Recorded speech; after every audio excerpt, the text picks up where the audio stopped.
"Stop the assault," Hanlik shouted at the black-robed woman. "Your wind flood dragons have shrunk significantly." In truth, she didn't need the warning, having already felt that something was amiss. When she heard Hanli, she had immediately formed an incantation gesture in alarm. The wind dragons ceased releasing blades of wind and shot away from the vicinity. As the dragons coiled in the air, it was clear to see that their size was reduced by nearly half. The balls of light had been repeatedly split by the blades of wind but condensed back together in the instant the wind's dragons left. The huge ball now had also reached 100 meters wide, nearly taking up a third of the space inside the spell formation. The silver-winged night fiend reappeared in the ball of light with a cold laugh and sneered. Hanli sighed, having saw this in the past when he fought against Wen Tianren, Archsaint Six Path's disciple, back in the scattered star seas. At the time, he had used a peculiar treasure to warp himself in a purple cloud, preventing Hanli from injuring him with his flying swords. Hanli had relied on the overbearing might of the Yin Devil Execution to break through it and destroy Wen Tianren's arm. The ability that the silver-winged night fiend was using was the same in nature but clearly far more powerful. Though Hanli had busied himself with cultivation ever since and didn't have the time to condense another Yin Devil Execution, he did have other techniques that could produce similar tyrannical power. It was a pity that his bamboo cloudsworm swords were unable to form the aureate sword formation, else the silver-winged night fiend would be dead for certain, no matter how bizarre the technique. Having thought this, a plan came to mind. He took a deep breath and slapped his storage pouch, summoning a scarlet talisman into his grasp. Flame-like characters flickered on its surface along with the image of a lifelike flood dragon. This was a spirit subjugation talisman that Hanli had refined with the scarlet flame flood dragon's soul after he was done creating the Triflame fan, and the reason why Hanli was late in his meeting with the others at the entrance of Myriad Poison Valley. Because he had experience in refining the talisman once before, it was now far stronger and could produce even more power. He slapped it onto his body and the talisman entered his body, followed by the appearance of an illusory flood dragon above him. Glowing in red light, horns grew from his head and scarlet scales emerged all over him. In only a moment, he assumed a half-transformation of the flood dragon and his magic power had risen to the peak of mid-nascent soul stage. Fellow Daoist Han. Upon seeing this transformation, both the black-robed woman and the night fiend couldn't help but shout out in shock. When the night fiend in particular sensed Hanli's rapid rise in cultivation, his smile disappeared. Then, Hanli grasped his hands in a gesture and the tens of flying swords surrounding him began to spin. After letting out a clear ring, they blurred, turning into 6 identical copies of themselves. These hundreds of golden swordlight gathered together, flaring with the light of a scorching noon sun. As the flare disappeared, a giant 30-meter-long sword materialized above the night fiend's regenerative ball of light, releasing an astounding pressure that caused even the demon to betray a trace of shock. With the huge sword formed, Hanli then pointed to the snow crystal pearl, having it shoot towards the sword in a purple streak.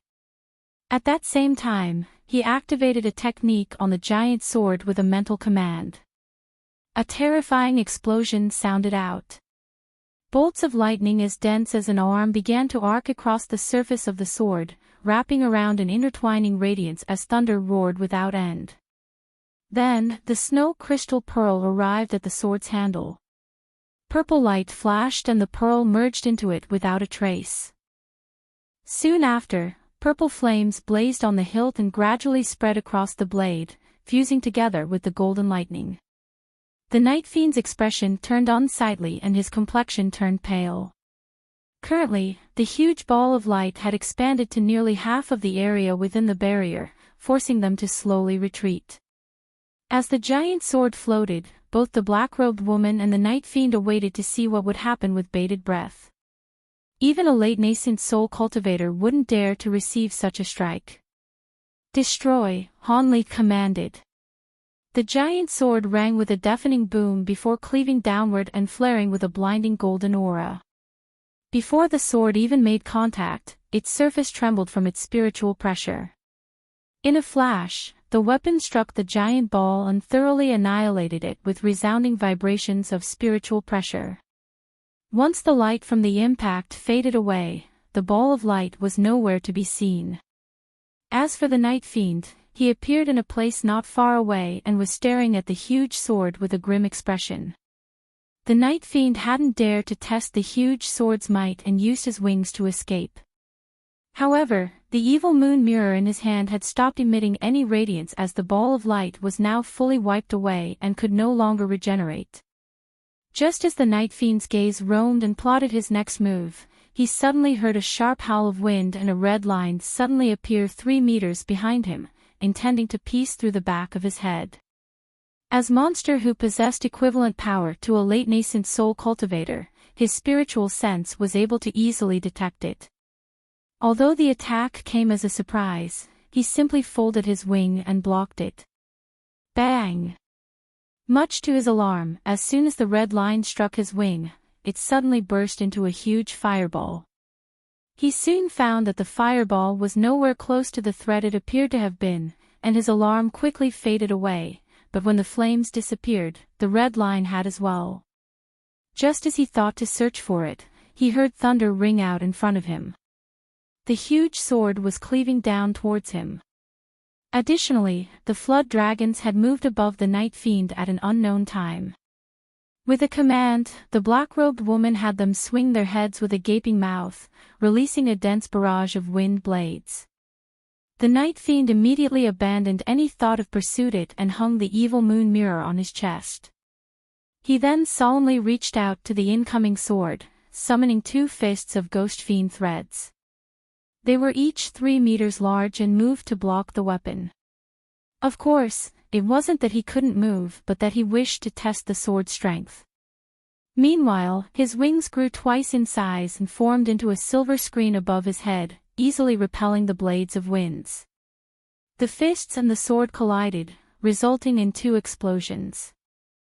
The sword had cleaved through one of the fists with great strength, but it was clearly weakened from the strike and was blocked by the second fist. But just as the sword collided with the second fist, the red line made a sudden appearance, positioned to strike at the Night Fiend's chest.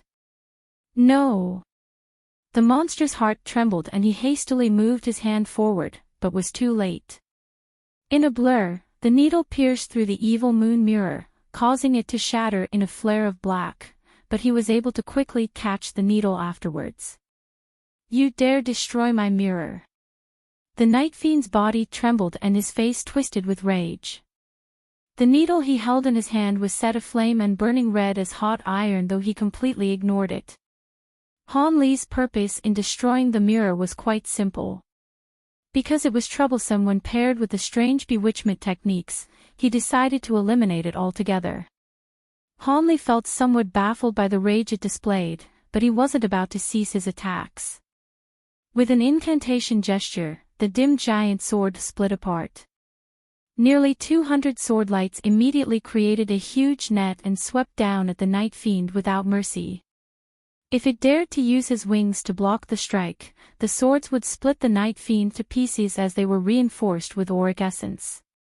As for the snow crystal pearl, it spun in the air, releasing several fist-sized fireballs that floated down towards the Night Fiend. But no matter how enraged it may be, he wasn't about to be fooled into receiving Han Li's attacks. With a flap of his wings, he moved elsewhere and glared at him with fury, his silver eyes turning blood red. With pure hatred, the Night Fiend uttered, "I hadn't intended on wasting strength and wanted to only use illusions to deal with you lot, but no more. I will personally extract your soul and take my time savoring it." His body blurred once more before appearing above the corpse wolf's head. He then wordlessly stepped on it and fanned his wings, producing a layer of yellow light afterwards. He sank into the ground and brought the wolf with him. Earth movement. Han Li immediately frowned and pointed to his magic tools, recalling them. The ground began to tremble and the entire spell formation around them shook. It began to glow with yellow light and release black chi, followed by the painful and blood-wrenching howl of the silver-winged Night Fiend.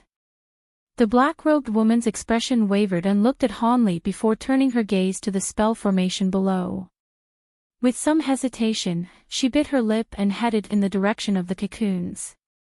Along the way, she raised her hand and released a shear-shaped magic treasure towards them. It glowed with radiant light. The black-robed woman released a pair of shears in a streak of golden light, clearly intending on freeing Old Man Fu from the cocoon of ghost fiend threads. Hanli looked on with a frown. He would be able to save them, but they were too far away. Bang! When the shears approached, a green silhouette emerged from the ground and arrived in front of the cocoons in a blur. Then, it swiped at the air with a red hand and released several claw streaks towards the shears, blocking its path.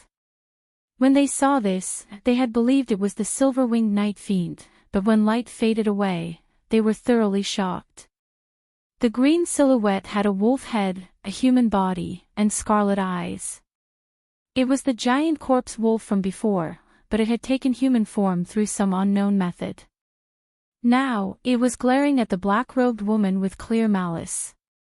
But what Hanli noticed in particular was that the Umbraine horse had disappeared. Could it be underground, or conceal itself elsewhere? As these thoughts ran through his mind, blue light flickered from his eyes and he looked downward. His face twisted with alarm and he hurriedly shouted, "Behind you!" Then, he flicked his fingers, releasing an azure sword streak in the direction of the black-robed woman. When she heard him, she felt her heart tremble and instantly reacted, pointing to the small azure shield in front of her. It arrived behind her in a blur and she concentrated all of her magic power into the dermic wool floating above. Radiance shined from it, strengthening her protective barriers with its 7-colored light. Just as she strengthened her defenses, a golden silhouette flashed close behind her. It was the silver-winged night fiend. He had underwent a massive transformation. He no longer had any of his green fur and was instead covered in faint golden scales. As for his silver wings, they now glowed with azure and white light. Even his stark silver eyes also had faintly golden irises, but what was most astonishing of all was that he no longer emitted any corpse chi from his body. Rather, he appeared to lack any chi at all, as if he were a spiritless existence. As soon as the night fiend appeared, he raised his arm and it surged several times in size. His pitch-black claws flared with golden light before swiping at her, but the small azure shield had rushed behind her as well. As soon as it appeared, the shield wildly grew several times in size and brilliantly glowed in a display of fortitude. The night fiend, however, paid this no heed. With his golden glowing arm, the claw passed through as if it didn't exist and moved onto the woman's protective barrier. Then, the clear sound of an explosion sounded out. The glowing claws trembled for a moment before tearing through the protective barrier. Following the sounds of tearing flesh, the claw tore into the woman's chest and destroyed her heart before penetrating the entire way through. Hanli's heart sank at the sight. As soon as the corpse had approached her, disaster was unavoidable. It was only then that his azure sword chi had arrived from the distance, but with a simple wave of Night Fiend's wings, the light easily absorbed the sword chi.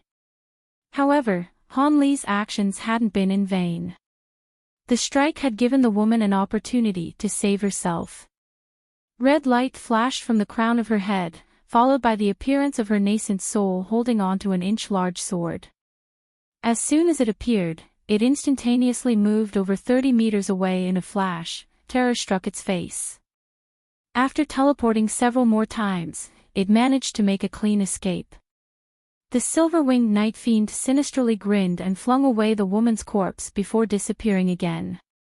Then, a faint silhouette appeared at the nascent soul's side and spat out a net of gray threads, capturing the nascent soul just as it attempted to teleport once more. It snorted out a cloud of yellow light without another thought. The wolf blurred and began to circle around the weeping soul beast with multiple copies of itself, not daring to touch the mist. Additionally, while far more nimble due to its smaller size, but the wolf didn't dare to rashly approach the weeping soul beast. The weeping soul beast had snorted out more light, cleverly turning the yellow mist into a protective barrier around itself, then sweeping its large fists around in a wild fury. Given the giant form of the weeping soul beast, its fists covered a large area and possessed great strength. If struck, the damage to the wolf would be quite severe. For a time, the two beasts found themselves in a deadlock. Meanwhile, the silver-winged night fiend and Hanli were intermittently blurring across the air. Arcs of lightning twisted from Hanli's back and thunder roared without end as he shifted location without pattern. In one moment, he was west before arriving at the eastmost corner. In another, he was at the very top before arriving only 10 meters above the ground. As for the silver-winged night fiend, he was using an unknown technique to become nearly incorporeal. He was able to relentlessly pursue Hanli's lightning movements. Soon, Hanli found the affair difficult to manage. The night fiend's wind movement technique was far swifter than his own, and as time passed by, the gap between them was only shrinking. As of current, the night fiend was arriving as soon as he departed. When Hanli's figure blurred once more, he didn't immediately set off. Instead, he pointed to the snow crystal pearl in front of him and had it spin, immediately releasing a sea of purple flames around him. Then, he had his tens of small golden swords erupt, creating a barrier of sword light over 30 meters wide around him. With all this arranged, he looked at a place 20 meters away, and the air warped, followed by the appearance of a faint silhouette. The purple flames and golden sword light then surrounded the night fiend. Hanli raised his hand and thunder boomed. A dense bolt of lightning coiled around his arm, becoming like a python of lightning. The night fiend felt alarmed as soon he realized what was happening, and the scales around his body blazed with golden light. Soon after, a dazzling barrier of gold appeared around him. For a time, deafening explosions sounded out as sword lights, purple flames, and lightning erupted in a blinding display, completely submerging the night fiend's golden barrier in their attacks. Leaving thunder in his wake, Hanli flickered over 60 meters away. When he reappeared, he looked in the direction of the dazzling eruptions with a solemn expression. With his bright sight spirit eyes, he was able to clearly see what was happening through the blinding display. The bamboo cloud's warm swords should have been incredibly sharp considering they were tempered with auric essence, but when they struck the silver-winged night fiend's golden barrier, they were easily repelled. It almost felt as if the swords were being deflected before they could even strike. As for the python formed from divine devilbane lightning, it simply shook the barrier with its attacks, but it didn't appear to cause any damage. The purple flames, on the other hand. With a cold glint flashing from his eye, he saw that a huge chunk of faintly purple ice had covered the golden light barrier and was slowly freezing it over. The silver-winged night fiend was still safe within the light barrier, but there was clear astonishment on his face. He hadn't expected the purple flames to be this potent. But since the ice was freezing the barrier rather than himself, it was an easy matter to escape it. The silver-winged night fiend pressed his hands against the golden barrier and had it shine with countless rays before creating a slender hole in the ice. The entirety of the purple ice then slowly began to break apart. Hanli's heart trembled. With a wave of his hand, he had all of his flying swords return to revolve around him. Soon, the night fiend blurred and reappeared outside the scope of the purple ice. He looked at Hanli with a gaze that could almost kill and raised his hand, summoning a ball of gold in a flash. Hanli then finally spoke, "I am now certain that apart from earth and wind movement, you are also capable of metal attribute techniques. Sparsely few cultivators are capable of them. Legend has it that gold-clad lunar corpses are the only refined corpses capable of these techniques. Could it be you've already begun to evolve?" With that said, Hanli took a long gaze at the faintly golden scales on the night fiend's body. The night fiend was somewhat surprised by Hanli's question, but he soon snorted and maliciously grinned, "I begun my evolution 10,000 years ago.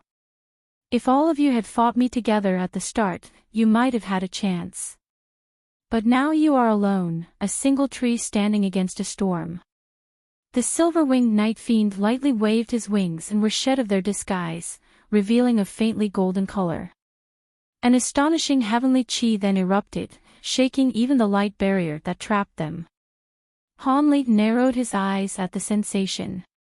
This spiritual chi was even stronger than what he experienced from late nascent soul cultivators. Even the 3 grand cultivators of the heavenly south couldn't compare.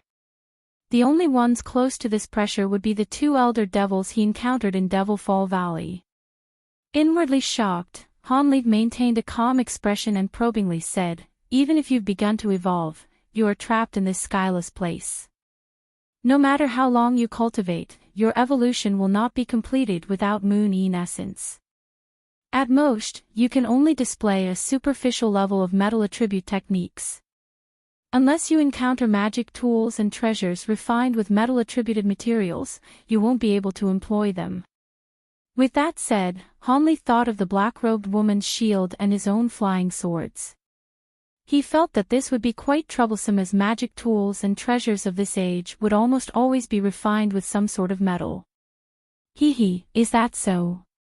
I'll have to properly educate you on the matter." The silver-winged night fiend brought the conversation to a close and held out his hand, summoning a ball of blinding golden light. Then, he raised his other hand into the air and released beams of gray light to the dried corpses chained to the stone pillars. In the blink of an eye, the beams entered the many corpses without a trace. Hanli wasn't able to stop this and his heart sank, knowing that matters were far from good. The chains all fell to the ground with reverberating clings.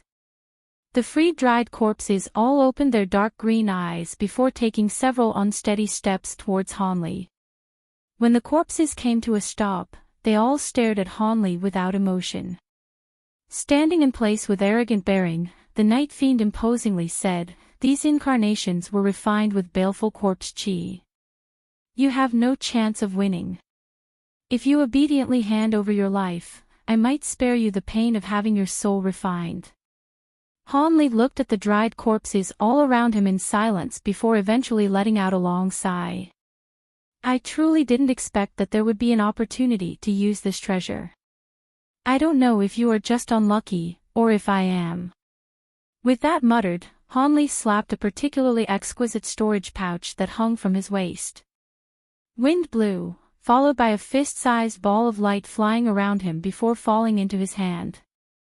The tri-flame fan was made of feathers, several inches large, and colored gold, silver, and red.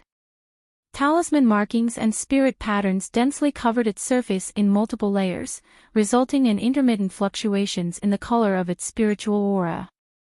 Whenever multiples of these many markings appeared simultaneously, it made for an entrancing sight. At that moment, the silver-winged night fiend had already finished casting his technique and rushed to be the first to attack. With a shout, he launched the ball of light from his hand into the air. As it spun, it released golden rays in every direction. When these rays of light emerged, they immediately took the form of needles, circling once around the ball before rushing towards the crown of Hanli's head. Golden light filled the air and struck down at Hanli like falling rain. However, Hanli made no attempt to dodge.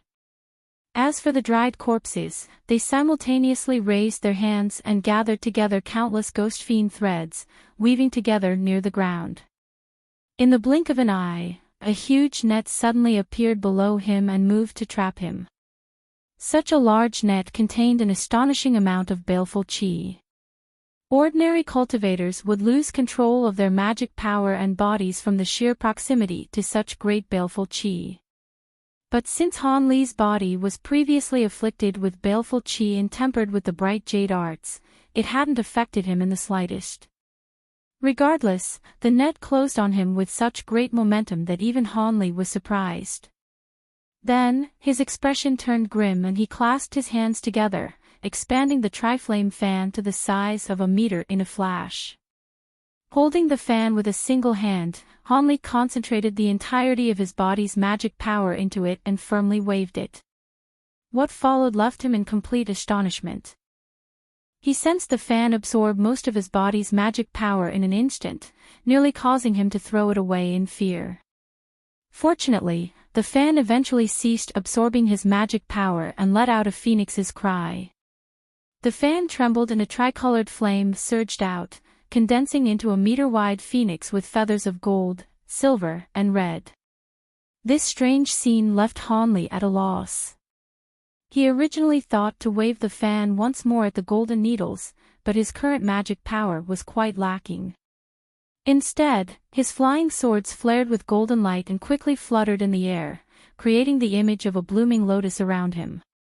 Not stopping there, he spat a mouthful of blood essence on the snow crystal pearl above him.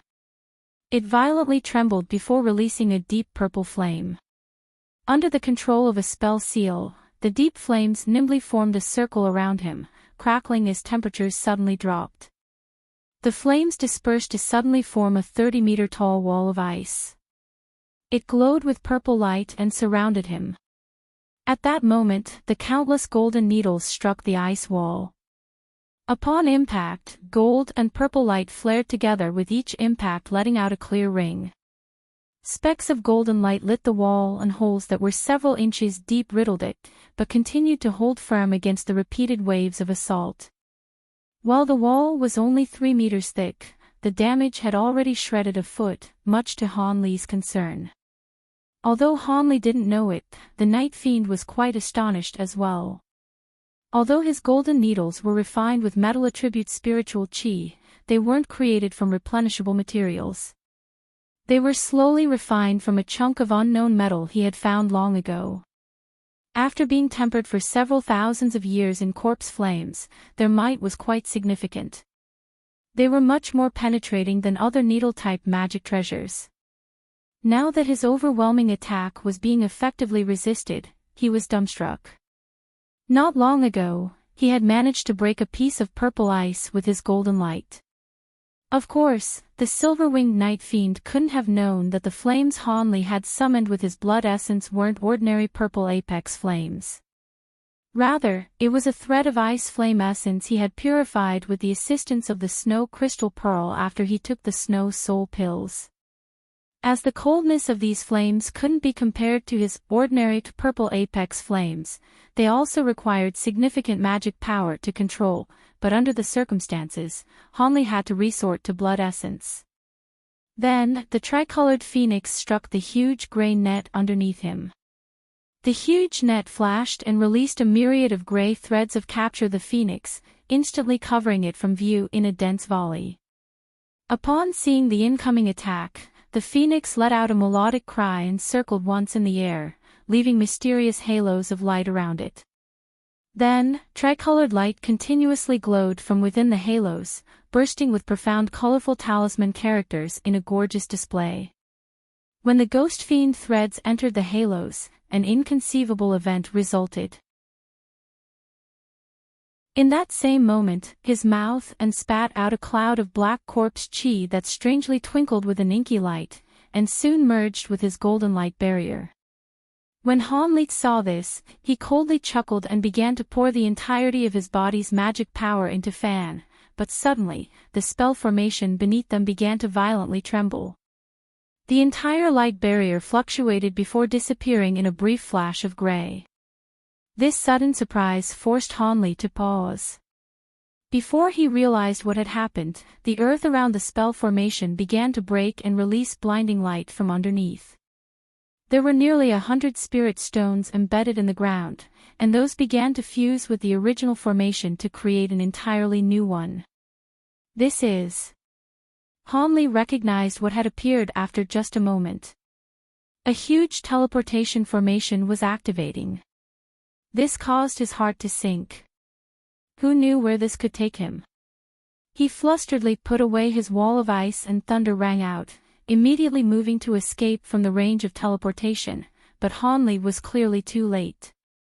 The formation suddenly began to drone and blinding white light covered hundreds of meters out, starting at the center of the spell formation.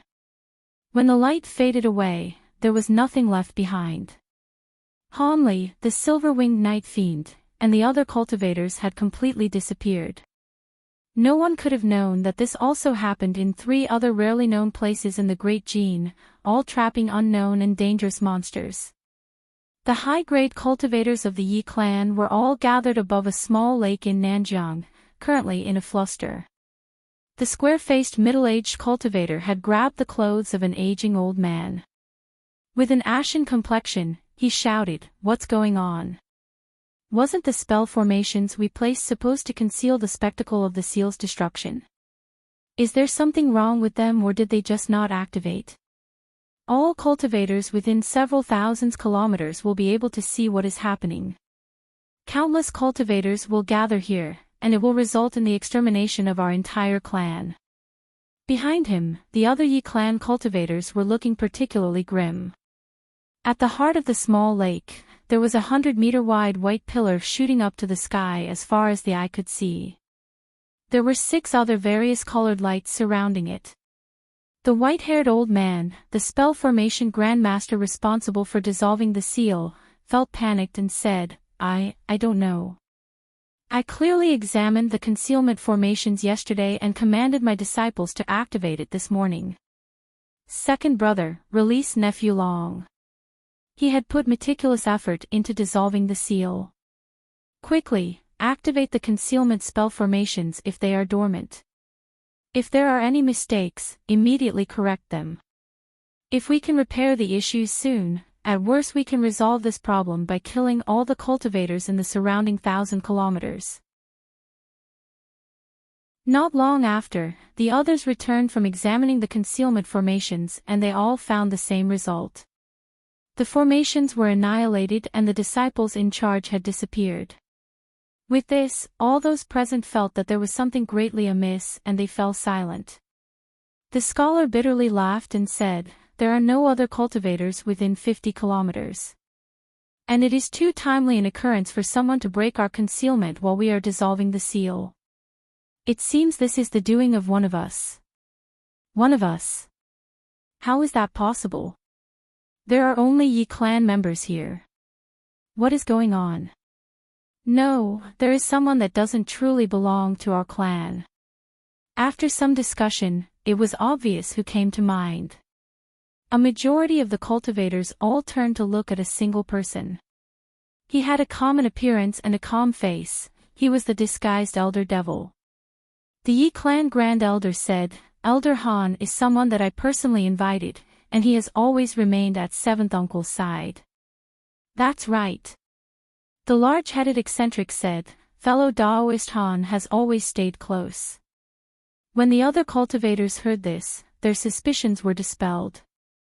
Then, the scholar turned to the square-faced cultivator and said, "Second brother, can you check the bottom of the lake and see if there is anyone missing apart from the disciples that have disappeared?" "Yes," the square-faced man readily agreed. Afterwards, he flew deep underwater in a radiant streak. The scholar solemnly said, "Clan elders, let's all make our preparations." Although an astonishing change had occurred and we can no longer conceal this matter, there will be no threats to us during this short time. Nanjiang has no extremely powerful sects and it will require at least half a month for those who could contend with us to arrive. We may not know what lies in Kunwa Mountain, but we will need to excavate its hidden treasures as soon as possible. The 2 divine spirit treasures in particular must be acquired first, or we will not have the power to defend ourselves against the coming storm. Those parasites have been plotting against us for thousands of years, and will exterminate our clan given the opportunity. Failure is not an option. The others felt their hearts tremble at his words and replied in sync, "As you command, Grand Elder." Soon, the square-faced cultivator, the Grand Elder, and the old formation grandmaster were gathered above the lake. "Third brother, there are 2 spell formation masters missing, the nephews of old 5th and 12th. Could it be they betrayed us?" The square-faced cultivator sullenly spoke. The scholar snorted, "It is more likely they were killed and had their souls scoured." "When did they go missing?" With a face lined in cold sweat, the white-haired old man answered, "About 2 days ago, Grand Elder." They were in charge of the spell formations farthest away, so their disappearance hadn't raised any suspicions. We only discovered they were missing after the disciples had gathered. The scholar coldly replied, "It seems the problem stemmed from those two. But what happened to them is no longer important. When we enter Kunwa Mountain, we will have all our disciples and spell formation masters depart." "Have we verified the location of the seal's opening?" "Yes, it is 10 kilometers north and 3 kilometers deep. The opening itself should be 100 meters wide." "Lead the way, we set off now," the scholar spoke without hesitation. "Yes, Grand Elder." The white-haired old man bowed. The party of 9 was led north and soon arrived above a verdant jungle. The white-haired old man swept his gaze down below before summoning a silver plate with a flip of his hand. After muttering an incantation, the old man struck it with a spell seal, causing its surface to glow with argent light and talisman characters. "It's here." The old man looked at the spell plate for a moment before confirming its location. He frowned and flipped his hand to produce a glowing blue medallion, the greater teleportation medallion he acquired long ago. Fearing that he could be completely torn apart from the spatial pressure, he had summoned the medallion into his hand before the teleportation had finished. Of course, he couldn't have expected that just as the formation's light was about to absorb him, a similar talisman would suddenly appear at his waist. It was unknown if there was something odd about the formation itself, or if the creators had made peculiar arrangements. Regardless, this formation was quite different from current designs and was worth researching. As Hanli thought this, he reached for the talisman at his waist, but before he could even touch it, it shattered into specks of light. Hanli bitterly smiled after a brief moment of surprise. It was quite painstaking to refine a teleportation talisman, and it would only have enough spiritual power for a single use. It appears this applied to other teleportation talismans as well. As for the others, he looked nearby to find the weeping soul beast and the 2 suspended grey cocoons, also attached with now shattered jade talismans. As for the corpse wolf, it was dead, and the 10-meter-tall weeping soul beast was jumping on top of it and pounding its chest with excitement. Because of Han Li's immense spiritual sense, he was able to quickly recover from the dizziness of the teleportation and use the opportunity to lethally injure it with a bolt of divine Devilbane lightning. Then, the weeping soul beast followed up with a snort of yellow mist, absorbing all of the corpse chi from the wolf's body and easily finished it off. The silver-winged night fiend, however, didn't seem to care, neither did he had any intention of continuing the fight. He had finally gained his freedom, and decided to immediately use this opportunity to depart with the wind. Hanli had no intention of chasing after the silver-winged night fiend in this new place. Without the barrier trapping the night fiend, he wouldn't be able to easily slay it with the Triflame fan. Also, he turned to look at the weeping soul beast, who was now waving a white object in its hand, and smiled. Upon closer inspection, it was a small delicate horse with 2 green eyes and was half a foot tall. It was the Umbraine horse, the objective of their dangerous journey. Just as the teleportation began, it concealed itself once more on the corpse wolf's body. As a result, it was captured when the weeping soul beast had used its yellow mist to extract the corpse wolf's chi. If Hanli hadn't noticed and commanded the weeping soul beast to stop, the Umbraine horse might have been devoured. As for the 2 flying swords that the night fiend had captured, it paid them no mind after the teleportation, and Hanli was able to easily take them back. Unfortunately for the black-robed woman's nascent soul, the night fiend had swallowed it before escaping. The sole thing that left him gloomy was that his crystal flying needle had been captured by the silver-winged night fiend. Fortunately, the night fiend shouldn't be able to erase his spiritual marks in a short time. There could be an opportunity to seize it back. Having settled these thoughts, Hanli looked around him. It closely resembled the underground cavern they were in, but no winds were present and the air was filled with an abundant spiritual chi. It appeared this cave was located above a top-quality spirit vein. He then looked at the spell formation he was stepping on. From his knowledge and experience, he was able to tell that it was clearly a receiving spell formation. In other words, there was no way to return using the formation. Hanli frowned in thought for a moment before turning his attention to the huge cocoons. They contained strong pulses of spiritual qi, clearly indicating that Old Man Fu and Bai Yaoi were still alive. Hanli hesitated for a moment before waving at the weeping soul beast and summoning the Umbraine horse into his hand. Then, he placed it in a spirit beast pouch after sticking several restrictive talismans on it. With that done, Hanli raised his hand and released 2 dense bolts of golden lightning at the gray cocoons. An explosion sounded out as the lightning wrapped around the cocoons in a huge net. This battle between the lightning and the threads lasted for a time. Without the control of the silver-winged night fiend, the ghost fiend threads began to disperse layer after layer within the lightning. Eventually, the cocoons burst to reveal Old Man Fu and Bai Yaoi. The two had pale complexions and unsightly expressions. After spending so much time trapped by the ghost fiend threads, they were certain to have gone through excruciating pain, considering their magic power had been forcefully absorbed by the threads. Old Man Fu relaxed and saluted him. "Many thanks for your rescue, Brother Han." Bai Yaoi gave a bow and wryly smiled. "If it weren't for Brother Han's great abilities, I fear we would have all perished. Who could have known the Yin-Yang cave was home to a silver-winged night fiend? We weren't able to defend ourselves when that monster ambushed us.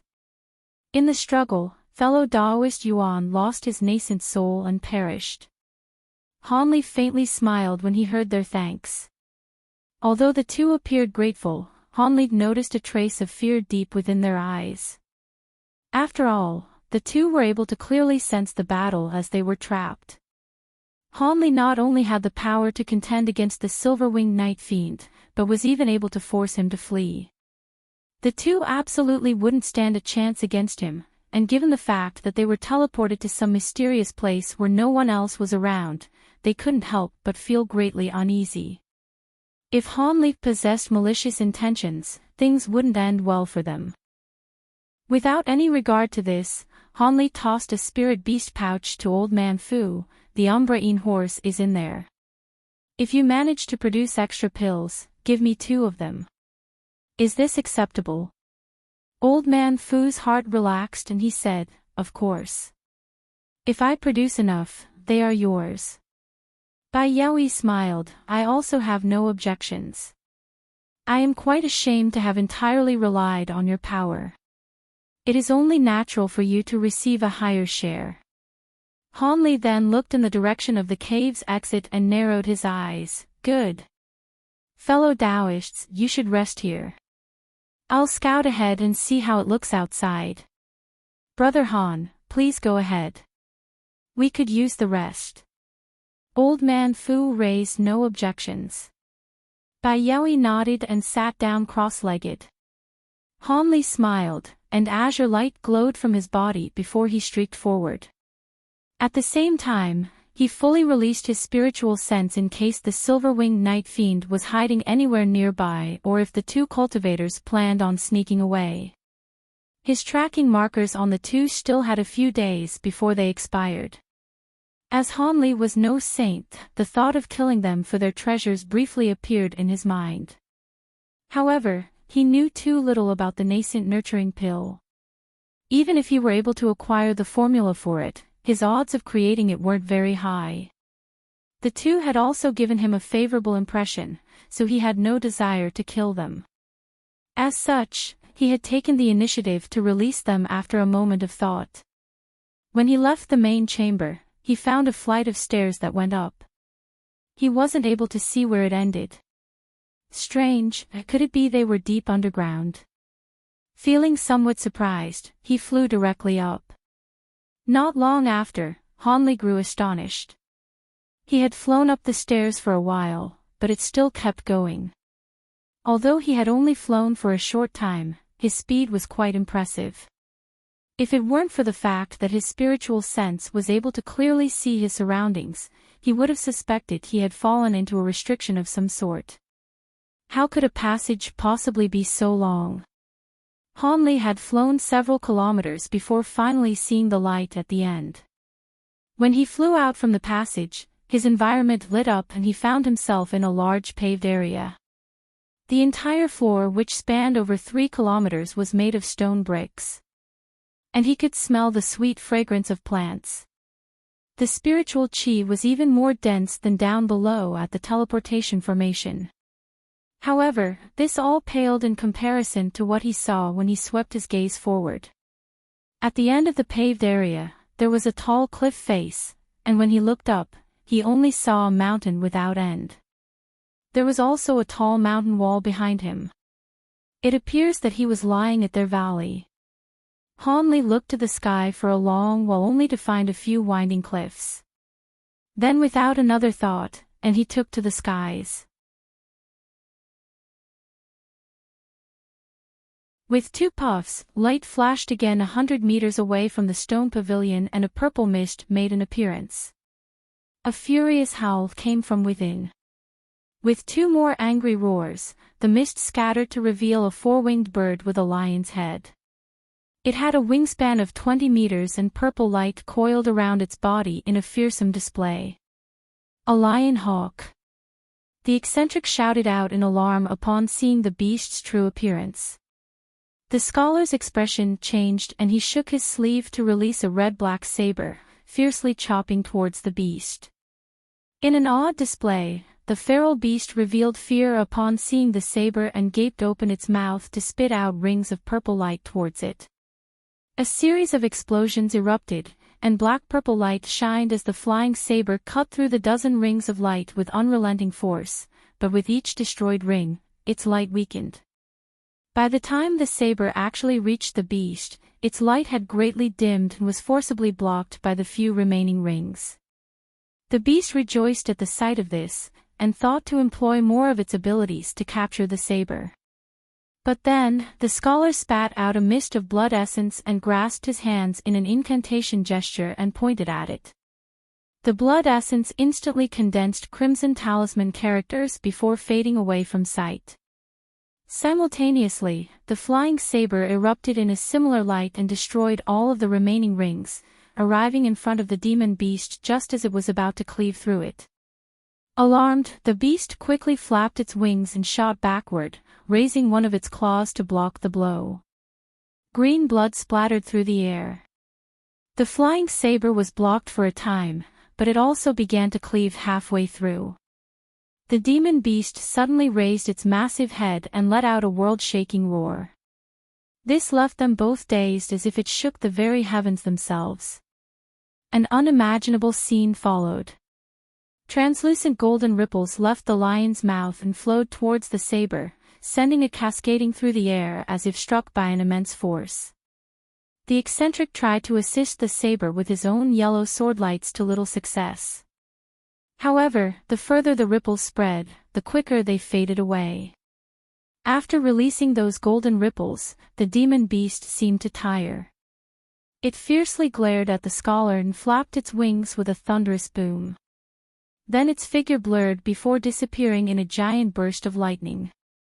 In the following moment, it reappeared 100 meters away. However, it didn't dare to stop there, and flew off into the distance in a streak of purple, quickly leaving line of sight. When the eccentric saw this, he sighed and turned to look at the scholar who now had a pale complexion. He worryingly asked, "Young third, are you all right? It already consumes a large amount of magic power to control the black blood saber, but you even used blood essence to forcefully increase its might." The scholar sighed and shook his head. "I'm fine, I only lost a bit of vitality." That lion hawk was a famous bird of prey during ancient times. Its abilities should be even stronger than late nascent soul cultivators like us. If we hadn't driven it away, it would have turned incredibly dangerous. Now that we've injured it, it shouldn't come to easily bother us again. The eccentric appeared relieved to hear this. As an ancient bird of prey, its body should be incredibly hardy. If you hadn't used our clan's black blood saber, we hardly would have injured it. The scholar smiled and then turned his eyes to the green mist down below. The Yi clan cultivators had been startled by the monster's arrival, but they managed to calm down. He nodded at the sight of this and spoke a bit with the eccentric before heading down to the stone pavilion to rest. Underneath a huge mountain near Myriad Poison Valley, there were 5 white silhouettes standing in a row. They were facing 2 black-robed cultivators who were respectfully giving them a report. "There is a phenomenon in the sky." A mysterious voice sounded out intermittently from around them in an entrancing fashion. One of the black-robed cultivators answered, "Yes, Grand Elder. There are 7 pillars of light directly shooting into the sky near a nameless lake in the Puyun prefecture." "When did this happen? Did you discover what it is?" The master of the voice sounded interested. "It happened 4 days ago," one of the cultivators respectfully replied. "One of our disciples acquired the information and immediately made a report. It is said that the pillars of light are above an incredibly large seal. Due to its size, we are unable to properly locate its position. Many of the sects in Nanjiang were alarmed by this sudden occurrence and have sent over nascent soul-grade cultivators to investigate." 7 pillars of light. I heard that leakage of spiritual light can be produced from a broken restriction. How interesting, I'll have to go personally. In any case, you said that the 9 Serenities sect's Elder Fu was discovered near here, but now there is no news of him. Were you mistaken? If you can't even find this person, then how are you supposed to find that fellow named Han? Near the end, this mysterious voice turned cold. The 2 black-robed cultivators were flustered by his words and one of them hastily explained, "Please don't be angry, Grand Elder. We truly acquired information that Elder Wei was sighted heading in this direction, but he disappeared when he approached Myriad Poison Valley. There truly are traces of cultivator movements, but I've swept through all areas of the valley apart from the Yin-Yang cave. I am sure there is no one in the valley, and don't tell me that he went into the Yin-Yang cave. If he did enter, I would have known by now, unless that old man planned on spending the rest of his life down there." After the mysterious voice said this, the black-robed cultivators muttered and found themselves at a loss of what to say, and cold sweat dripped from their faces. The mysterious voice then said, "I'll leave it be. It wasn't easy for you to search for this place to begin with. I'll give you some more time. Send people to survey the valley and I'll go and take a trip to the Puyun prefecture. Inform Elders Wu and Xiao that they will be accompanying me. It will be better with more people." "Yes, Grand Elder." The 2 black-robed cultivators felt a wave of relief and bowed. Then, the 5 white silhouettes took to the skies, merging in position as one before tearing through the air. There were a group of cultivators that crossed the border into the Puyun prefecture, approaching the small lake. There were over 20 of them, each wearing blue robes and red headscarves. The 4 at the very front possessed nascent soul cultivation. In particular, the middle-aged cultivator with jade lines on his face was at the peak of mid-nascent soul stage. His body possessed an icy cold aura, giving others a feeling of great danger. An old man at early nascent soul stage worriedly asked, "Senior Marshal Brother Hua, are we truly going to muster a large number of forces? We've brought a majority of our disciples with us. If there are any mishaps, our strength will greatly suffer." The middle-aged cultivator replied, "If a grand treasure is descending into this world, there won't be much trouble, but it is very likely this is the legendary Kanwa Mountain. We must take the risk to acquire the mountain's secret treasures." Kanwa Mountain. The spiritual mountain that our sect founder had always searched for. A different gray-haired old man gasped with alarm. Light flashed from the green marks on the middle-aged cultivator's face. "That's right. I've said it once before when you all ascended to nascent soul stage. During times of antiquity, it was one of the legendary spiritual mountains of the mortal realm, but for some unknown reason, the ancient cultivators used their great abilities to seal it away. However, the mountain's secret treasures are sure to be many. Our sect's founder was, in fact, a descendant of an ancient cultivator that helped seal the mountain. He was certain it was sealed somewhere in Nanjiang but knew little else. I reckon he established this sect in Nanjiang to search for the mountain's whereabouts, but his efforts were in vain. This was a secret that had been passed down throughout the successive generations of sect elders.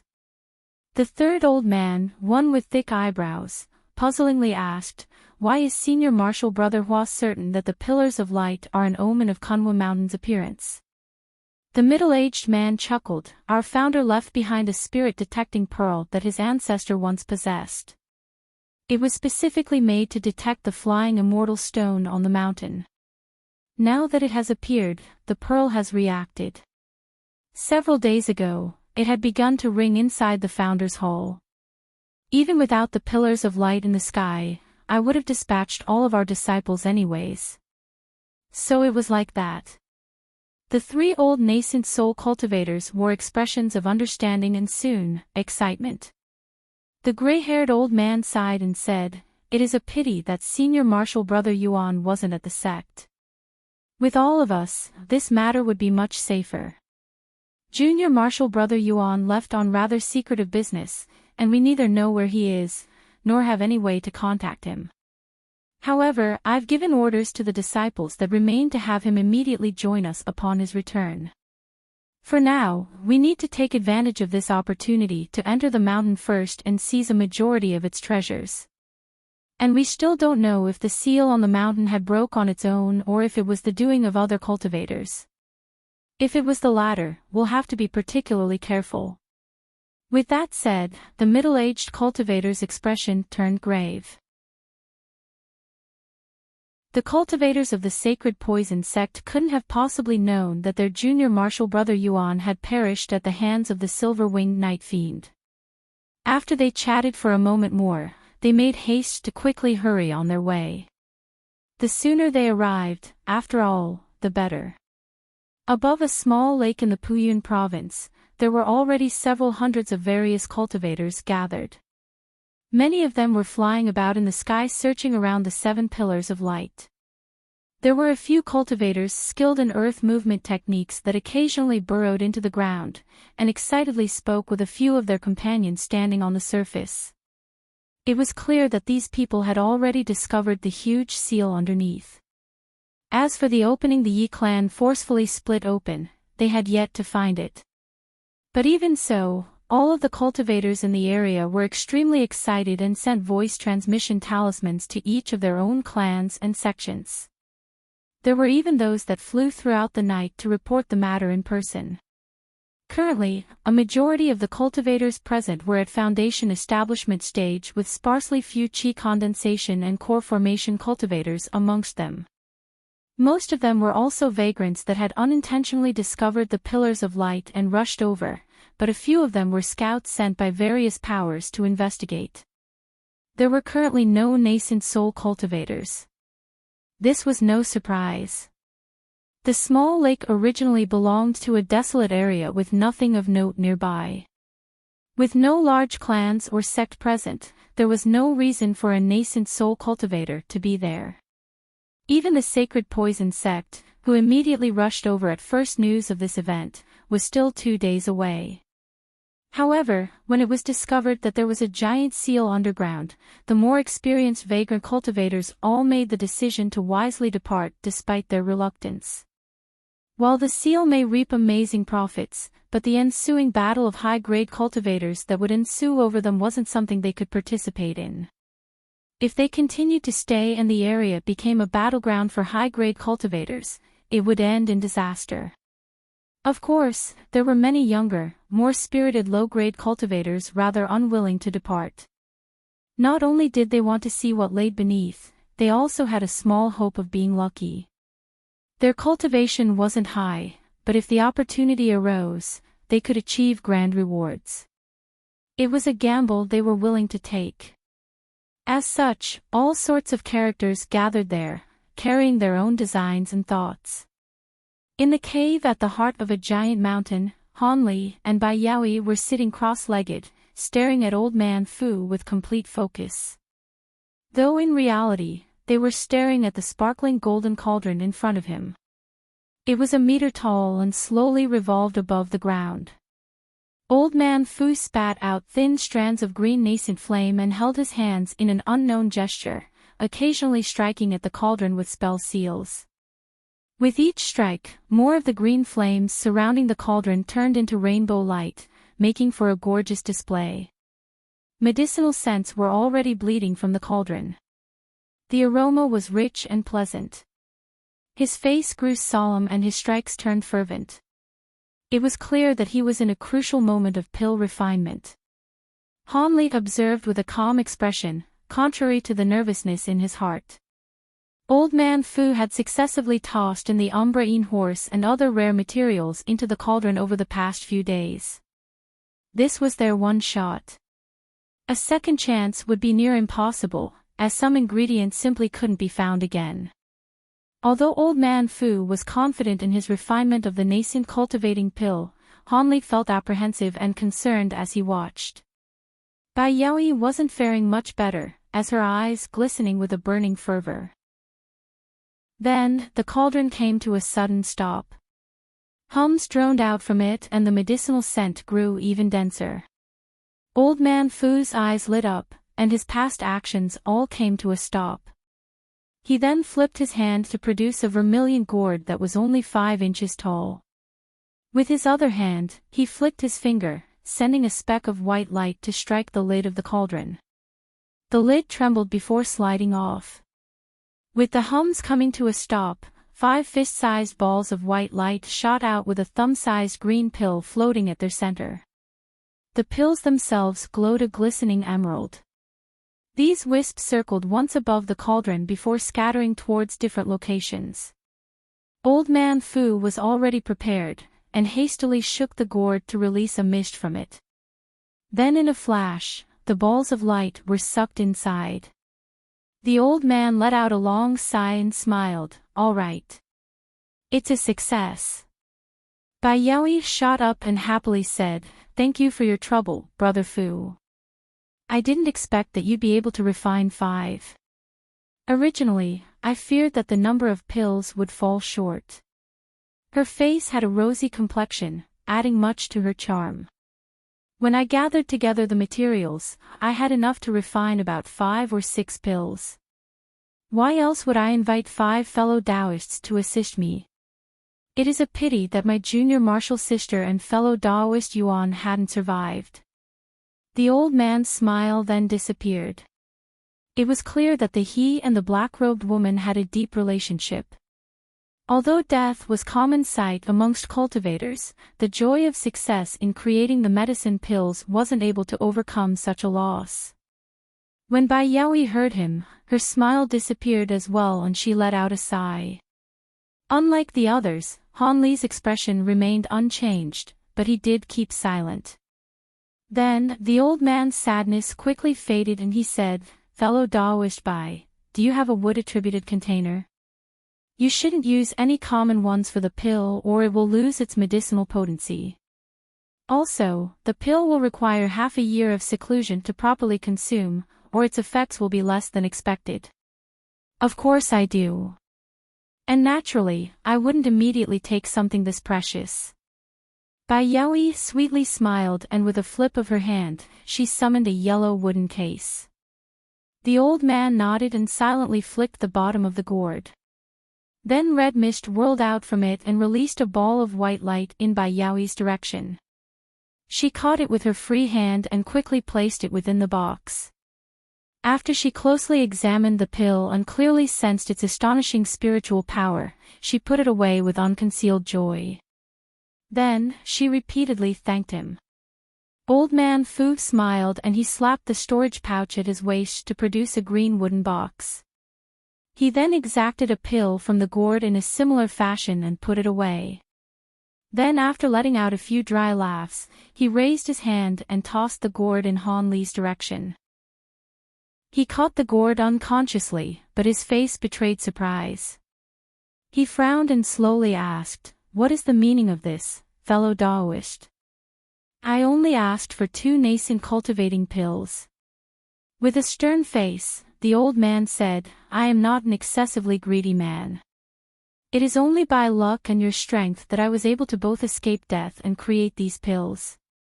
Now that my junior martial sister has perished, I only have need for one. If Brother Han finds it acceptable, he may take the last 3. Han Li looked at the gourd in his hand and turned his eyes to the old man. He couldn't help but smile. He could vaguely guess what the old man intended. It seemed the 9 Serenities sect elder believed that his value had greatly reduced now that the pills were finished and that Han Li would suddenly turn hostile. As such, he had surrendered an additional pill. On one hand, he was clearly showing his goodwill, and on the other, he was giving Han Li less reason to kill him.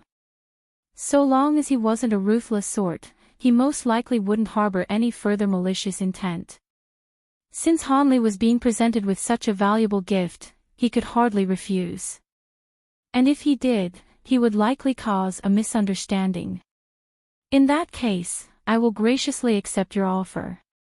Without further hesitation, light flashed from his hand and the gourd disappeared. The old man chuckled and relaxed. There is no need to be so modest, Brother Han. It is something well deserved. Of course, Bai Yaoi came to understand what was happening and she smiled in silence. With this, the tension eased in the group. Since the pills are finished, we should look for a way out. Let's look toward the base of the mountain. Perhaps we'll find something there, Old Man Fu proposed. Once spoken, the entire cave faintly shook, followed by the sounds of a muffled rumbling. It sounded out from all around them and without end. The 3 looked at each other with dismay. Bai Yaoi bit her lip and spoke with an astonished tone, there are others on this mountain. Maybe, but it might be the doing of the silver-winged night fiend as well. The old man shook his head and a trace of resentment appeared. He had been reminded of his junior martial sister's death. After a moment of silence, Han Li indifferently said, regardless, let's be careful on the way out. With our combined might, we shouldn't have anything to fear. Then with a wave of his sleeve, azure mist spread out. The radiant haze swept across the cave, dissolving all the restrictions and sweeping them up in one swoop. In the blink of an eye, the flags and plates returned to Han Li's sleeve and disappeared. Let's go. We'll speak further after we leave. With light shining all around his body, he flew towards the exit in an azure streak. Old Man Fu and Bai Yaoi exchanged a glance before hurriedly following after, not daring to delay in the slightest. When Old Man Fu and Bai Yaoi flew out from the long passageway, Han Li was already floating high in the air and was looking at the top of the valley wall, the source of the noise. Just then, the 2 discovered that the rumbling sounds were growing weaker. If it weren't for their high cultivation, they hardly would have heard it. Soon, Old Man Fu frowned, the sound seemed to be coming from over there, and its source is growing further away. If it weren't for the restrictions sealing the space around here, the echoes wouldn't be loud enough to hear.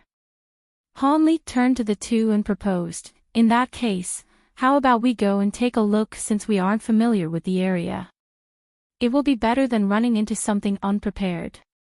Of course, we'd best conceal ourselves, rather than letting someone else discover us first. Naturally, they both raised no objections.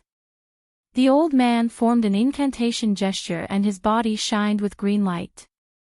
Afterwards, it turned dim as the he gradually faded into a faint green shadow.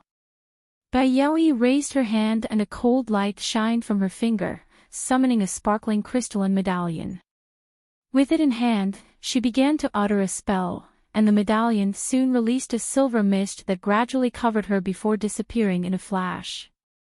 Because the restrictions on the mountain greatly reduced their use of spiritual sense, stealth was their ideal choice. But using concealment techniques outside of these circumstances would prove far less effective against cultivators of similar grade.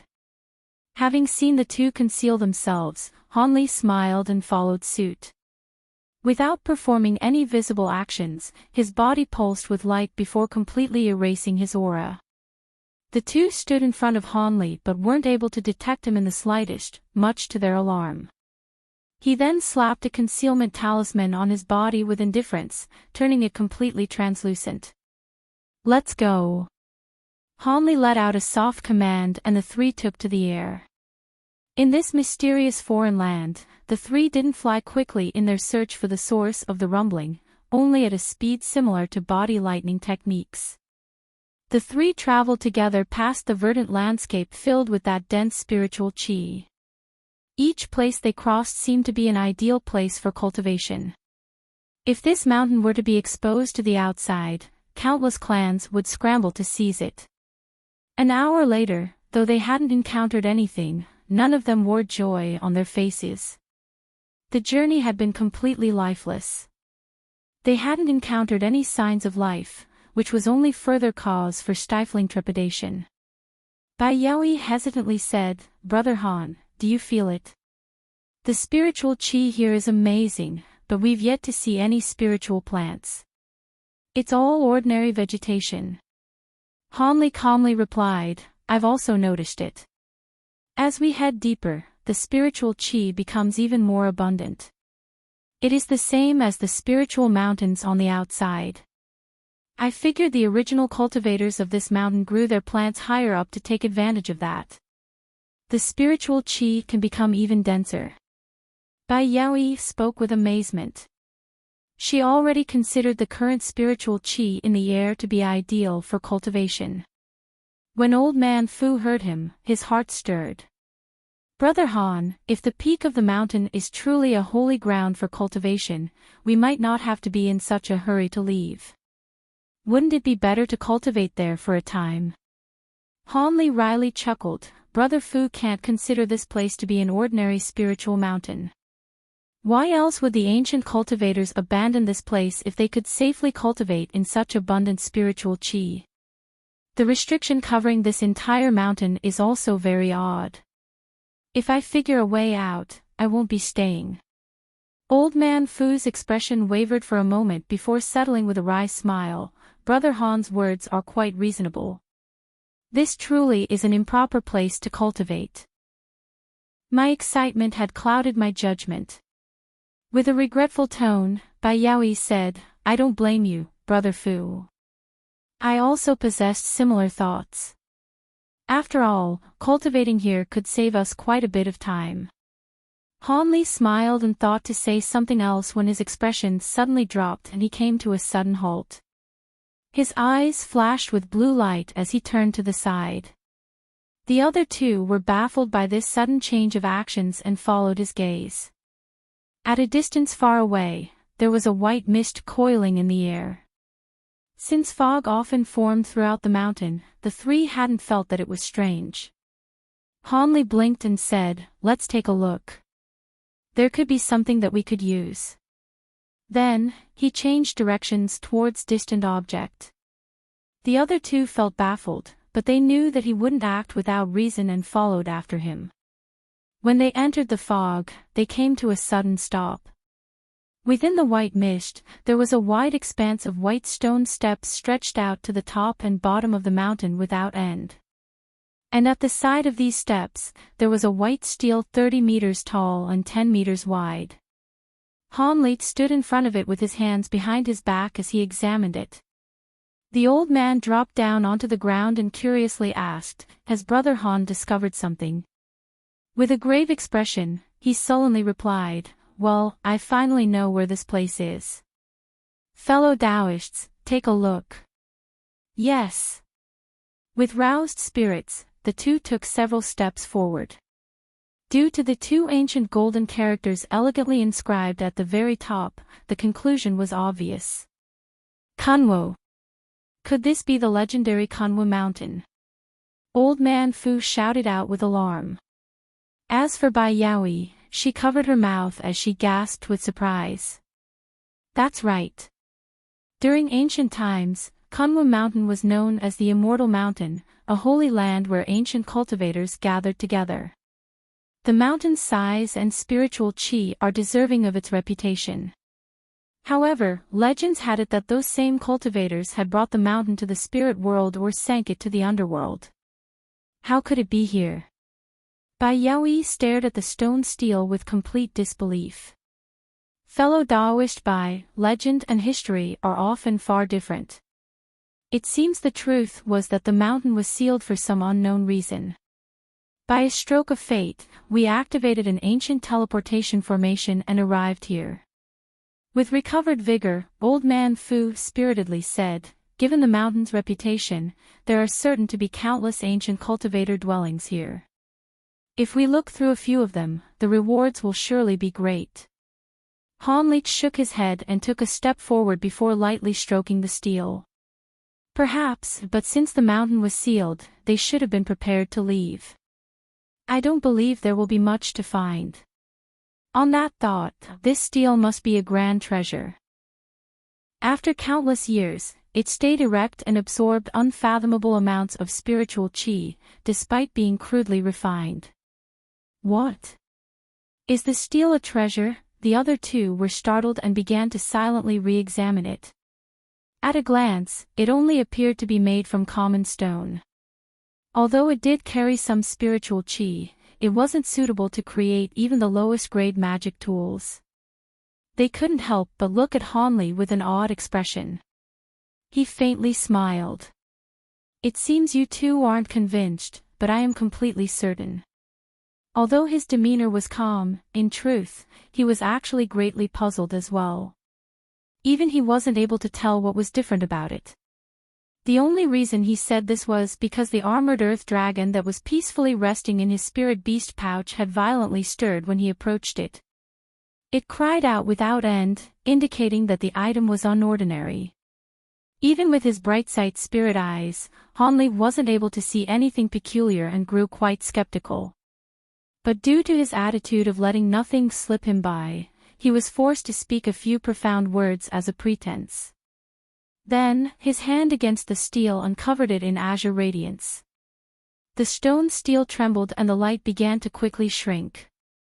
When it shrunk to half its size, Hanli raised his brow and swept his hand, intending on raising the stele and putting it away into his storage pouch.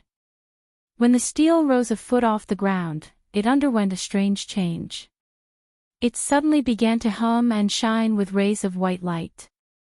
Meanwhile, Hanli felt it sink as his control had completely disappeared. With a heavy boom, it fell back to its original spot and violently shook the nearby ground. The tremors left ringing in the trio's ears and the steel's surface began to slowly fracture from the bottom up. This is... Han Li's expression stirred and he narrowed his eyes. The steel's surface. Before Han Li could clearly see what was happening, Old Man Fu suddenly pointed at the back of the cracking stone and shouted out in alarm. Han Li raised his brow. If he remembered correctly, there should have been nothing behind it, but the old man wouldn't act without a reason. He promptly blurred before reappeared behind the stele, only to be stunned by what he saw. From the shattered fragments, there was a bright blue crystal shining from a few deep cracks. Spirit stones. Han Li blinked, not entirely sure of what he saw. He suddenly flicked his fingers and over 10 streaks of sword chi weaved together, instantly covering the top half of the stone with azure light. For a time, fragments tore off from the stele and filled their surroundings with a gray mist. From the sharpness of his sword chi, it took only a short moment before the blue light underneath was revealed. Han Li withdrew the azure light with a flick of his finger, revealing a deep blue crystal slab. The crystal was a meter tall and brimming with sparkling blue light. Although it wasn't fully visible, it appeared to be long and flat. The stone stele seemed to only be a thick shell surrounding it. After gazing at it with bright eyes, Bai Yaoi said with a certain tone, "It isn't an ice attribute spirit stone, nor does it contain any of ice spiritual qi despite its appearance. There is no doubt it isn't a spirit stone. That isn't something that can be refined into other objects, and there is even something inscribed on the surface." Han Li looked at a portion of the bare crystal slab and saw ancient talisman characters roaming across. With a sigh, he condensed the magic power in his body and reached out. Suddenly, a hand of azure light appeared in front of the steel and grabbed the top before raising it out. As he expected, it was extremely heavy, but he was now prepared and forcefully dragged it out from the stone by relying on brute magic power. A blue sparkling crystal appeared before Hanli. Talisman characters roamed across its surface, faintly shining with a dim blue light. When Hanli glanced at the words on its surface, his heart stirred, but he maintained a calm appearance as he grasped his hands in an incantation gesture and pointed at the crystal slab. It began to tremble and massively shrunk to the size of a half-foot-long brick. Then in a gust of wind, it disappeared into his sleeve. Old Man Fu and Bai Yaoi were both curious about the crystal, but when they saw that Hanli had no intention of letting them look at it, they tactfully kept quiet. Instead, the two had a quick chat with him before deciding to head further up the mountain. They had already recognized that the faint rumblings were coming from the top and concealed themselves once more as they traveled. Of course, Hanli couldn't have known that the sounds were produced by the Yi clan cultivators. Further up the steps, they were attempting to destroy a restriction the best they could. However, the distance between the two parties was by no means close, and there was also an additional restriction between them. As of current, the eccentric and the Yi clan Grand Elder were standing side by side as they floated above a boulder. Not far beneath them were the others who were standing inside a recently placed spell formation. They were using the power of the formation to control various treasures and attack the huge archway that was blocking their path. The Elder Devil was currently controlling a jet-black flying sword and attacking without emotion. The archway released rays of brilliant light in response, and was able to endure the attacks in its entirety. The archway itself seemed to be a strange treasure. With a trace of worry, the large-headed eccentric turned his gaze from the brilliant archway to the white-robed scholar and asked, "Young Third, how long do you suppose until we'll be able to break through the myriad cultivator gate?" The scholar replied with a calm appearance and a sullen tone, "I expect it to be another day. It is quite a bit more troublesome than expected. It is no wonder it possessed such fame in the past. We've been delayed for too long.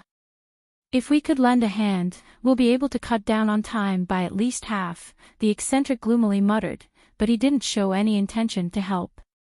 The scholar insipidly replied, "Since there are such vicious ancient beasts like the lion hawk, we must be on guard. It is better to lose a day than to lack strength when we need it most. Please be patient, seventh uncle. We still have plenty of time." The eccentric sighed, "That is so. Even if the nascent soul cultivators of other sects were quick to act, it would still take time for them to arrive and find the opening.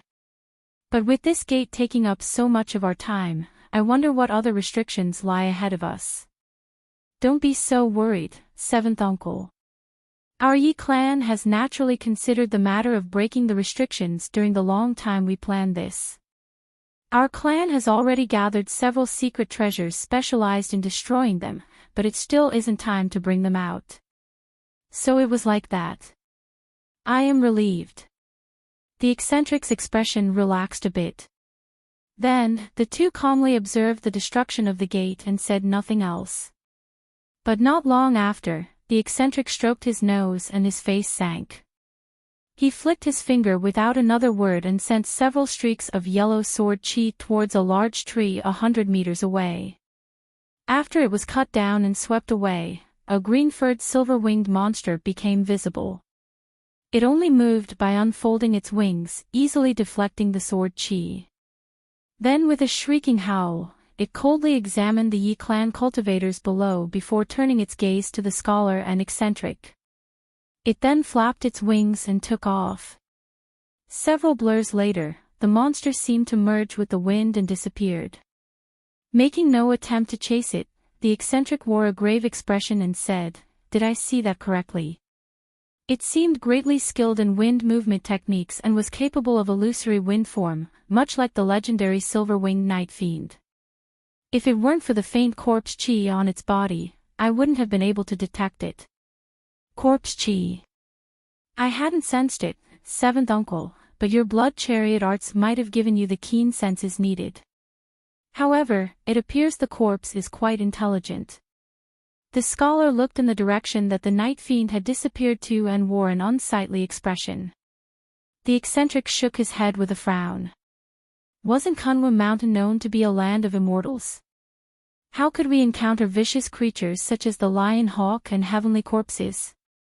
It is fortunate that we are together, else it would be far more dangerous.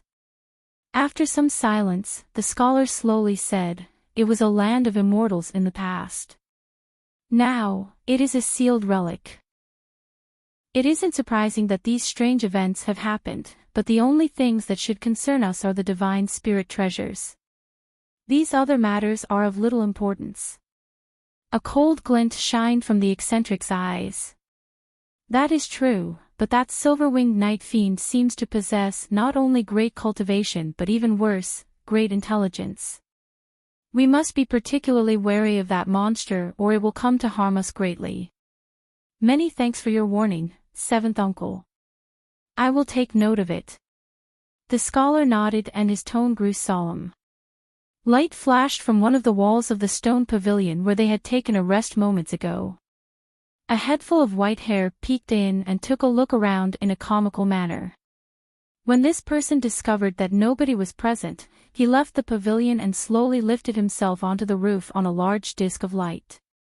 The person then raised his head to reveal a wrinkly face and narrow sly eyes. This person was the small mysterious old man, Xiang Zhili. It really is Kunwa Mountain. TCH. The spiritual chi is here quite unordinary, but who is so meddlesome to dare open the seal? If those things were to emerge, the entirety of the great gene will be doomed. I am quite out of luck to be nearby, as feigning ignorance wasn't much of an option.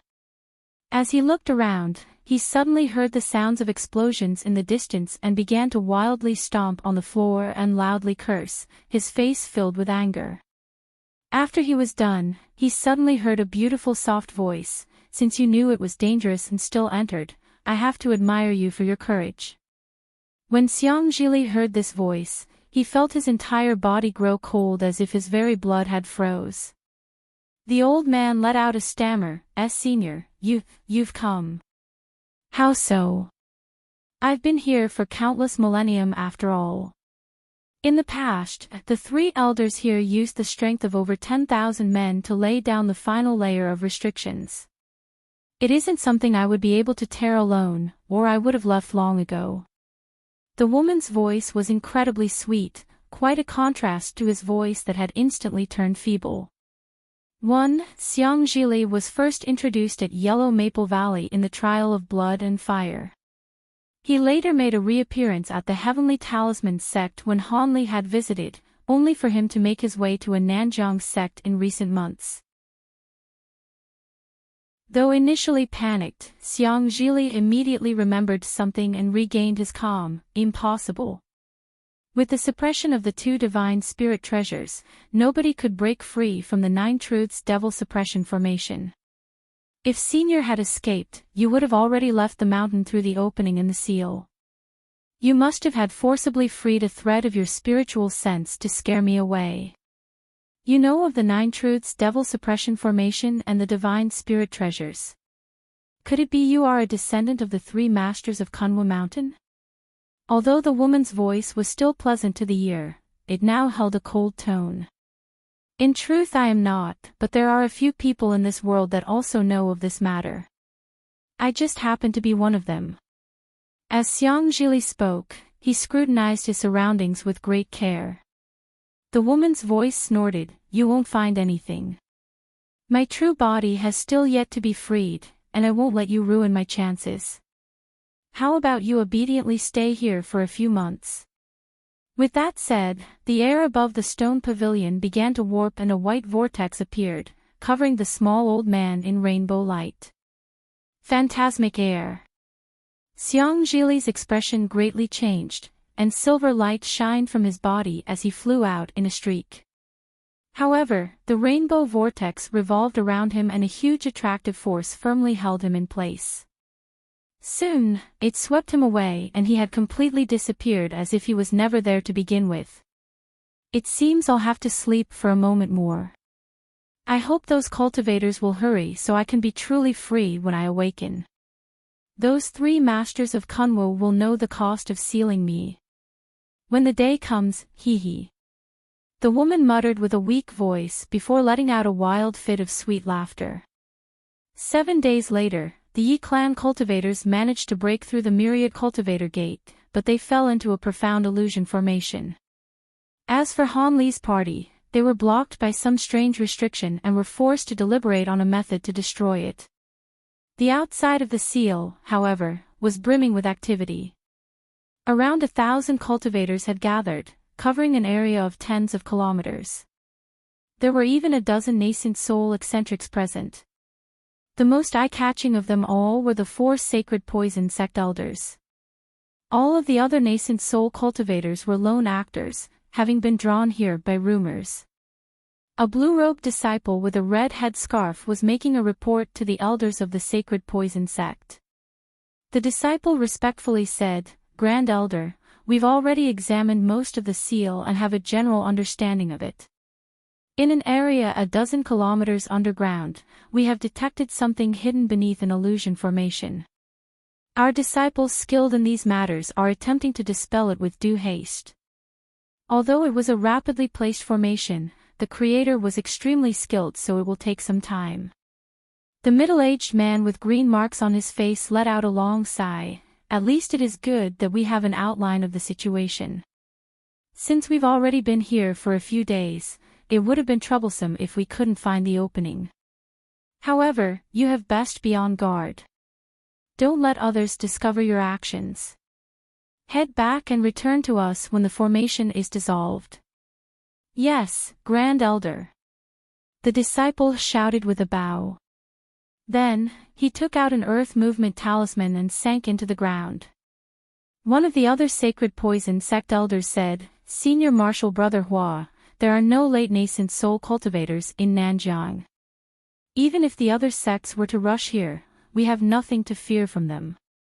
Grand Elder Hua gloomily replied, "That may be currently true, but every day we wait, the more high-grade cultivators arrive. There are many sects here that rival our power, and if they all hurry to arrive, there will certainly be trouble. Besides, the 10 great sects of the righteous and devilish Tao will involve themselves in time." When the other elders heard this, they either appeared worried or believed the problem to be overstated. However, Elder Hua let out a yelp as he turned his attention to the sky. The others soon mimicked him. A gray cloud loomed over the horizon and was heading in their direction with frightening speed. When the 4 elders of the sacred poison sect sensed that fearsome spiritual pressure, their faces all dropped. In the blink of an eye, it arrived over the small lake before disappearing in a violent rupture. From the ashes, 5 white silhouettes appeared, each of them unmoving and indistinct. The unbreakable Sink Devils. Elder Hua's expression froze. The incarnations of the yin-sifting sect's old devil Qian. One of the other sect elders shouted out with a pale complexion. Elder Hua let out a snort and softly said, "Apart from that old devil, who else cultivates such a devilish art? His true body can possess any of the 5 incarnations. Apart from killing all 5, he is practically immortal. I was wondering who had such understanding of my techniques." So it was the sacred poison sect's fellow Daoist Hua. "I didn't expect that your sect would act with such vigor in coming here. Could it be that you know something about what is sealed?" A mysterious voice slowly sounded out from the sky. It was erratic, as if each word came from different locations. Cultivator Hua deeply sighed and forced a laugh. "Brother Qian must be joking. How could we know of such a thing? It is only that our sect was closer, so I went ahead to take a look. Nevertheless, may I ask why the esteemed Grand Elder of the yin-sifting sect is here?" Grand Elder Qian let out a mysterious laugh and said, "Oh, I recall that the closest sect to the location was the Immortal Form sect. Did yours move?" As for me, I was in Nanjiang on business and only happened to come across all of this. Elder Hua dryly laughed and asked, "It can't be easy for someone as famous as Brother Qian to leave his sect. May I ask what stirred you into personally taking action?" "Just dealing with a few traitors that had fled here, nothing important. I was simply handling the matter quietly." "Is that so?" "It seems I was being too suspicious." After that, the two spoke no further. For a time, the air became stagnant. "I found it. There is an opening to the north. We can enter through there. The sacred poison sect is breaking the entrance as we speak." A figure emerged from the side of the lake and shouted as it flew into the distance. The voice startled all of the nearby cultivators. Almost immediately, several blue-robed disciples were chasing after the cultivator with alarmed fury. However, he used an exceptional movement technique and was able to escape at great speed. The sacred poison sect elders' expressions all became wretched.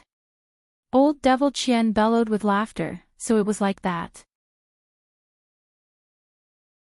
Is that so? I don't know what my disciples did to offend you, Brother Jingwei, but could you defer their punishment to me?" Before any further action could take place, an indifferent voice sounded out, followed by various colored streaks of light heading in their direction. In the blink of an eye, the sacred poison sect elders appeared before them. The one who spoke faced against the silhouette in the red light. Much to the surprise of those present, the overbearing cultivator from before chuckled upon seeing their arrival and said, "So Brother Hua actually was here. It seems I've been lacking in manners. It was merely a jest towards your sect disciples. How could I truly bully them?" His attitude had changed dramatically. Wild laughter came from the side, and 5 white silhouettes suddenly appeared in a brilliant flash. "So it was fellow Daoist Jingwei, the illustrious Master Scatterwind. Now that I see you in person, your reputation is well deserved. The unbreakable Sink Devils, so it was the Yin-sifting sect's Brother Qian." The cultivator coated in red light spoke out in great alarm. "You flatter me, Brother Zhang. Your reputation is no lesser than my own." Old Devil Qian spoke with a cackle. Those words were true. Master Scatterwind was a famous figure in the Great Jin. However, his fame wasn't the result of anything good. He was known as a moralist deceiver, as treacherous as they came.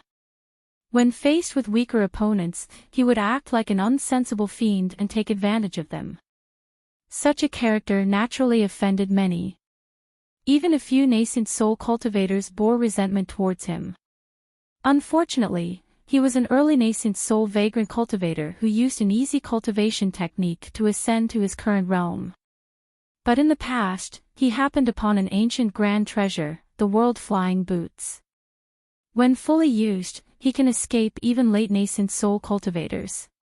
In addition, he later cultivated many strange secret techniques focused on survival and avoided offending any cultivators at mid and late nascent soul stage. As a result, he was able to travel freely despite being one of the most notorious figures in the Great Jin. The sacred poison sect's Grand Elder Hua Tianqi had nothing good to say about him, but Old Devil Qian seemed quite interested. In the face of the Yin-sifting sect's Grand Elder, Master Scatterwind smiled and began to slowly retreat like a mouse when faced against a cat.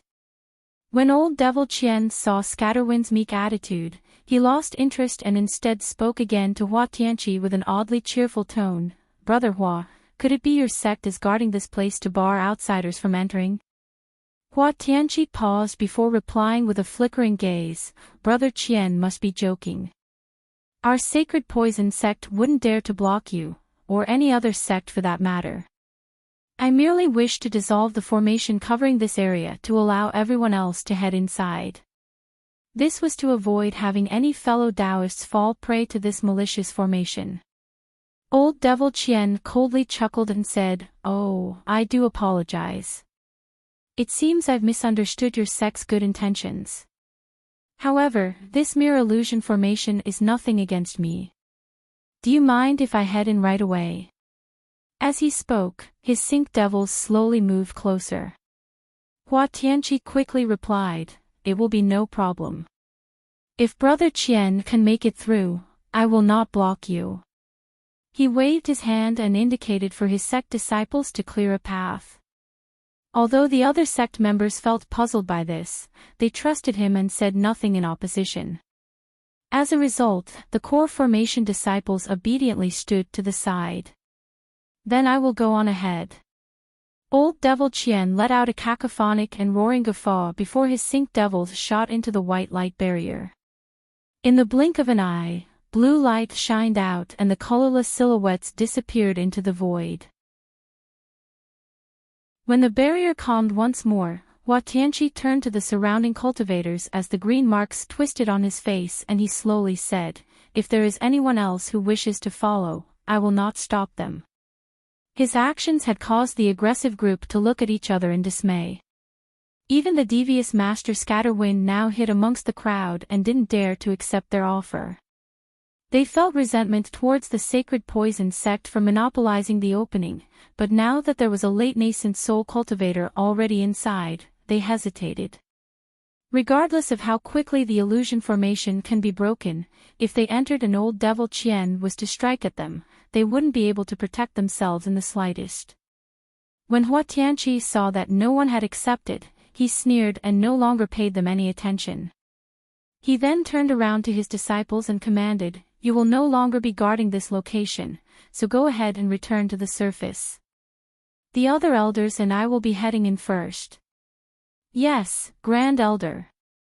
The 8 sacred poison sect core formation disciples bowed and tunneled back up. With a shout, the 4 sacred poison sect cultivators then entered the illusion formation and disappeared without a trace. Afterwards, an uproar broke out. A majority of them didn't belong to a group. At most, they came in groups of 2 or 3 core formation cultivators, but none were in nearly great enough force to head in. As for the lone nascent soul cultivators, they all revealed a pensive expression as well. Now that the entrance was unobstructed, the situation had become awkward. Master Scatterwind discovered a bulky man in the crowd and said, "Fellow Daoist, how about we head in together?" "Together? Please excuse my refusal. However, it is a joy to meet you, given your grand reputation." The large nascent soul cultivator rolled his eyes and spoke with a sarcastic tone. Master Scatterwind didn't take his refusal to heart and pleasantly said, "Fellow Daoist doesn't need to be so distant. In addition to us two, there should be 3 other vagrant nascent soul cultivators gathered here. How about we head in together? That way, we won't have much to fear from the others already inside." The large man felt tempted, but Scatterwind's reputation was far too damaging. He snorted and said, "How about you gather the others first before asking me again?" "That's fine, they will be sure to agree." He slapped his chest in a pledge and flew over to an old man glowing in purple light, much to the bewilderment of the large man. Before the old man could react, Scatterwind wore a beaming smile. "Fellow Daoist, would you like to head in together? I've already come to terms with the other fellow Daoist to find 3 more people. Are you willing to join us?" The old man frowned and coldly glanced at him before turning to look at the large man with a curious gaze. When their eyes met, he suddenly realized something and he faintly smiled. Not long after, the 5 unacquainted vagrants entered the illusion formation together and disappeared from sight. Hanli was currently looking around him with blue light shining from his eyes. He now found himself trapped in an illusory space where he was surrounded by various colored clouds. Besides these, nothing else existed here. This wicked place is far too strange. I can't fly out, nor can I discover any restrictions. It doesn't seem to be an illusory formation. Could it be that I am truly trapped here? Hanli muttered with a sour face. Several days prior, his party discovered a boulder on the side of the stairs with a rare medicinal herb growing on it. Old Man Fu Eager went out to pick it, but had stirred up a restriction of some kind. As a result, Hanli saw his surroundings light up before he appeared in this place alone. The other two were nowhere to be seen. Although he wasn't on the same level as a spell formation grandmaster, he had done quite a bit of research on strange ancient formations and wasn't very fearful at the start. But it didn't take long for him to have a change of mind. He wasn't even sure if this was an illusion. He only knew that no matter how far he flew, everything remained entirely the same. He had also made extensive use of his bright sight spirit eyes, to no avail. As for attacks from his treasures, he had used them all, but the strikes traveled incredibly far before disappearing. It seemed there was no use in trying even stronger attacks. After spending so much time floating here, Hanli hadn't made the slightest progress and eventually decided to stop for the time being. He closed his eyes and sank into meditation as the many ancient spell formations he studied appeared in his mind, attempting to find a restriction that was similar to this one. As time slowly passed by, his figure remained motionless. Eventually, he slowly opened his eyes to glare at the bright clouds that surrounded him. He wore an odd expression and clicked his tongue, muttering, "So it was like that." Hanli slowly stood up and reached out to a nearby red cloud. Suddenly, a large azure hand materialized in the air and grabbed a hold of it. He stared at the hand and suddenly formed a strange hand gesture before muttering an incantation. The large hand trembled momentarily before closing a fist around the cloud. Azure light brightly shined from the hand and it soon took the shape of a ball. He then spat out a thread of blue nascent flame and had it wrap around the ball before quickly submerging it in an inferno. Hanli then ceased casting spell seals and expressionlessly looked at the ball of light in silence.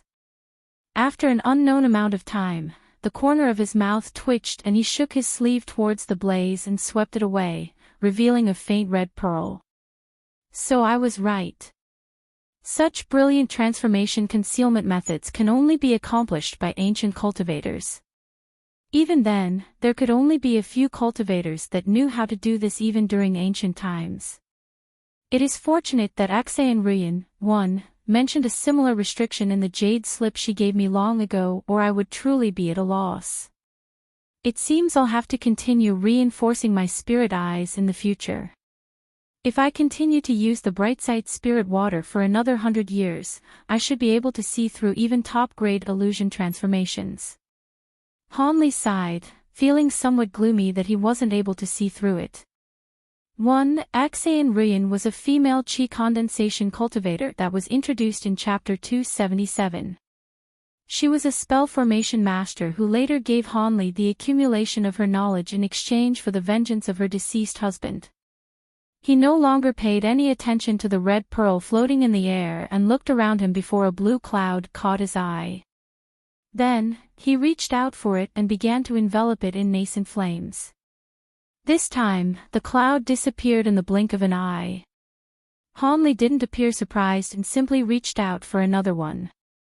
After 2 more failures, he eventually came into possession of a blue pearl. Half a day later, he acquired a yellow, azure, and gold pearl. He solemnly raised his hand to these pearls and had them fly high into the air. He then pulled his hands at them and had them slowly revolve, gradually accelerating them until it formed a ring of rainbow light. Hanli raised his brow at the sight and softly shouted, "Go!" He stopped his fingers and the rainbow ring scattered, flying off in various directions at a profound trajectory. In the blink of an eye, they flew to seemingly unrelated points and revolved in place, pulsing in size as they underwent a strange alteration. He was forced to narrow his eyes from the blinding eruptions as the balls now were more akin to 5 blazing suns. They converged together and the world began to blur around him. Soon, light surged and Hanli found himself back at the stone steps next to the huge boulder. Fellow Daoist Han. Brother Han. Bai Yui and Old Man Fu shouted out in alarm when they saw him. The two stood 10 meters away, and the distress on their faces quickly turned to delight. "So you two were also trapped?" Hanli asked. It must have been Brother Han who broke through that bizarre restriction. I've never seen such a fearsome spell formation before. I thought that I would be trapped in there until I perished. Old man Fu spoke with lingering fear. It was clear he had suffered much in this time. Both his magic power and spirit had been damaged in his attempts to escape.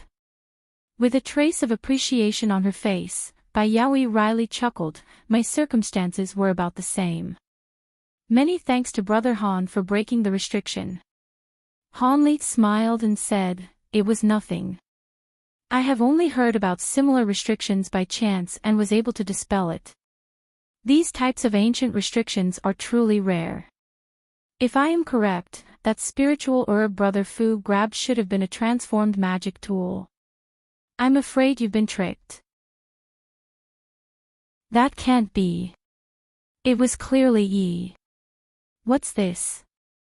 Old man Fu doubtfully took out a jade box and opened it to reveal an ordinary jade scepter. He was immediately dumbstruck by the sight. In truth, we were already in the illusion's grasp when we approached the huge stone. Fellow Taoist had only activated the most fearsome of the restrictions upon grabbing the spiritual herb. How about we take another look at it? Han Li then pointed in the direction of the rock. The other two looked over and saw a plant with purple berries growing on it. Those ancient cultivators are truly devious to put such a trap here. What were they thinking? The old man flusteredly said. Bai Yaoi curled her lips in amazement. There's no need to be so amazed, Han Li indifferently spoke, this ancient restriction needed to be activated by those who entered it. It is only natural for its appearance to change. However, it was only dissolved and not completely destroyed. We only have a limited amount of time. This mountain is unlike its reputation as the immortal spirit mountain. It's more like a dragon's lair. Old man Fu appeared resentful at having been tricked. Han Li's eyes flickered and he said with a deep voice, let's be more careful. This place isn't just an old ruin. I only managed to dispel that restriction out of luck. I'm not certain I'll be able to next time, so let's avoid stirring up any calamity. Old man Fu let out an embarrassed laugh, I'll be sure not to act so rashly in the future. Bai Yaoi pensively nodded. Since fellow Taoists understand, let's head on our way. The noise ahead has already come to a stop. Over the past few days, they might have already arrived at the top. Han Li looked at the top of the mountain and set off up the stairs. The other two closely followed suit. Several hours later, the three flew past several huge cliffs, eventually arriving at the stone pavilion where the Yi clan had rested previously, and where Xiang Zhili had disappeared. When they saw the sight, Han Li sighed and the three stopped, looking at the pavilion from a distance. Old man Fu and Bai Yaoi both couldn't help but look over, having also noticed something off. There were shallow footsteps in the loose dirt surrounding the area. If someone wasn't paying attention, they could have easily missed it. Bai Yaoi tensed her brow and said, others have been here already. Old man Fu muttered to himself for a moment and pointed to an object at the side of the pavilion, take a look at that stone as well. There was a deep, narrow groove scathed the surface that was 10 meters long. One could easily tell it was the mark of an incredibly sharp sword qi. It had been unintentionally left behind by the Yi clan's seventh uncle during their battle with the lion hawk. Bai Yaoi's eyes lit up, this mark is new. It seems that something else had attacked them. Could it have been the silver-winged night fiend? With exceptional calm, Han Li said, perhaps, but in any case, they made their way up. It should save us some trouble. When old man Fu heard this, he smiled and thought to say something, but was interrupted by a sudden flash of white nearby, followed by the appearance of a colorless screen. A bleached silhouette emerged and could clearly see the three. Han Li and Bai Yaoi both rejoiced as they had found the exit they longed for. However, old man Fu lost all the blood in his face when he saw the figure, shouting, the unbreakable sink devils. Those are old Devil Qian's incarnations. When Han Li heard this, he was stunned. He felt as though he had heard of them before and of the name Old Devil Qian, but before anything came to mind, he noticed Bai Yaoi's face had blanched as well. With several puffs, 5 similar white silhouettes emerged. These indistinct silhouettes appeared abreast in a line. Their statue gazes all focused on Han Li and then his companions. The Grand Elder of the Yin Sifting Sect. When Han Li finally recognized the 5 strange beings, his expression instantly turned unsightly. So it was fellow Daoist Fu, what a coincidence. It is no wonder why I wasn't able to find you. So it turned out you had entered here first. And from this woman's strange attire, she should be a cultivator from North Night Palace. I can be considered old friends with your palace's Madame Lu. As for this last fellow Daoist, TCH, could it be Brother Han from the Heavenly South? You've had both my sect and the Endless Sky Temple search long and hard for you. Old Devil Qian's voice was amazed at first, but then it slowly broke out into wild laughter. When Bai Yaoi and Old Man Fu heard Han Li's name mentioned with the Heavenly South, they looked back at him with bewilderment. Han Li, however, only had his attention on the 5 white silhouettes as he gloomily stared at them in silence. He had personally killed a mid-nascent soul Yin Sifting Sect elder and seized their sect's signature treasure, the Ghost Sifting Banner, from him. Using words to dispel hostilities was no longer an option. It also stood to mention that he intended on acquiring the method to dissolve the soul seal curse placed on his Dao companion from the very start, something that only the Yin Sifting Sect Master and the sect's Grand Elder would know. Originally, he planned on attacking the sect Master, but now had an unexpected encounter with the sect's Grand Elder, and began to consider if it was possible to stake an all-out battle. After all, the two were the most important people in the Yin Sifting Sect. There would seldom be an opportunity where he could find them alone. This Grand Elder should prove to be a more brutal opponent than the Silver-Winged Night Fiend. The Night Fiend hadn't possessed any compatible treasures and there were restrictions present on his body, but even that was enough to nearly kill Han Li. However, Han Li hadn't used the fullest extent of his abilities at the time, abstaining from using Monarch's Soul Divergence's Grand Puppet. In that case, there should be a chance of victory. And even if the unbreakable Sync Devils were as powerful as rumor had it, his divine Devil Bane lightning should be quite effective in restraining it. As these thoughts quickly flickered through his mind, the middle of the 5 figures suddenly raised its hand in an incantation gesture and its body glowed with gray, condensing the image of a gray-robed cultivator in front of it. This strange turn of events was entirely freakish. A layer of faint gray chi was obscuring his face, but the color of his gray hair revealed him to be advanced in age. Old Devil Qian's true body had emerged. In that moment, the 3 all grew vastly wary as they stared at him. They weren't able to see through what he was thinking. The old devil had remained silent during this and slapped a storage pouch at his waist, taking out a small pitch-black flag. He then waved it in their direction. Old Man Fu's expression vastly dropped at the sight of this, and he hurriedly summoned a treasure into his hand. Bai Yaoi covered her body in an icy light, instantly forming a barrier. As for Han Li, he simply observed Old Devil Qian's actions with a raised brow. His expression turned ever more gloomy as time went on. How odd, strange, indeed. The flag blinked with black light and showed no other unusual signs. This caused him to speak with a surprised tone. Brother Qian, why have you taken out your ghost-sifting banner? Could it be you wish to start a war between our sects? Although Old Man Fu was quite fearful towards the old devil, his party consisted of 3 mid-nascent soul cultivators with one in particular possessing profound abilities. Together, they didn't have much to fear. Old Devil Qian looked at the 3 and calmly stated, I have no interest in starting a war. However, that Brother Han and I have some unsettled business to attend to. As you two have nothing to do with it, I will not stop you if you wish to depart. It seems we have the same idea, Hanli said with a calm smile. I've long heard of the impressive reputation of your unbreakable sink devils. I wish to personally test them.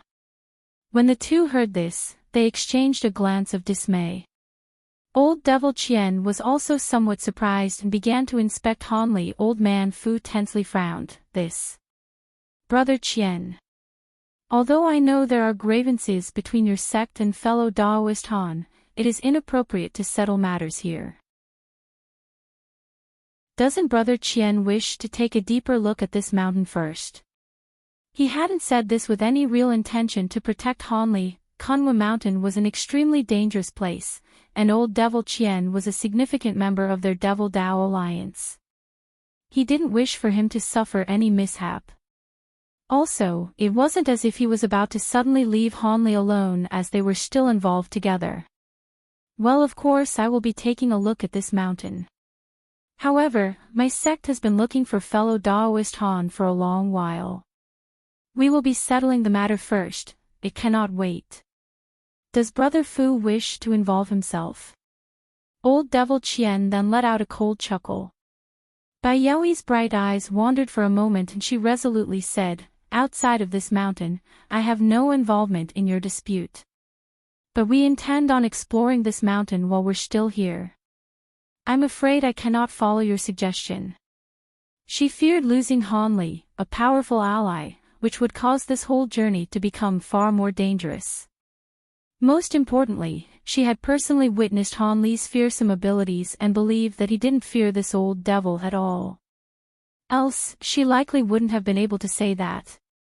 Seeing that the two wouldn't give in, a cold glint flashed from the grey-robed cultivator's eyes. When he looked at them, it felt as if his very gaze could freeze the air in their lungs. Old Man Fu and Bai Yaoi felt their heart drop but betrayed none of this on their face. Fine, it seems this is a matter that can be let go. However, my sect has a treasure that has fallen into his hands. I will leave him be if he gives me it, or I will take you three on, even at the cost of great strength. With that said, Old Devil Qian withdrew his icy gaze. Hanli laughed and openly said, "Oh, you mean that ghost-sifting banner?" With a deep voice, Old Devil Qian said, "That's the one. When our sect's fourth elder perished in battle, the flag fell into your hands. Hand it over and I'll leave you be, for now." After a moment of silence, Hanli glanced at the sky and sneered, "Your tone is quite arrogant. I can return the ghost-sifting banner to you, but I have one condition. Would you be willing to hear me out? You killed our sect's fourth elder and took from him a legacy treasure of my sect. You dare to ask for a condition? Do you think I won't take your life?" Old Devil Qian smiled with fury and the sink devils behind him leaped up before drifting to his front. The air suddenly drew thick with tension. Old Man Fu was greatly shocked by this turn of events and a trace of amazement betrayed his face. As fellow members of the Devil Dao Alliance, the Nine Serenities sect knew a bit about the disappearance of the Yin Sifting sect's fourth elder. Old Man Fu was caught completely off guard when he heard that Hanli had killed their famous fourth elder. And it seemed that one of the famous ghost-sifting banner had fallen into his hands as well. It was no wonder Old Devil Qian wasn't about to release Hanli despite knowing it wasn't an ideal opportunity. As for why Hanli was concealing his origins, it wasn't even worth mentioning. Hanli snorted and his expression sank. "You make it sound so easy for me to return it. For some cursed reason, your sect's fourth elder chased after me and attacked my Dao companion. How could I allow it to be returned?" With complete resolution, the old devil said, "I have no interest nor relation to what he did in the heavenly south. However, I am dead set on taking back our sect's legacy treasure, or it will be a great loss of prestige." "So you mean to say you aren't willing to hear me out?" Hanli narrowed his eyes. If you were a grand elder of one of the 10 great sects, I might have heard you out, but you are just some trifling cultivator from the heavenly south. How could you possibly speak of conditions with me? Old Devil Chien raised his head to the sky in wild laughter. Then, his body suddenly exploded into a cloud of baleful chi before merging with the white silhouettes behind him. The five suddenly blazed gray and their originally still eyes animated with bloodthirsty madness. Old Man Fu suddenly remembered something and regretfully said, "Damn. I nearly forgot. This old devil cultivates the superior apathetic arts, resulting in a rash and surly temperament. Our threats have only served to anger him." Bai Yaoi frowned when she heard this and raised her hand without another word, summoning a crystalline flying sword to the air and had it revolve around her head. Han Li narrowed his eyes and flicked his hand from within his sleeve, summoning the Triflame fan into his grasp. Afterwards, he stealthily slapped his storage pouch with the other and quickly focused his spiritual sense on his grand puppet. He had already resolved himself to go all out. When the other two began their attack, he would immediately unleash the puppet and deal a grievous injury to old Devil Chien. Even if he couldn't take his life, it would be a satisfactory result if he could damage his cultivation. That way, he could be able to force the terms out of him the next time they battled. Han Li had never once forgotten about the soul seal curse that afflicted his Nangong Wan. So long as he could acquire the method to dissolve it, he could rest easy. Even if this would result in the endless pursuit of the Yin sifting sect, he wouldn't hesitate in the slightest. The Sink Devils then all let out a strange cry and their bodies turned near transparent. They shifted into smoke before malevolently flying towards the three. At that moment, however, the screen of light where the white silhouettes had emerged from suddenly let out an earth-shattering explosion and filled the air with a blinding radiance. Before they could all clearly understand what was happening, the light let out unceasing explosions, followed by nearly a dozen various streaks. They flew in a circle and their light faded away to reveal a person for each one. Old Devil Chien astonishedly recalled his attack and hastily turned around, assuming a careful attitude. "What just happened? Why are you in such a panic?" The cultivators that had emerged from the screen of light were in sorry states, but all of them possessed nascent soul cultivation. No matter how arrogant he may be, he didn't dare to turn a blind eye. More importantly, the explosions had given him a faint feeling of foreboding. The newly arrived were the 4 elders of the Sacred Poison sect and the group of 5 vagrant cultivators which included the dubious Master Scatterwind. One among them said, "Brother Chien is astonishingly capable. He had arrived a step faster than us." Is that the 9 Serenities sect's fellow Daoist Fu? Who are those other 2? So it was Brother Hua. Your arrival is quite timely. With a trace of lingering worry, Old Man Fu then quickly asked, "Could enlighten us on what was behind that recent explosion?" A large man amongst the vagrants snorted and said, "That is what we should be asking. Since you arrived earlier, you must have been the ones who placed down the illusion formation outside. It had erupted after we passed through, sealing the opening." When they heard this, their expressions faintly changed, staring at Han Li, Bai Yaoi and Old Man Fu with unfriendly bearings. "You misunderstand. When we arrived, there were already others present. We had nothing to do with the illusion formation you speak of." Old Man Fu's face sank and he bluntly asked, "Could it be you plan on taking out your grievances on us?" During such complicated situations, one couldn't reveal weakness or risk being assailed by all sides. "There are others here." This time, even Old Devil Chien was surprised. Old Man Fu snorted and explained, "We were taken here unintentionally through an ancient spell formation. At the time, we heard the sounds of people breaking a restriction at the top of the mountain. However, we were trapped in a restriction for several days and had lost track of them. I reckon this illusion formation should have something to do with them." "Is that true?"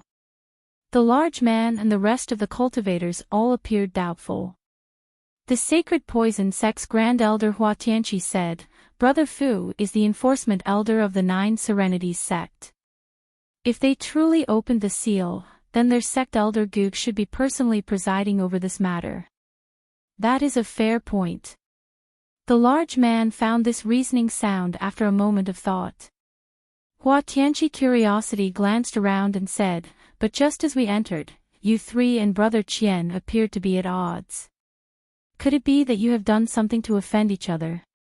It was obvious to see that they were readied for battle. This is... A trace of hesitation appeared on the old man's face as he thought of a reply. In a palace hall far on the top of Kunwa Mountain, the large-headed eccentric was holding a small golden hammer. With each wave, he summoned an arc of silver-white lightning, shattering stone puppet after puppet. Behind him, the other Yi clan elders were controlling their own magic treasures, fiercely attacking the stone puppets in front of them. These puppets all took the form of birds or four-legged beasts. Not only were they incredibly sturdy, but were able to release many simple magic techniques from their mouths in a formidable fashion. They wildly rushed into the hall from the surrounding palace corridors as if there were no end to them. The Yi clan cultivators all remained calm in the face of these relentless enemies and focused on controlling their magic tools as if they were simply stalling for time. Then shortly after, a violent explosion sounded out from the distance. A corridor had collapsed and halted a stream of stone puppets with it. The Yi clan cultivators all smiled. Not long after, 3 other corridors had collapsed with explosions one after another, completely cutting off all streams of puppets. The elders then soon exterminated the remaining few in the hall. One of them mused, "What in the world are these? They are quite different from the mechanisms of the current age."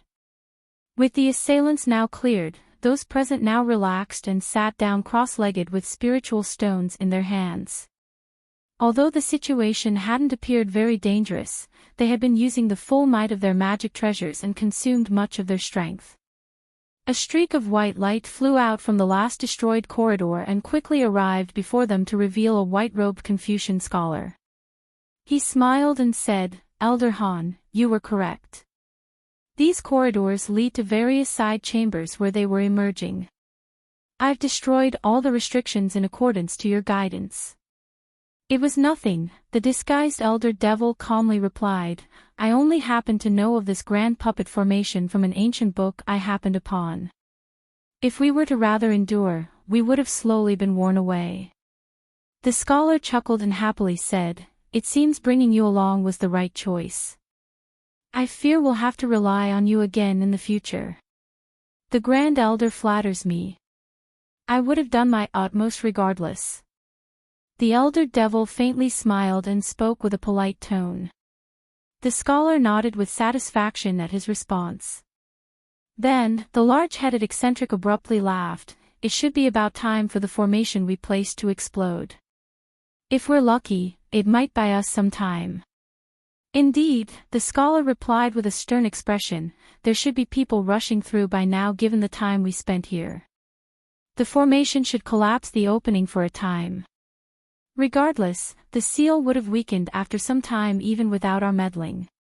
There is still some time before the seal completely collapses. It should be long enough for us to seize the treasures." The eccentric then turned to the scholar and asked, "But where exactly are we on the mountain? Surely we can't be too far away from the main buildings." The scholar pondered for a moment and slowly said, "Yes, that should be about right. However, we're now encountering restrictions with far greater frequency. It should illustrate that we've arrived near an important place on Kunwa Mountain." "That is good. However, there is a troublesome matter to address. That silver-winged night fiend has been following us. Why is this? Does it wish to mount a sneak attack?" The eccentric then turned to look at the entrance of the large hall with a trace of apprehension.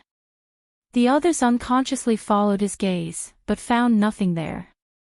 Nevertheless, they knew that it was most likely hiding and was observing them from a distance, much to their distress. Were it not for the fact that they had 2 late nascent soul cultivators, they wouldn't have dared to continue forward. The scholar muttered to himself for a moment and said, "That refined corpse is somewhat troublesome. If we had enough time, we could injure it or even hunt it down. However, time is of the essence. Currently, it is only observing us, and we would risk enraging it if we take action. Perhaps it will later trap itself in a restriction." When the others heard this, they found the words to be reasonable and agreed. After all, the devil possessed masterful movement techniques. It was nearly impossible for them to escape from it.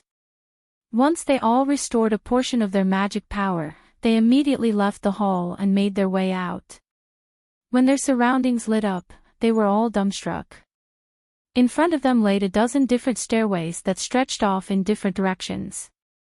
However, each path was clouded by a white fog, so no one couldn't tell where they led. This was much to their shock. One of the older cultivators sighed and turned to the scholar with a wry smile. "How will we deal with this? Even if we had one person search each area, we can't cover everything." The scholar quickly calmed the old man. "There is no need to be nervous. This clearly shows that we've arrived at the heart of Kunwa Mountain. Splitting our numbers individually is out of the question as we can't protect ourselves alone. How about we head over to there and take a look first?" He pointed to a platform made of white jade where all the steps joined. It was a couple of kilometers away, but it was clearly massive. The others raised no objections and followed after, taking off to the air. But not far into their journey, they all fell to the ground. "There is a restriction preventing flight. Why would it be placed here?" the eccentric shouted. Fortunately, they hadn't flown high and thus didn't suffer any injuries. Rather, they were happy to discover this restriction. This was a sign that they had entered a very important place in the Kunwa Mountains. When Hua Tianqi heard old man Fu give him a general explanation, he felt quite astonished, saying, "So it turned out that fellow Daoist Han is from the heavenly south. We see very few of your people here. But regardless of what has happened, since you killed the Yin-sifting sect elder and acquired his ghost-sifting banner, this is not a matter that can be so easily resolved." The others were also thrown into an uproar and examined Hanli with a curious gaze. To the cultivators of the Great Gene, they knew the heavenly south to be some unremarkable place far away. For such a person to appear before them and provoke the Yin-sifting sect aroused great curiosity. "I was merely protecting myself," Hanli calmly elaborated. "If it weren't for their elder taking the initiative to stir up trouble, I wouldn't be involved in this mess." The large man from the group of vagrant cultivators anxiously said, "Enough. In any case, you three have already stayed here for some time and should know where we are, right?" Han Li's eyes shifted and he calmly answered, "Of course, this is the legendary Kunwa Mountain." Kunwa Mountain. The newly arrived were briefly stunned before cheering with joy. Even old Devil Qian was surprised. As the sacred poison sect elders already knew this, they simply exchanged a glance. Their grand elder, Hua Tianqi, then rubbed his chin and turned to look at the white silhouettes. "It also stands to mention that there are people who have arrived ahead of us. We neither know their number, nor their strength. But since they were able to open such a large seal, they should be quite powerful. Brother Qian, regardless of whatever conflict you have with fellow Daoist Han, it is not the time to be fighting. Wouldn't it be better for us to join hands and expel the other group from the mountain? Afterwards, we can divide the treasures Kunwa Mountain provides among ourselves. You can then resolve your grievances with fellow Daoist Han. Join hands." Old Devil Qian grew silent as he pondered. As for Master Scatterwind and his 4 companions, their hearts stirred and they began to speak amongst themselves through voice transmission. Under the circumstances, Old Man Fu and Bai Yaoi sighed.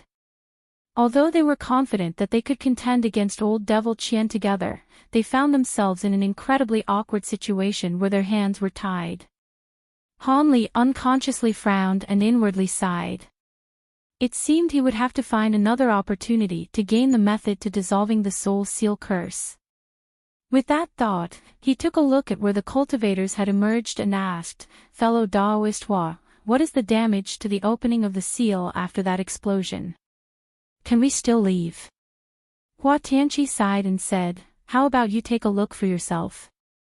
It might be different later on, but the passageway is definitely blocked for the near future." Han Li pursed his lips and after some hesitation, flew directly over to the light screen and disappeared into it. Bai Yui and Old Man Fu quickly turned their attention over to it. A short moment later, he emerged from the screen of light with a sullen expression. He looked over to his two companions and shook his head. "It's true, the passageway is blocked, but it will restore itself eventually. For now, let's explore deeper up the mountain." The following events were simple. Despite the old devil Qian's great arrogance, he knew that it was the wrong place to settle matters. This was a prime opportunity to acquire grand treasures and he didn't wish to return empty-handed. As such, he was forced to let go of Han Li for the time being. As for the temporary alliance, they all considered it for a moment before all agreeing to it. With everyone on board, Hua Tianqi shouted, "Together, we'll be able to match whoever is ahead of us, even if they are cultivators from the 10 great sections. Let us set off before the other party can acquire the treasures first." Then, he led the way up the stone steps. Old Devil Qian coldly snorted and his 5 devils joined together before following after them. Han Li and company silently flew up the stairs as well. The Yi clan members were currently standing in front of the White Jade Plaza. It spanned over a fifth of a kilometer and was crafted from beautiful jade. There were pillars all around that were over 30 meters tall. Each jade pillar was masterfully engraved with rare, lifelike spirit beasts. However, they weren't looking at these pillars at all, but at the other end of the plaza. It was there where the stone steps emerged and huge jade tablets was erected in front of them, containing the names of various locations such as Fortune Cloud Hall and Goldstone Pavilion. They were all lost in thought as they stared at them. A cultivator from the crowd spoke up, "There are only 3 places that we will most likely find the divine spirit treasures. The centermost of these is Kunwu Hall.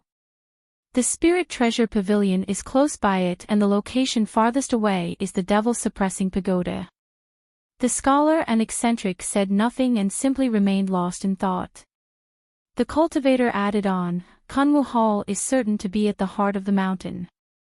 And given the name of the Spirit Treasure Pavilion, it is obviously where the ancient cultivators kept their treasures. It wouldn't be odd for the treasures to be there. As for the Devil-Suppressing Pagoda, that should be where they imprison devils. Under the strange circumstances of the mountain ceiling, it is very likely that the divine spirit treasures are being kept there. After all, they would have used the power of the treasures to suppress these devils." The scholar eventually grunted and said, "Well said. I also feel that the divine spirit treasures should be placed in one of these 3 areas. However, we do not have the power to look at every location, so we'll have to choose one of 2 places." "Which 2?"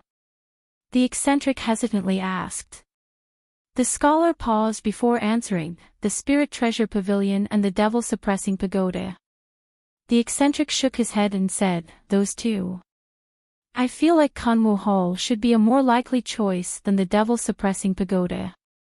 The scholar chuckled and calmly explained, "The Spirit Treasure Hall should most likely net us some treasures even if we don't manage to acquire the divine spirit treasures. Kunwu Hall is far too obvious a choice, and would be lathered in traps and restrictions. Since the mountain was sealed, I believe that the 2 treasures would have no purpose being enshrined at Kunwu Hall. It is more likely being used to suppress some sort of unspeakable demon in the Devil-Suppressing Pagoda." The eccentric eventually shook his head, "That does sound reasonable, but I do believe we should still have a deep look at Kunwu Hall on the merit that it is the core building of the mountain." The scholar wryly smiled and said, "I understand your words, but we only have so many people. It is too difficult to split into 2 groups, let alone 3. The others began to discuss their plan of action, with a few members each finding the other side more reasonable. For a time, a conclusion couldn't be formed. When the eccentric saw this stalemate, an odd expression appeared on his face and he proposed, "Our group consists of 9 members. How about we each take 3 to explore both the Spirit Treasure Pavilion and the Devil Suppressing Pagoda? As for the last one, they will be an elder particularly skilled in movement techniques, and will be sent to make a trip to Kanwa Hall. If they find any problems, they will turn back and we will be notified of what happened. Then if either of us finish our journey smoothly, we can make the journey to Kanwa Hall." "That will be fine. Let's do that then. However, since this elder will be alone, they will be a target of the Lion Hawk and the Silver-Winged Night Fiend. We'll have to give them the overflowing sky bracelet," the scholar said.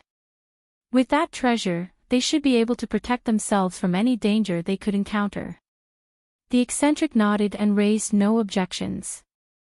They then promptly split their numbers and each headed in different ways. The disguised elder devil followed after the eccentric, and the square-faced middle-aged man was chosen to explore Kanwa Hall. It came as no surprise, as the square-faced cultivator had the 3rd highest cultivation in the group. After a brief moment of hesitation, the scholar agreed and offered the bone-white bracelet to him. He warned, "Every activation of the overflowing sky bracelet requires the use of your blood essence. Do not use it lightly." "Don't worry, I am well aware." The square-faced cultivator accepted the bracelet with a solemn expression. The eccentric spoke. "It is said that the Devil Suppressing Pagoda is specialized in restraining vicious ghosts, demons, devils, and other such existences. I don't know if there are any that are still there, but I will still be heading over there." The scholar chuckled and agreed in passing, "It seems we had the same idea. I was originally quite interested in the Devil Suppressing Pagoda, but since 7th Uncle said it first, I won't raise any objections. I'll bring these 3 to the Spirit Treasure Pavilion." The large-headed eccentric promptly led his group of 3, including the disguised elder devil, towards the steps of the Devil Suppressing Pagoda. The square-faced middle-aged cultivator saluted the scholar before equipping the overflowing sky bracelet. Then, with a blur, he rushed up the centermost steps towards Kanwa Hall. The scholar didn't immediately depart. Instead, he waited until both the eccentric and the square-faced cultivator faded away into the white mist, then turned to an old man at his side. "Esteemed nephew Foam, do we still have any formation tools left over?" The old man respectfully replied, "As per your orders, I've placed down a spell formation at every restriction we've broken. The only one left is the 7-star Myrtle formation that we purchased for tens of thousands of spirit stones." The scholar commanded, "Place it here," and released the 2 vampiric bats and the swarm of tiger wasps into it. "Yes." The old man slapped his storage pouch and took out a set of purple formation flags before walking to the side of the plaza. The scholar then turned to look at the mountain down below. His expression softly wavered as he silently pondered. 2 hours later, they also entered. Far below the mountain, Han Li's party had finally arrived at the Myriad Cultivate Gate. The Yi clan had placed a profound illusion there, powerful enough to trap core formation cultivators for several days at the very least. But when faced against a large number of nascent soul cultivators, it was easily disposed of in only a short amount of time. When they clearly saw the huge decorated archway of the Myriad Cultivator Gate, all their doubts about Kanwa Mountain were dispelled and they grew greatly excited. The ragtag party of cultivators then hastily made their way up the mountain. As a result, they now encountered the other restrictions the Yi clan had placed behind them. This hadn't discouraged them, but only drove them forward. But it was clear to see that with each restriction encountered, they grew ever more powerful. Although the party all possessed great cultivation, they resorted to brute force to break each one and became more delayed. An entire day passed before they arrived at the huge stone hall with the many puppets. Hua Tianqi glanced at the building with a solemn expression. Fellow Taoists, be careful. I fear it will be troublesome if there are any restrictions present. The party of cultivators ahead of us must be quite wealthy to be in possession of so many sets of formation tools. It's likely that they either belong to one of the 10 great clans or are a faction of equivalent strength. Old Devil Qian coldly snorted and said, none of those 10 are capable of fielding this many high-grade restrictions, especially the absolute ice-fire formation. I am truly curious about the identity of those ahead of us. With a confident tone, Hua Tianqi proclaimed, in any case, much to our convenience, these people had broken through the restrictions of Kanwu Mountain. Even if they placed a few interim blockades in their place, we will soon overtake them. I hope that is the case, Old Devil Qian spoke indifferently. With that said, the group rushed into the large stone hall. They saw remains of stone puppets litter the floor, and couldn't help but stop and gander. Hua Tianqi swept his spiritual sense past the stone hall and hesitantly said, there aren't any fluctuations of a restriction. How surprising, they didn't leave any behind. Old Man Fu chuckled, this is to be expected. I reckon that those people ran out of formation tools. When the large vagrant cultivator swept his gaze past the hall, he frowned and said, I've never heard of stone puppets. They aren't, they're stone spirits. Though a secret technique, demon beast souls were forcefully fused into these statues. This was particularly prevalent during ancient times, but for some unknown reason, it was later lost. The voice belonged to the taciturn Han Li. He was sifting through some of the stone on the ground and examining it. Hua Tianqi glanced at Han Li with an odd glance. Oh, fellow Daoist Han knows about such an ancient technique? I just did a bit of probing on puppet techniques. It is a pity that these are all damaged, or I would have been able to research them. With that said, Han Li tossed away the stone in his hand, having it roll several times on the ground. His investigations divulged that the remains of these spirits were made of common stone. They were peculiarly refined, but there were the strange markings of a spell formation carved on their surface. He wasn't able to clearly read them as they were fragmented. If fellow Daoist Han wishes to acquire one intact, he simply needs to look at the collapsed corridors. Perhaps a few survived. One of the cultivators spoke to Han Li with a cheerful voice. When Han Li looked over, he found the speaker to be a middle-aged man with an honest appearance, Master Scatterwind. As he wasn't from the Great Gene, he didn't know about the man's infamy, but he wasn't one to judge by appearance. Han Li smiled and thought to say something when Old Devil Qian suddenly shouted, evil creature. You're courting death. The Sink Devils then raised their hands and released beams of gray light to a seemingly empty space. With a series of explosions, purple light flared to reveal a four-winged hawk with a lion's head. It was glaring at everyone present. The beast had stealthily arrived nearby at an unknown time and laid eyes on ambushing Old Devil Qian's Sink Devils. While no one present would know of its significance, its half-severed claw had been completely restored. The lion hawk seemed to have learned from its previous experience and immediately unfolded its wings upon being exposed. It flew back in a mist of azure light and out the hall in the blink of an eye. The others had been astonished by its sudden appearance and hesitated to act. A lion hawk. There was such a monster here. Hua Tianqi gasped and wore a gloomy expression. If he was by himself, he feared he would have met a gruesome end. Old Man Fu and Bai Yaoye exchanged a glance of alarm. They already knew that an even deadlier silver-winged night fiend was lurking about. However, they had kept quiet about the matter for their own reasons. The others paled at the sight of this. That fearsome ancient bird was an existence that matched late nascent soul cultivators. It wasn't something that should be provoked. But now that it was gone, Han Li's original thoughts to look in the corridor were abandoned. Since the mountain also had a silver-winged night fiend, it was safer to travel together. After leaving the hall, the lion hawk circled down the mountain. After flying for an hour, it arrived beside a massive tree and let out a harsh and howling screech. "I got it, stop shouting. Did you want me to take revenge for you? It's not like I wanted to do this. After being trapped for countless years, it wasn't easy for me to escape, and I'd rather not provoke more trouble. Furthermore, it seems there are two groups of cultivators, all at nascent soul stage. This won't be easy." These words spoken with the voice of a cracked gong, followed by a flash of green, revealing a 3-meter-wide hole in the tree. A black-clothed woman walked out with an annoyed bearing.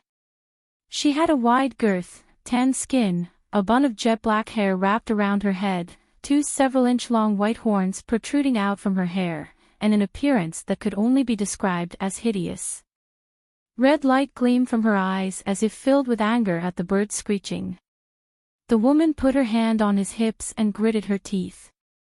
"Easier said than done. You were too careless and had half your talon cut off. Why should I take revenge? And didn't the descendants of the 3 masters here trap us here to guard this mountain on their behalf?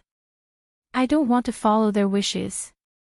A man's voice then sounded out, "But if we don't kill them, they will enter Kunwo Hall and take out the 4 spirit medallions there. I fear we may fall under their control." In a flash of azure light, the silver-winged night fiend made an appearance. The woman snorted and indifferently said, "That's if they can. Do you think the restrictions aren't sufficient? The Great North Essence lights in particular are impossible to deal with. Anybody wishing to enter Kunwo Hall is seeking death." The silver-winged night fiend calmly said, "Fellow Daoist Gue, that isn't certain. The Great North Essence lights may be fearsome, but they have late nascent soul cultivators amongst them. One of them could have a magic tool that could control it. And don't you want to take this opportunity to take those control medallions? Although we emerged from the spirit prison formation, we still won't be able to take a step outside this mountain."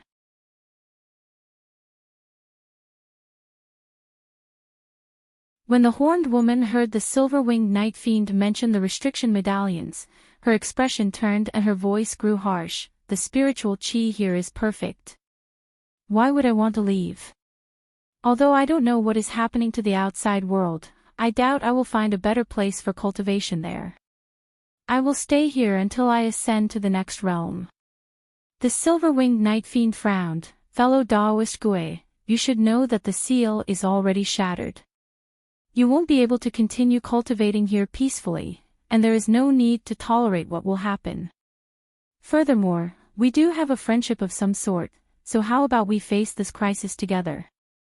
The horned woman nodded with a more relaxed composure. "We do have some friendship.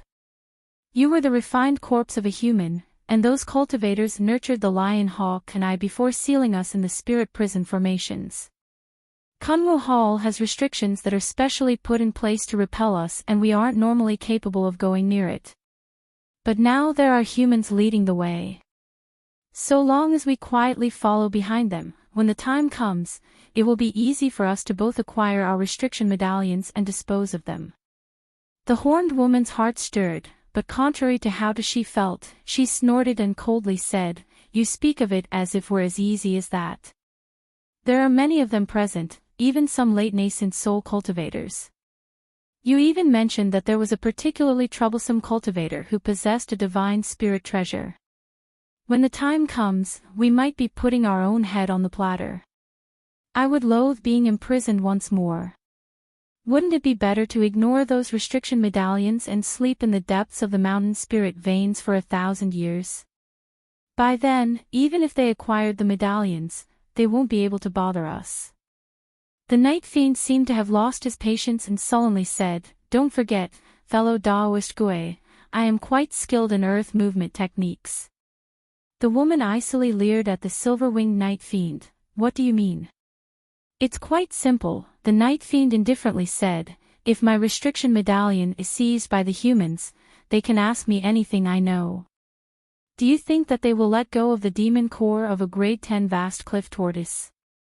The woman scowled in annoyance. Fine, how about we hide together then? The night fiend bluntly spoke. I cannot forego a great opportunity like this one. I cannot stay on this damnable mountain. Without moon essence, I will eternally be unable to evolve into a gold-clad lunar corpse. The woman snorted and suddenly jumped a meter into the air, shouting, Are you threatening me? With a wave of his wings, he chuckled and coldly said, I'm not threatening you. Fellow Daoist Gui needs to come to a decision. Don't forget that you owe me a favor as well. Don't you remember when the ancient cultivators placed a berserker curse on us to seal our intelligence? Were it not for the clear void pill I split with you, you would have become bloodthirsty and violent rather than take on the form you have today. Of course, I remember. When she was reminded of the berserker curse, her arrogance nearly disappeared. After a moment of silence, she sighed once more. We shouldn't forget about the fourth guardian that should have teleported here too. We still haven't seen it, nor do we know its form. If we can all join hands, I will consider it. The night fiend shook his head and said, I've already looked all over, but I haven't found the location of the fourth spirit prison formation, nor any trace of a demon or ghost. Perhaps the fourth guardian wasn't very lucky and had already passed away. After all, it didn't have a clear void pill to hold back the curse. The possibility of surviving after running rampant for this many years doesn't seem very likely. And even if it managed to survive, we don't have any more time to look for them. When the woman heard this, her expression wavered. A moment later, she let out one more sight, having come to a decision, and affirmed with a clear tone, Since you raised the matter of the clear void pill, I will assist you this one time. But, after we acquire our restriction medallions, we will immediately leave. I don't want to stay on this cursed mountain, I want to find an uninhabited place where I can peacefully cultivate. That will do. So long as we have freedom, we can cultivate anywhere in this world. The night fiend smiled. As the vast cliff tortoise was a fraction stronger than he, she would prove to be of great assistance. Maintaining a calm exterior, the horned woman then said, But before we take action, we will need a plan. Since they know that two of you exist, we will need to be careful and not get caught into any of their traps. Naturally. The night fiend agreed without any hesitation. As for the lion hawk, it raised its head and let out a caw. The three beasts had a quiet discussion by the huge tree, and after the time it took to finish a meal, they soared into the sky and flew in the direction of the stone steps. In the blink of an eye, they disappeared from sight and left only wind in their wake. But not long after, another large tree nearby suddenly shook and quickly shrank. Green light shined in a barrier around it and protrusions emerged from its surface to reveal two large verdant eyes. The eyes were as shiny as glass and looked around, emotionlessly glancing in the direction that the three had disappeared. It was truly inconceivable. A beast was able to hide itself near three high-grade existences. After its eyes looked at the sky for a long while, green flashed from around it along a gust of wind, and the tree disappeared into the ground. After Hanley and company spotted the lion hawk, they quickly flew out of the stone hole. After they emerged, they quickly noticed a restriction preventing flight and all fell to the ground. Much like those before, they also rejoiced upon finding this as it meant they had finally arrived at an important place on Kanwa Mountain. What's that? Bai Yoi glanced at the stone stairways in the distance with complete shock. The others quickly followed her gaze and discovered the winding stone stairs flanked by a huge verdant forest. The forest was densely filled with huge purple bamboo stalks and covered an area as far as the eye could see, completely concealing the white jade plaza from view. The bottom of the forest was filled with a faint purple chi that emitted an astonishing spiritual pressure, enough to cause the cultivators' hearts to tremble. Hua Tianchi examined the scene and solemnly said, The restriction seems to be vastly superior to the absolute ice-fire formation. This should be the last one. Once we break through, we'll be able to pursue them without pause. In that case, what are we waiting for? Old Devil Chien let out a wild cackle and the Sink Devils shined before shooting into the forest. Hua Tianqi hesitated for a moment before following after and leading the sacred poison sect elders into the purple forest. Let's go as well. Brother Han, what are you doing? Just as he was about to set off, he saw Han Li wear an unsightly expression and paused in alarm. With a deep breath, his face returned to normal. It's nothing. Let's go. Then with a blur, he leaped 10 meters into the air without another thought. The old man stroked his chin. Although he felt somewhat doubtful, he that knew now wasn't the time and quickly followed after him. Unbeknownst to old man Fu, the bamboo cloud's warm swords within his body had all trembled, signifying that the elder devil was present on this mountain. He wasn't able to stop himself from grimacing afterwards. Could it be that the elder devil is with the parties of cultivators ahead of us? How did that he onto this mountain? And what sinister designs does that devil have in coming here? As a string of thoughts rapidly flooded Han Li's mind, he was thrown into turmoil. With the Triflame fan and the late nascent soul stage puppet, he wasn't particularly fearful of the elder devil, but it was truly too strange of a coincidence for it to make an appearance here. His encounters with the elder devil were still fresh in his mind, and he felt a deep sense of foreboding. At that moment, old Devil Chien arrived in front of the forest and released streams of gray glacial from the Sink Devil's hands. In response, the bamboo forest let out a series of hums and 7 pillars of purple light shot out from various areas into the sky. The purple chi within seemed to have come to life and resisted the gray glacial chi in a wave as if they were two beasts trying to rend each other apart. Afterwards, the sacred poison sect elders and the group of vagrant cultivators quickly arrived and unleashed their own attacks to the formation without hesitation, brightly lighting up the air around them. As for Han Li, he silently spat out several flying swords and joined in the assault as he wondered on other matters.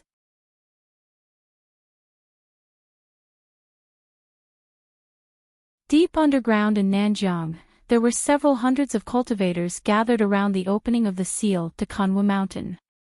Because of the illusion formation's explosion, the 10-meter opening was rendered unstable. Silver light continuously flowed from it as if waves were wandering across everything around it. There were many vagrants and those from minor sects that were watching what was happening from a distance, but more importantly were several groups that had gathered near the opening in a deadlock. Among them were a party of women who had youthful and beautiful appearances. Their emerald green robes and adornments revealed them to be natives to Nanjiang. One of their elders possessed mid-nascent soul cultivation with an ordinary appearance, and their other elder possessed early nascent soul cultivation though younger and more beautiful. The women were facing a group of men that appeared in their 30s. Strangely enough, a portion of them wore black robes and the other white ones. Leading them were a group of 5 nascent soul cultivators. Gu Tianhao and the Endless Sky Saintess Lin Yinping were among them. But the most notable of all was an elegant youth that stood at the saintess' side. From his spiritual chi fluctuations, he was clearly a late nascent soul cultivator. He was the Endless Sky Plains Grand Immortal Su. As for the last group, they were the smallest, consisting of 3 azure-robed cultivators, headed by an old white-haired Taoist with an otherworldly bearing. He was a late nascent soul cultivator known as Master Sable. Master Sable looked at the green-robed mid-nascent soul woman with a stern expression and said, "Lady Mu, there is no need for your esteemed sect to join the fray. I don't hold you in contempt, rather I fear your immortal form sect would be greatly damaged if anything were to happen during this dangerous trip. Due to our past friendship, I am doing my best to dissuade you." It was clear from his tone that he was rather affectionate of the woman. Lady Mu indifferently replied, "Master Sable, even if the High Zenith sect is the top sect of the righteous Tao, you can't be this overbearing. The seal is clearly within the range of my sect's authority. How can you prevent me from entering? My sect cares not for the danger either. The group of women belonged to the largest sect nearest to the seal, the Immortal Form sect. Their fame was even greater than that of the sacred poison sects. A majority of its disciples were women. But most of its fame came from the resounding, sinister power of its unblockable curses. It is said that they were capable of killing someone thousands of kilometers away. There would often be news of the death of someone who offended their sect, no matter how far they fled. This inspired fear in the cultivation world, and none dared to rashly offend them. One of their famous figures was Lady Mu, who was said to have killed 3 similarly ranked cultivators in a single day, all at different locations. From actions of the past, she also had a mutual grudge of sorts against Master Sable. Even so, Master Sable had no choice but to act with the utmost politeness despite being amongst the most powerful figures in the Great Gene. After this was said, Gu Tianhao then interjected, "Fellow Daoist Sable, I won't mention the circumstances of others, but our sifting sect will be heading in." Gu Tianhao accompanied the cultivators from the endless sky plains and had the company of 2 elders from his own sections. When he found out about the matter of the seal, he had hurried over. Now that he understood that the strength of his own party rivaled that of the high zenith sects, he wasn't about to easily back down. Master Sable wasn't angered by their words, and instead turned to look at the silver light emitting from the seal's opening. He then nonchalantly said, "If fellow Daoist Gu wishes to head in, I will not block you." In truth, I had acquired secret information that the opening of this seal was man-made.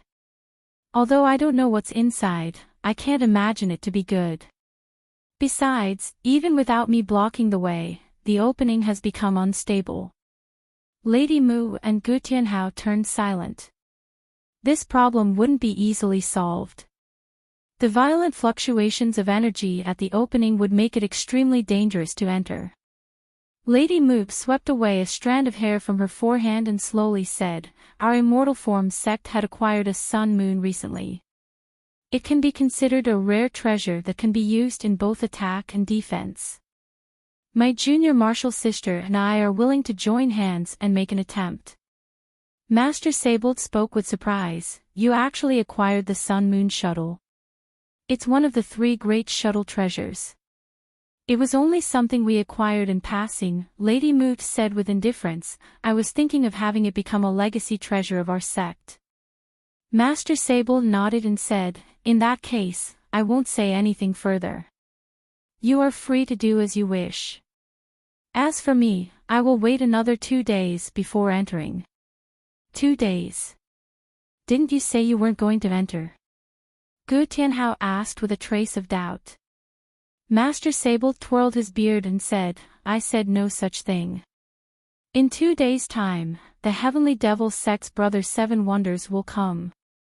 With his spirit tortoise carriage, we won't have trouble entering the seal. Daoist 7 Wonders is on his way." Gu Tianhao spoke with alarm. Master Sable leisurely said, "Correct. I've received a secret report that this matter involves both the righteous and devilish Dao. Fellow Daoist 7 Wonders and I have taken charge and we've investigated separate matters near Nanjiang. I've managed to find clues and have requested Brother 7 Wonders to give me some assistance. If the report is true, I believe it will be far too dangerous for me to tackle this alone." When he heard that Daoist 7 Wonders was coming personally, his expression turned unsightly. After a moment of gloomy silence, his lips stirred as he sent a voice transmission to the Endless Sky Saintess and Grand Immortal Su. Grand Immortal Su's expression remained unchanged, but the Endless Sky Saintess tensely frowned. When Gu Tianhao saw this, he hastily sent a few more messages and Immortal Su eventually nodded. As for the Endless Sky Saintess, she hesitated for a moment before deciding to remain silent. Gu Tianhao's expression relaxed and he decisively said, "From fellow Daoist Sable's tone, there seems to be a significant problem with the seal. However, the Grand Elder of my sect has already entered. I cannot stand idle. Although I don't have treasures on the level of the Sun-Moon shuttle and the Spirit Tortoise carriage, I will have to make an attempt. Master Sable glanced at the Grand Immortal Sue for a moment and chuckled with a calm face. I can understand that you are confident, and am I not so classless as to obstruct you? If you have the ability to pass through, then please go ahead. It seemed the old Taoist knew the identity of the endless sky cultivators in their party. In that case, I won't refuse. Gu Tianhao chuckled and turned to his side. Fellow Taoist Su, I'll have to trouble you. Since Brother Gu made the request, I'll give it a try. Immortal Su slapped the spirit beast pouch at his waist, and light swept out from it to reveal a rainbow peacock. It was a meter tall and had rings of light spread out across its feathers, making for a dazzling sight. A keen spirit peacock. Master Sable narrowed his eyes with a trace of surprise. That's right. Its innate rainbow light is capable of isolating worldly spiritual chi. We'll be using that to enter. If you would excuse us, we'll be heading in first. The peacock let out a clear cry and charged into the silver light released from the seal's opening. Then, the party each released their own protective magic treasures and rushed in without any hesitation. In the blink of an eye, all that remained behind were the low-grade attainers and disciples. After witnessing that they all entered without a problem, the rest of their group quickly left, following the orders they were previously given. A short moment later, all that remained were Master Sable's group and the Immortal Form sect. Lady Mu pondered for a moment and turned around to give a few commands. The female disciples then scattered. After they departed, Lady Mu turned to her junior martial sister and nodded. Release the Sun-Moon shuttle. Understood. The young woman slapped her storage pouch and tossed a dazzling silver shuttle into the air. During that same time, Lady Mu waved her sleeve and released a golden streak. Suddenly, the silver and golden streaks flew out and interweaved through the air before fusing as one, turning into a huge 3-meter-tall gold-silver shuttle that possessed an astonishing aura. Go! She let out a shout, and soon after, the two women streaked forward and disappeared into the huge shuttle. It then glowed and twirled through the air before shooting into the seal opening. Master Sable wore an awed expression after seeing them enter and muttered, "Despite what I've said, you still insist on entering. Don't blame me if anything happens to you."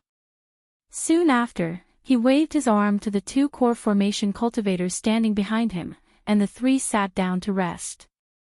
With a late nascent soul cultivator guarding the opening, the others in the distance wore an expression of dismay. At the top of Kunwu Mountain in the gloomy air, an incredibly huge object floated motionlessly in the air. There were countless restriction talismans slapped on top of it, in addition the dense coils of chains restraining it. These talismans all glowed with great radiance, revealing themselves to all be vastly powerful. As for the chains, they shined with a black light and faintly seeped traces of blood.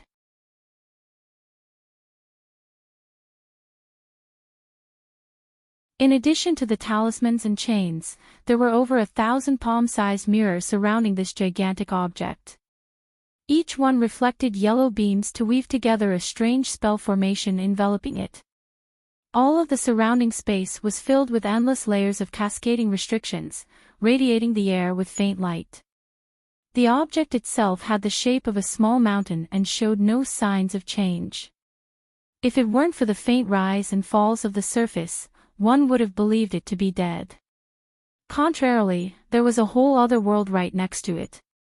This world was verdant and brimming with plants of all kinds, not to mention the choking spiritual chi. And at the very center, there was a beautiful palace a kilometer wide. From a distance, it appeared to be completely barren. But if one looked at it from above, it would discover the palace was actually at the heart of a huge spell formation. There were 81 30-meter-tall altars erected near the palace, placed in various locations corresponding to the formation. But most astonishing of all was a 10-meter-tall statue constructed from white jade enshrined at all of the altars. These stone men were wearing golden armor and their hands were clasping large golden blades facing the palace. Their expressions were all solemn and lifelike. However, the entire area was completely void of sound, as if this scene remained untouched for millennia. The seven-star Myrtle Formation had now been fully activated and explosions sounded out. It was a crucial moment for the formation's collapse. The 7 pillars of purple light reached for the sky from the vast mist surrounding the area. Faint sounds of thunder and arcs of dense lightning would occasionally fly from the pillars and strike at various parts of the restriction. The mist had condensed to the point where it completely blocked sight, and it would occasionally cry out with soul-shaking ghostly wails. Hanli was now enveloped in coils of twisting lightning as he calmly approached a nearby pillar. As this happened, large pythons would condense from the surrounding mist and immediately attack, but the lightning surrounding him easily scattered them. However, he didn't appear happy at this in the slightest as the pythons continued their relentlessly assault. Silver-white lightning would occasionally arc above his head, but he cared not for its frequency or power. Whenever it was about to strike him, he would simply redirect it to his side with the wave of his hand. Suddenly, 2 nearly inaudible buzzes cleared from behind him. With a frown, he flicked his hand and 2 arcs of golden lightning shot out, followed by a scorched scent. Hanli turned his head and saw 2 fist-sized wasps. Their bodies were burnt black and had fallen to the ground. What was most eye-catching about them were the 3-inch-long stingers that emerged from its tail. Nevertheless, he had already killed 40 of such insects with ease. At that start, he dealt with them using his nimble flying swords, but now, he resorted to divine Devilbane lightning. But it wasn't as if he had so much that he could squander it, but that the huge wasps were capable of damaging his swords. Although he didn't know how venomous the wasp sting was, its green blood was extremely corrosive and damaged his sword's spiritual nature upon contact. Since he couldn't use them to kill the wasps, he tried low-grade fireball and icicle techniques to no avail. Fortunately, they had little resistance to lightning and were easily exterminated without consuming much at all. In addition, there were also a few crimson bats that would occasionally attack. They appeared the same as an ordinary bat, but swordlight didn't have much of an effect on them. He was only able to cleave through them with the actual edge of his swords, and even then, their flesh resisted for a moment before, much to Hanli's shock. His bamboo clouds-warm swords were incredibly incisive after being infused with auric essence. The fact that there was even a delay before his sword could cleave through the bats were a testament to their hardiness. But in any case, these wasps and bats were rarely seen spirit beasts in the world and were incredibly hard to train. It was clear it took some effort into nurturing them, but without anyone controlling them, not even half of their potential strength was displayed. It seems the cultivators ahead of them were paying great costs in order to delay them. As these thoughts appeared through his mind, he arrived about 30 meters away from the pillar of purple light and could soon destroy it. But then, a huge purple bamboo at the entrance of the spell formation suddenly made a reappearance around the pillar. They rapidly grew all around him, engulfing him in a dense bamboo forest. The pillar of light that was close by had completely disappeared. Hanli couldn't help but smile at the appearance of the illusion restrictions. So long as he didn't encounter a top-grade illusion like earlier, it wouldn't be enough to stop him. Blue light flashed from his eyes and the purple bamboo faded away to reveal the pillar of light that was originally there. Then with a wave of his sleeve, 8 flying swords shot out and circled in the air before letting out a clear ring. In a flash of light, a dense sword streak cleaved through the bottom of the pillar. With a huge explosion, the base of it disappeared. At nearly the same time, the purple bamboo forest surrounding him had completely disappeared, exposing over 400 meters of white jade brick floor. Hanli took a glance at it and unconsciously raised his brow. He looked at the rest of the purple mist in the distance, seeing that only 3 pillars still shined. It appeared that 3 others had been one step ahead of him. After a moment of thought, he took out a spirit stone and sat down, showing absolutely no interest in the other pillars. As he recovered his magic power, he took this opportunity to properly collect what he would do when he encountered the Elder Devil. Currently, there were many powerful cultivators gathered here with just as many monsters lurking nearby. Even with the Grand Puppet and Triflame Fan, he could lose his life in a single moment of carelessness. After some thought, Hanli slapped his storage pouch and took out a rectangular brick that glowed with blue light. It was a reduced form of the crystalline slab he found in the stone steel earlier. The item was impeccably concealed. He had examined the steel for a long while and hadn't discovered what laid inside. If it weren't for the armored earth dragon's innate ability to find treasures, he would have completely missed it. The crystal slab's body was strange enough and clearly refined from a single kind of unknown stone. Without spiritual power, it was incredibly heavy, but with it was as light as a feather. But what most attracted his attention was the unknown ancient characters inscribed on the surface. Despite the many records Hanli read in the past, these letters were something he had yet to encounter. Even so, he was able to recognize from the strokes and form that they came from an age even before what was commonly known as ancient times.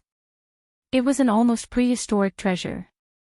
After examining the crystal brick for a while longer, he sighed and put it away. At that moment, there were 2 explosions that came from the distance. 2 more had been destroyed. As for the last one, it faded away on its own without any intervention. After the purple mist completely disappeared, the others came into view. Old Devil Qian's furious voice then sounded out, "Where are those sacred poison sect elders? They actually dared slip past us." Hanli swept his gaze around and confirmed that they had all disappeared. The large man from the group of vagrants angrily shouted, "Not only them, but that scoundrel Scatterwind disappeared as well. I knew he was planning to con us ever since he urged us to come inside." Bai Yaoi sighed and pointed forward, "It is no wonder they shook us off. Take a look at our front." The others looked around and discovered the dozen of staircases that all led in differing directions.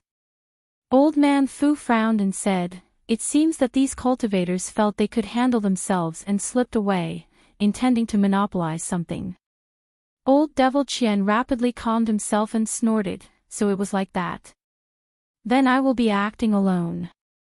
Anyone who dares to stop me will meet with death." Afterwards, the Sync Devils blurred and revolved around the jade tablets marking the destinations of the stairs. After reading it once through, they combined together and rushed up the stairs towards Kanwa Hole.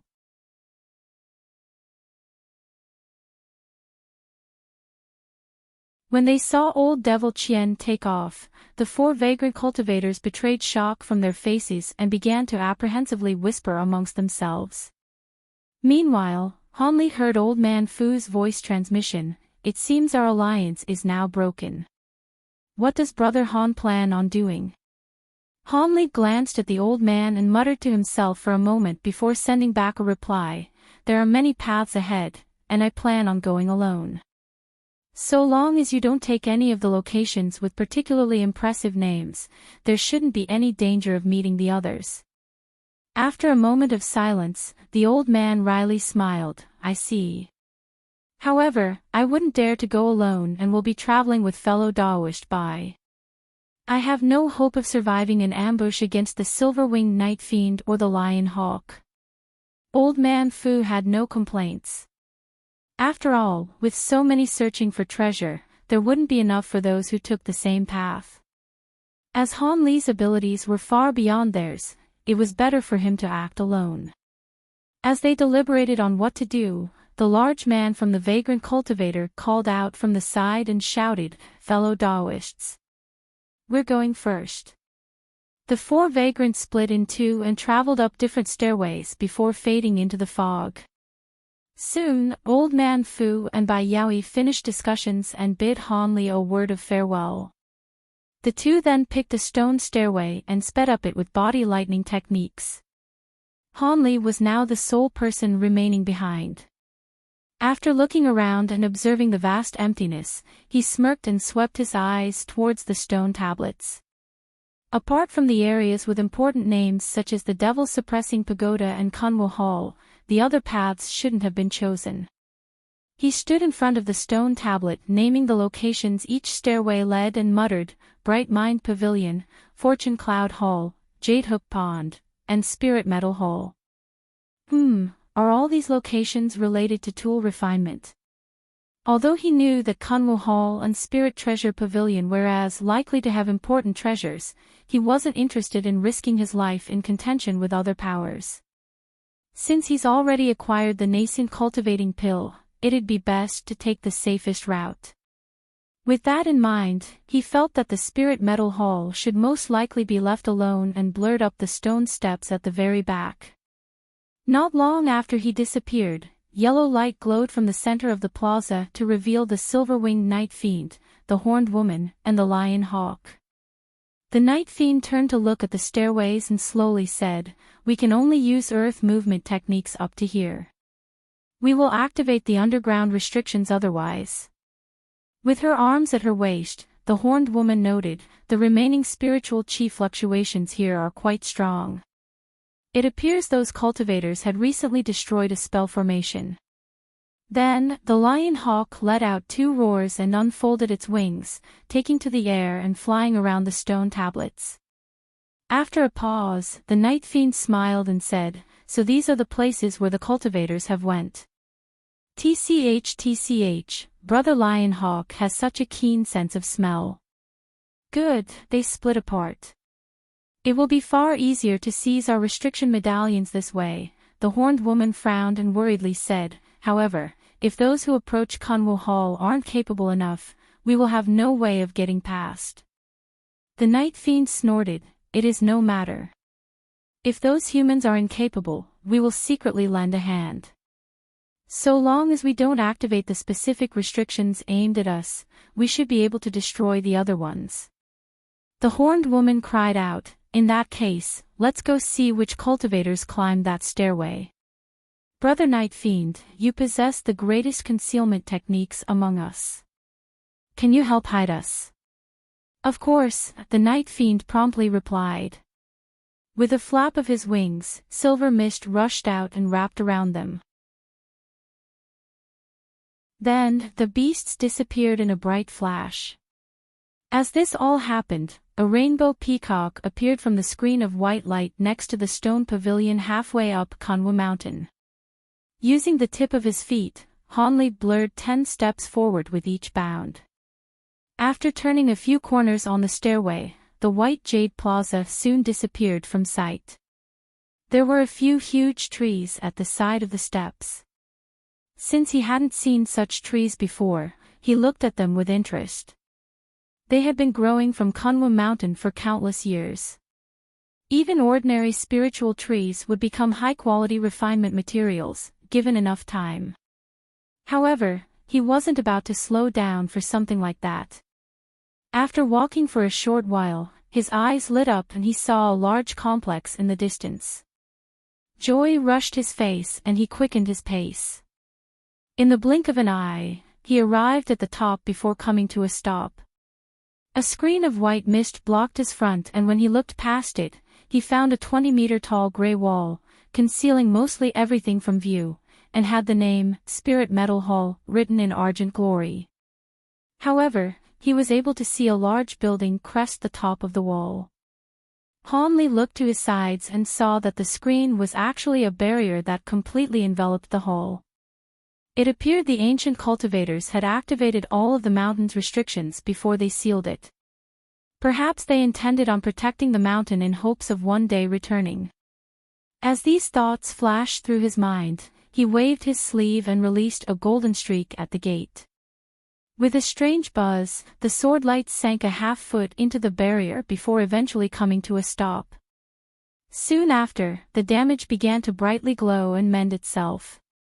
Hanli frowned and pointed at the light barrier, having his sword immediately return. The injury was quickly healed. Seeing that the barrier was about 3 meters thick, he began to ponder if the combined might of his swords would even have an effect. After all, if he couldn't dispose of the formation in a single strike, it would recover from any damage that was inflicted. Of course, if he had the time, he could release his gold-devouring beetles to slowly consume the barrier's spiritual power.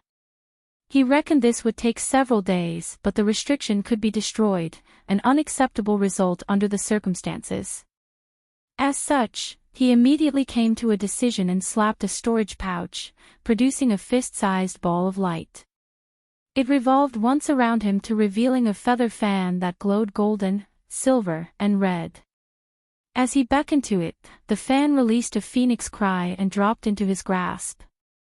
He unfolded it, having it expand to the size of a meter in a blaze.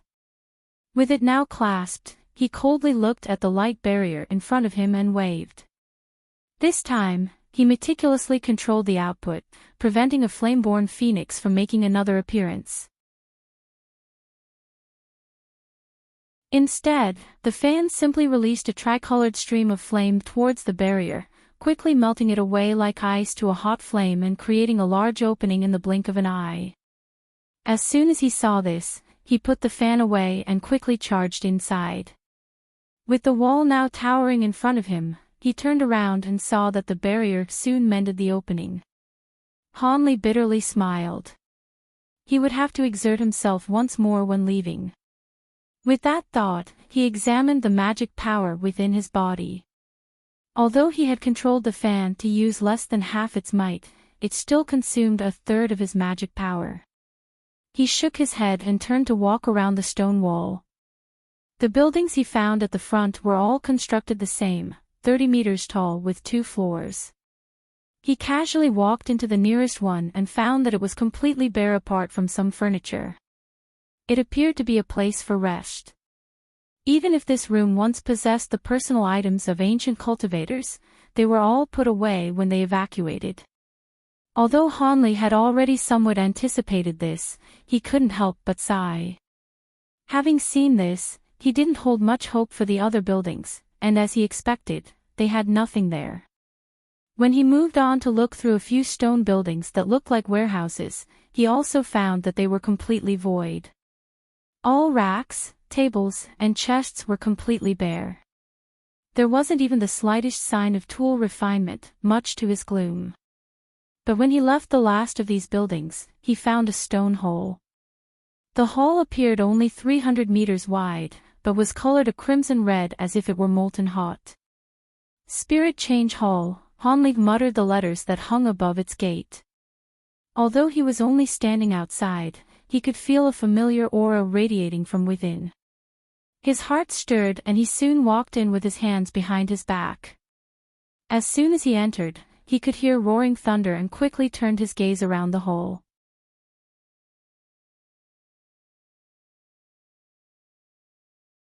Red mist raged within the spacious hall, and a dozen pillars of flame stood within, each one with a scarlet dragon coiled around them.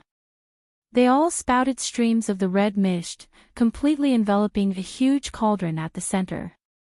The cauldron itself was 20 meters tall and appeared simply decorated. It was among the largest furnaces he had ever seen. But what astonished Hanley was that the red mist scorched it red, completely erasing all trace of its original color. Even from 100 meters away, he could feel its volcanic heat. Ever since he entered the hall, his mouth grew as dry as sand and his skin felt as if it was being assailed by burning needles. If it weren't for the protective light instantly forming a barrier around him, he would have suffered immensely. However, this left him overjoyed. His gaze swept past the inferno to immediately focus on the cauldron. It was completely still and let out pangs of thunder. From his tool refinement experience, he could tell it was in the process of refinement. He now knew he wouldn't be returning empty-handed. Taking a shallow breath, Hanley nimbly slid through the streams and easily made his way towards the object. 20 meters away, he slowed his steps and slowly skirted around it, sensing its astonishing fire-attributed spiritual power. Regardless of whatever was inside, it was certain to have gone through some unknown changes given the number of years it spent in refinement. He was quite curious, but didn't intend on recklessly opening it. After encircling it a dozen times, he began to pensively glance at other areas of the hole. Given the innumerable years the pillars and cauldron had been active, there was certain an eternally active spell formation. So long as he located the controlling mechanisms and destroyed it, the flames should come to an end and allow him to take the treasure. Because the restriction's purpose was control over the hall, it wasn't concealed in the slightest. Paying further attention to the cauldron, he raised his hand, releasing a 3-meter-long streak of gold at an unremarkable corner of the hole. With a loud boom, the corner erupted in golden light and the pillars briefly wavered before their streams came to a halt. When the light faded away, a 3-meter-large hole came into view. A few formation plate fragments surrounded it and a small golden sword was lazily floating above. Hanli smiled and waved his hand, retrieving the flying sword into his sleeve in a shriek. Without replenishment from the pillars, the red mist gradually disappeared. He didn't immediately take notice of the huge cauldron and instead concentrated his attention on the ground. Blue light flashed from his eyes, and surprise on his face. With the spell formation no longer in place, he noticed that a mass of red lay 100 meters below. The entire hall was constructed over an immense pool of earth fire. It was no wonder why they were able to continue such an operation for so long. Still using his bright sight spirit eyes, he turned his gaze to the cauldron and decided to first see what was inside. He was momentarily stunned by it. Whatever was in there was an even harsher red than the pool of earth fire below. But before he could clearly identify what it was, the cauldron suddenly began to tremble. Followed by a crackle, a layer of scarlet blaze flared around the cauldron once more. Hanli opened his mouth in astonishment. After a moment of thought, it shifted to one of pleasant surprise. After passing through untold years of refinement, it absorbed the essence of the earth fire to a fearsome degree, changing what was originally an ordinary magic tool into a grand fire attribute treasure. Repeated exposure to elemental chi over a long period of time was known to cause such an effect, but it was a matter of coincidence and sheer luck for this to occur.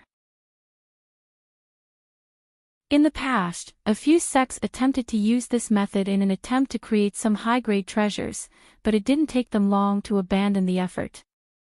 This method didn't simply take up too much time, it would take the continuous effort of many successive generations. Even then, the odds of success would still be pathetically low.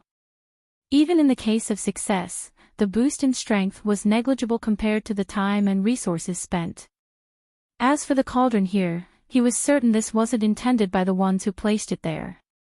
It was most likely that the cauldron was in a crucial point in its refinement process, and the cultivators in charge weren't able to stop it. Lacking any better choice, they activated the spell formation to allow it to continue operations before evacuating the mountain. They probably harbored the thought that they would be able to later return. Of course, such an event never came to be. Hanli's eyes wandered as he pondered about the circumstances. At the same moment, the spiritual light protecting his body brightly glowed in order to better protect himself against the increased scorching temperatures. Shortly after, he slapped his storage pouch and summoned a bundle of blue formation flags into his hand. His figure blurred and the flags shot at various corners.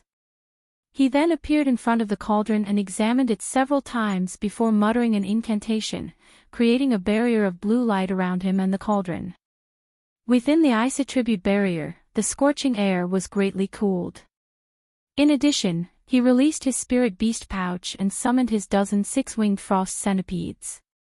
They nimbly circled around and eventually converged together above the cauldron, gesturing threateningly as they accumulated their power. Hanli relaxed when he saw this and slapped his hands together to cover them in a layer of purple flames before reaching out to the cauldron.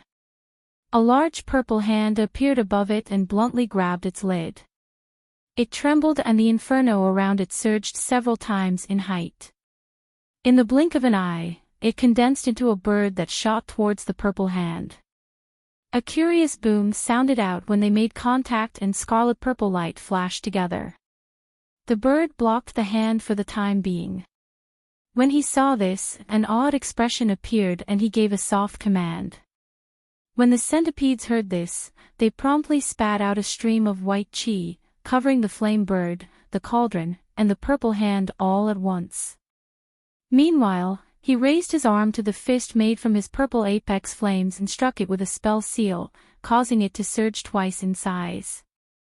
With the surrounding glacial chi increasing in strength, the hand was able to crush the flame bird and move on to grab the cauldron. Masterless, it couldn't offer any further resistance. A soft bang sounded out as its lid was easily struck 10 meters into the air, and red light shined from within. Just as Hanli thought to check, he immediately heard an unpleasant screech, followed by a scarlet light bolting out from inside. It shot to the very top of the hall with immense speed, forcibly passing through 2 of the centipedes before they could even react. With a thump, the scarlet light struck the top of the blue light barrier. In a mere moment of pause, it quickly melted away an opening. He was greatly alarmed and immediately moved to prevent the light from escaping, flicking his fingers and releasing a dozen azure sword streaks towards it with complete precision. They all struck true. Each wave caused the scarlet light to dim, eventually causing it to sway on the verge of collapse. It knew matters had turned for the worse and trembled in a different direction. But suddenly purple light flashed from behind it and a large hand grabbed it with lightning speed. Then, it returned to Hanli with what its captive. The cauldron seemed to have lost the power to resist. Not only did thunder stop ringing but the flames had disappeared as well. With the centipede's glacial chi, it was turned into a block of crystalline ice. However, Hanli was more interested in the light that his purple hand managed to catch. He stared at the item brought before him and astonishedly muttered, "Great Sun Essence Fire." However, he also heard a sweet and familiar voice ring out through his mind, "It isn't Great Sun Essence Fire, but its equally famous counterpart, Great Een True Flame. One of the 3 true spiritual flames of the mortal world."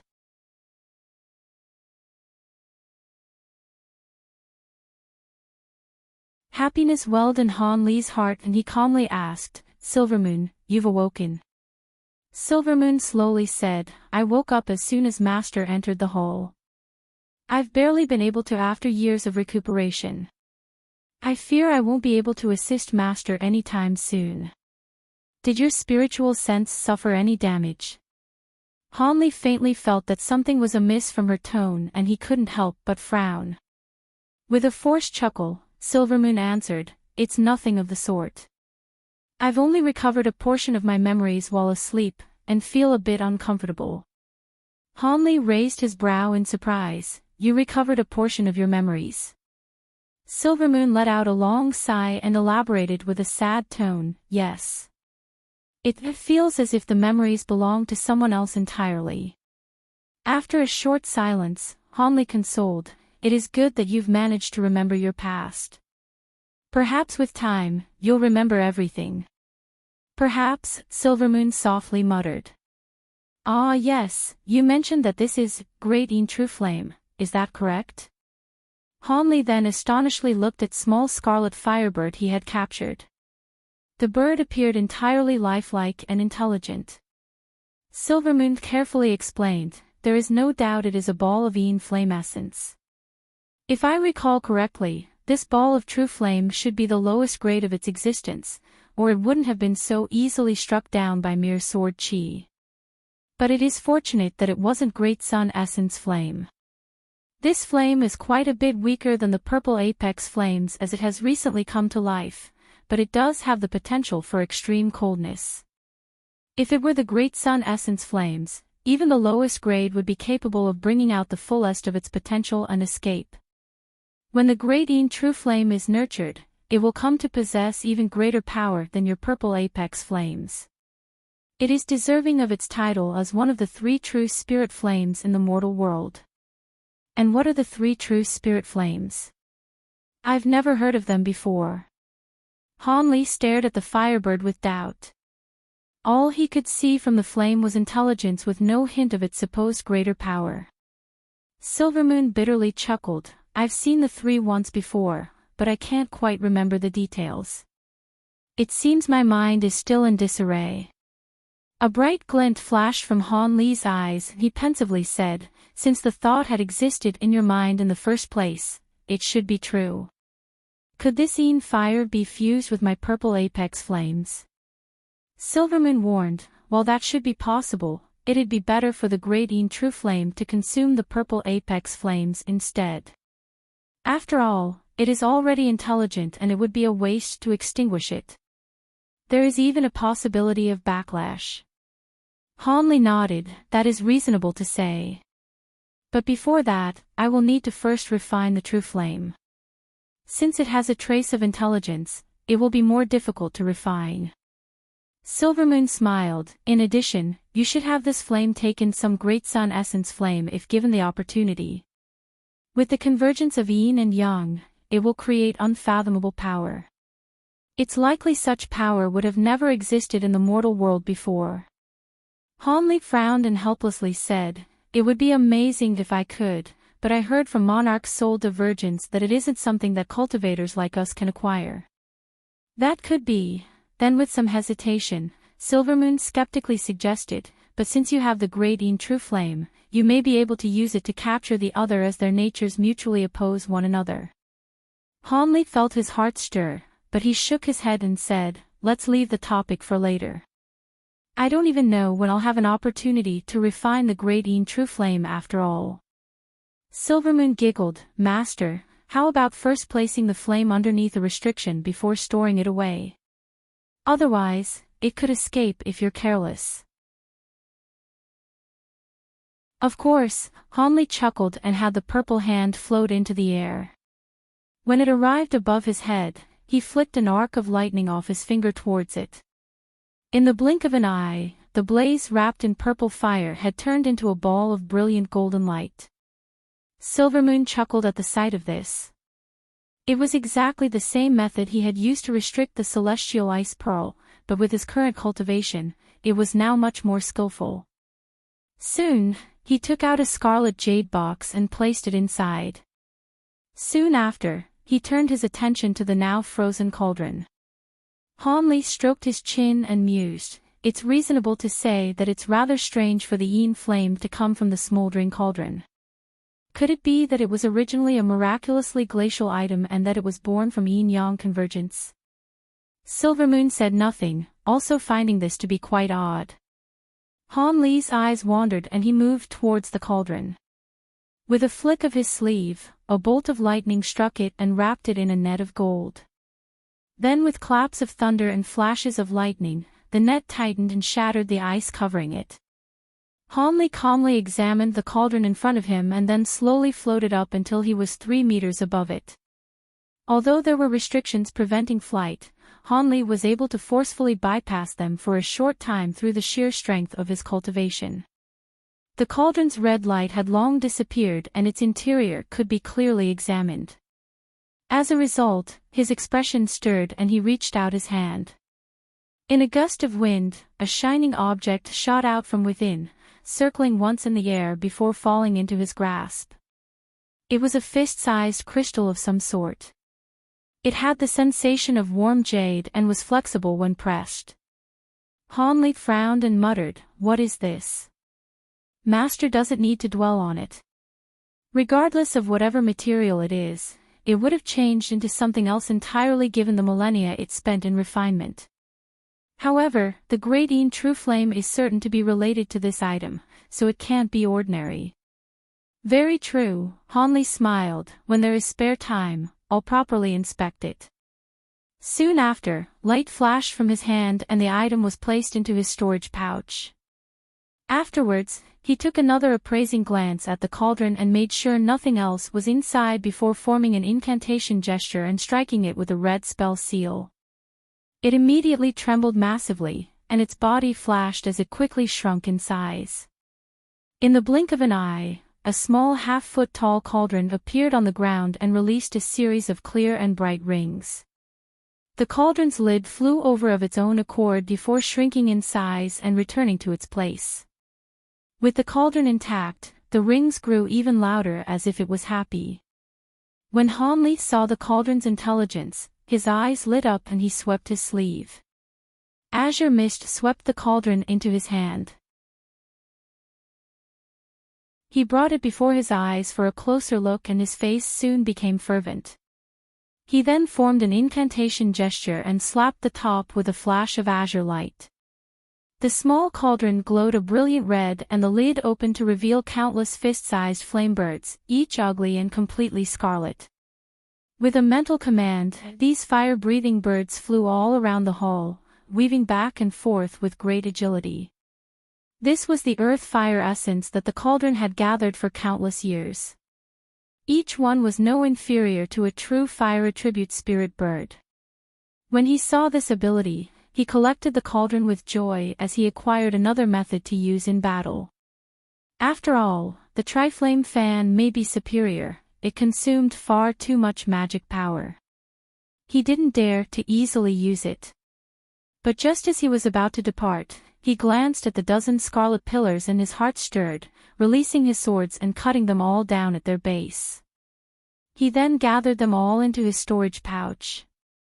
While these fire dragon pillars weren't sentient like the cauldron, they had released countless streams of earth fire. The astonishing amount of fire chi had gathered should make these magic tools into something uncommon. He was convinced that they would prove valuable even as ingredients.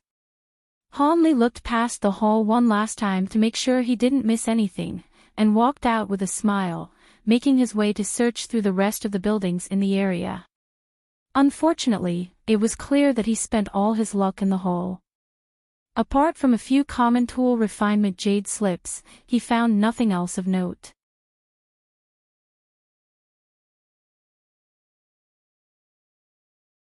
Hanli wasn't surprised by the lack of any further spoils. It was already fortunate to have made such great gains in a remote area. Half a day later, he finished looking through the last of the buildings and returned to the stone wall at the entrance. He gazed at the white light barrier with a trace of hesitation. Since he finished earlier than expected, he had the opportunity to look through other locations, but that would come with its own risks. Who knew whether there would be others that also finished early and wished to do the same?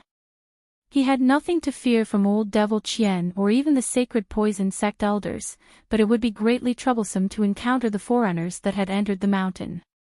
He reckoned that they would attack him on sight. But if he were to remain here for the seal to stabilize in a few days, he could return near unimpeded. However, he wasn't entirely open to the idea.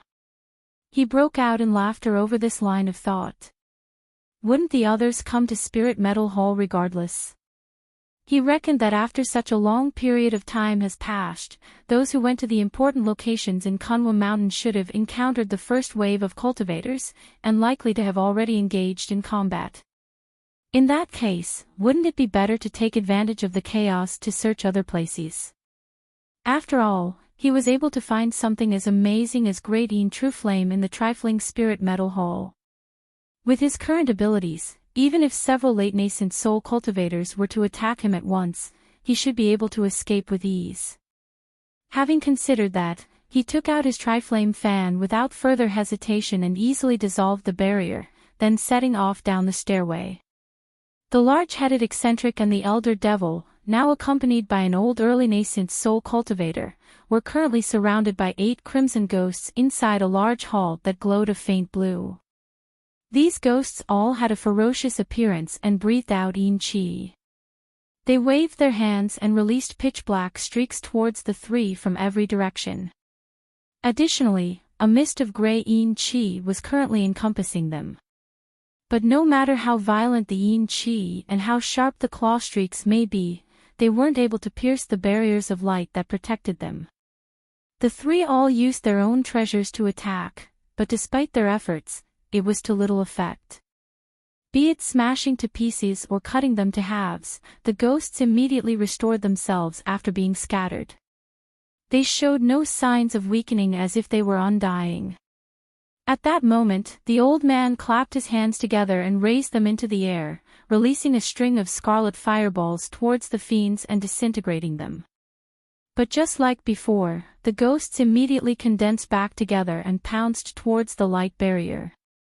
The old man anxiously said, "Seventh uncle, Elder Han, this can't continue. They have nourished their Yin Qi for untold years. It is clear they've already reached Yin soul condensation stage. Common methods won't be able to harm them. Only great Yang treasures will have some effect." The eccentric annoyedly snorted, "Yin soul condensation stage. No, they are merely the doppelgangers of a ghost monarch. If we don't kill them all at once, they will immediately reform. I have no such ability to do this. We can only attempt to find its true body." "They're all doppelgangers?"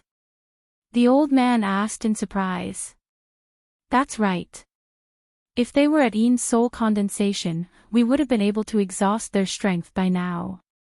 It appears that the ghost monarch plans on wearing us down before finishing us off," the elder devil calmly spoke. Then, he pointed to the small black sword and had it cleave through a ghost. The old man stared at the surrounding gray chi and grimaced, "So it was like that. It is a pity that 15th brother lost his body to the black shadow snake in the first story here.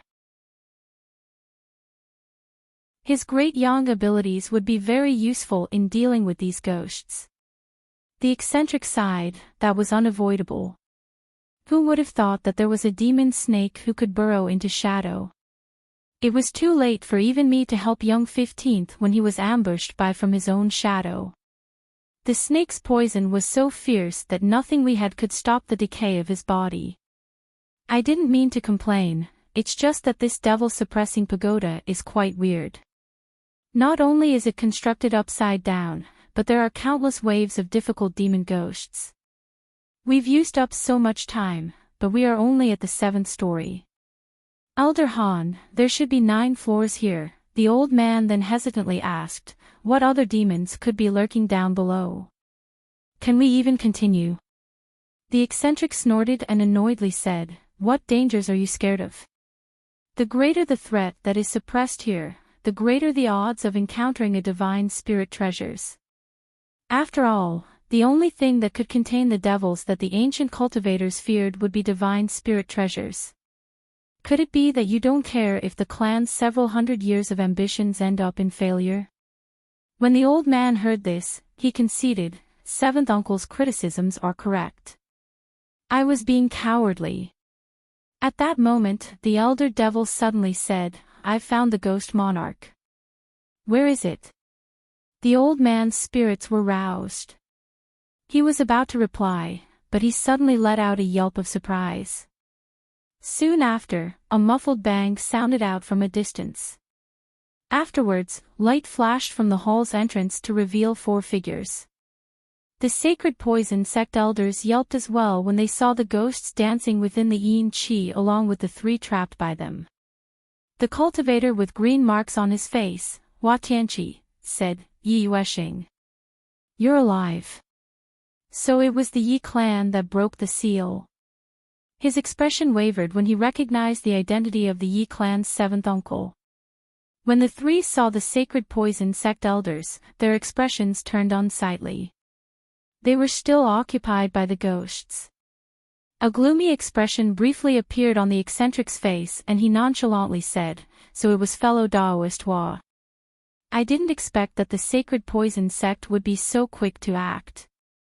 Why did you come to the devil-suppressing pagoda rather than the other areas?"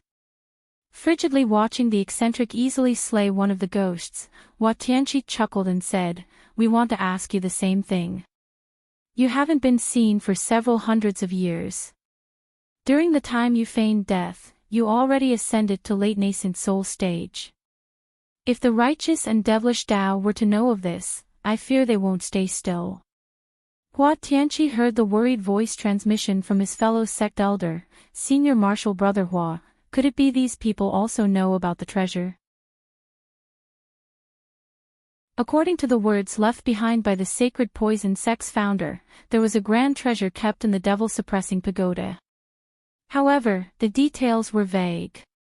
Even so, the 4 decided to pursue it.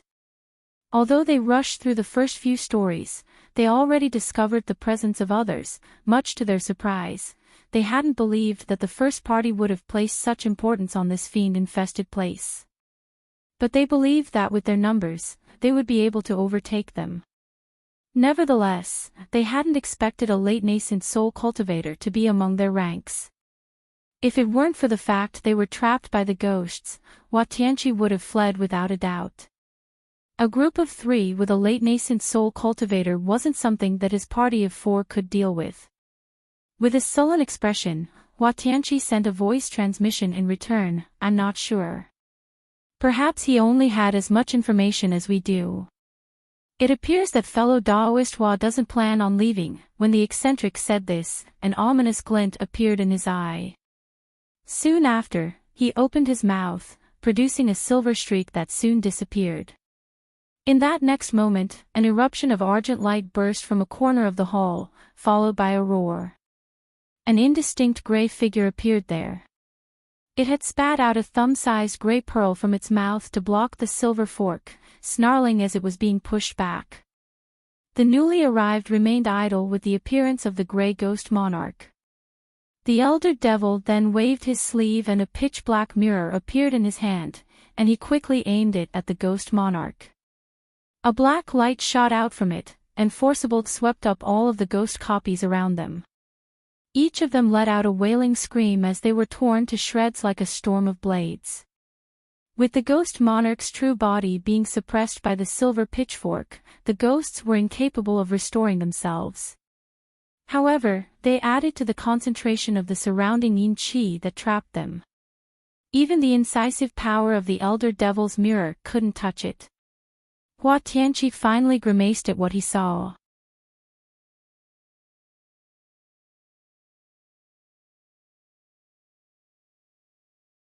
"I hope that is the case." Then with a stiff expression, Hua Tianqi solemnly said, "Everyone, be careful. Given how difficult the ghosts on the 7th floor were, they will be even more fearsome on the 8th and 9th. However, the devil-suppressing pagoda is truly deserving of its name. If the Yi clan hadn't cleared the way for us, we would have spent a great amount of strength." The other 3 called out in acknowledgement. Afterwards, the party made their way further down. From what they had seen earlier, they should head down to the next floor after walking for 100 meters. But this time, they only walked for 30 meters before their surroundings lit up, finding themselves facing a small stone room. The walls were completely bare, but there was 2 teleportation formations on the ground, a black one and a white one. "This is..." Hua Tianqi frowned. The others looked at each other with dismay. They walked inside. Hua Tianqi held his hands behind his back and gave a cursory glance. He turned his head to an old man with thick eyebrows and said, "Junior Marshal Brother Miao, you're skilled in ancient spell formations. Take a look and see if there's short-range teleportation." "Understood," the old man immediately replied. He then walked in front of one of them and began to inspect it. The others curiously followed after. A moment of silence later, the old man confirmed, "It is truly a short-range teleportation formation, one that won't exceed 50 kilometers. A cold glint flashed in Hua Tianqi's eye. "Then it should lead us to the 8th floor, though it is quite unordinary to use teleportation for one floor. Do these formations work both ways?" The old man rubbed his chin and doubtfully said, "Of course. Normal short-range formations are bidirectional. But it is strange for there to be 2. Could it be the 8th floor is divided into 2? Perhaps, but we'll have to take it to be sure. Let's first take the white one. The other one gives me a sense of dread." Hua Tianqi then walked to the white formation without hesitation. When the other 3 looked at the black one, they felt a sense of dread and quickly made their way to the white formation, if only to get away from it. After Hua Tianqi struck it with a spell seal, white light flashed, followed by their disappearance. A moment later, they felt a sense of vertigo and found themselves in a land resembling paradise. There was a blue sky with white clouds and spiritual plants of all kinds surrounding them. With each breath, they felt a wave of overwhelming spiritual chi. But what was most eye-catching was a small palace regally decorated in gold and jade. It was located at the center of a giant spell formation. There were altars that surrounded it, each enshrined with a giant stone statue carrying a huge golden blade. These statues were crude and carried an indescribably savage aura, and they all faced the palace at the center. The scene was so bizarre that Hua Tianqi found himself at a loss as of what to say. Han Li was currently standing in the White Jade Plaza, facing a group of cultivators that were leering at him with unrelenting malice. Perhaps staying at the Spirit Metal Hall was the right choice, he thought, or if he had delayed himself for a moment, he wouldn't have had such a warm welcome. Just as he returned and thought to take another stairway, a group of people emerged from the trees at the side of the plaza. Rather than going up a stairway, they had concealed themselves nearby. Because spiritual sense was restricted in the area, he wasn't able to detect them and fell into their trap. A gorgeous white-robed woman was frigidly glaring at Han Li.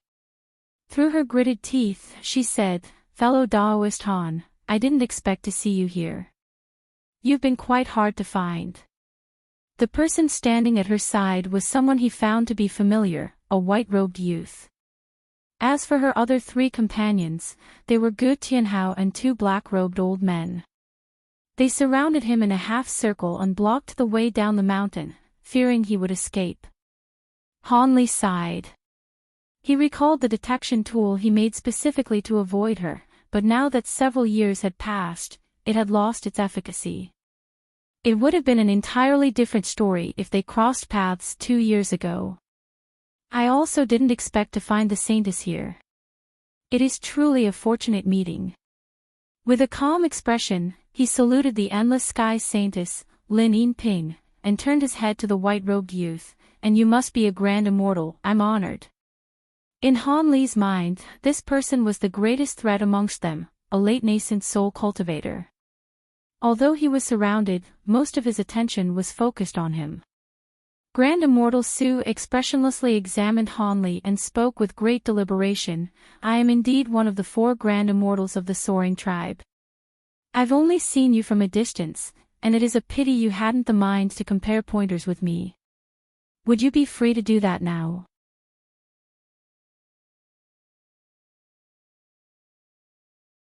Note: from now on, the Endless Sky Saintess will be more often referred by her name Lin Yinping rather than her title.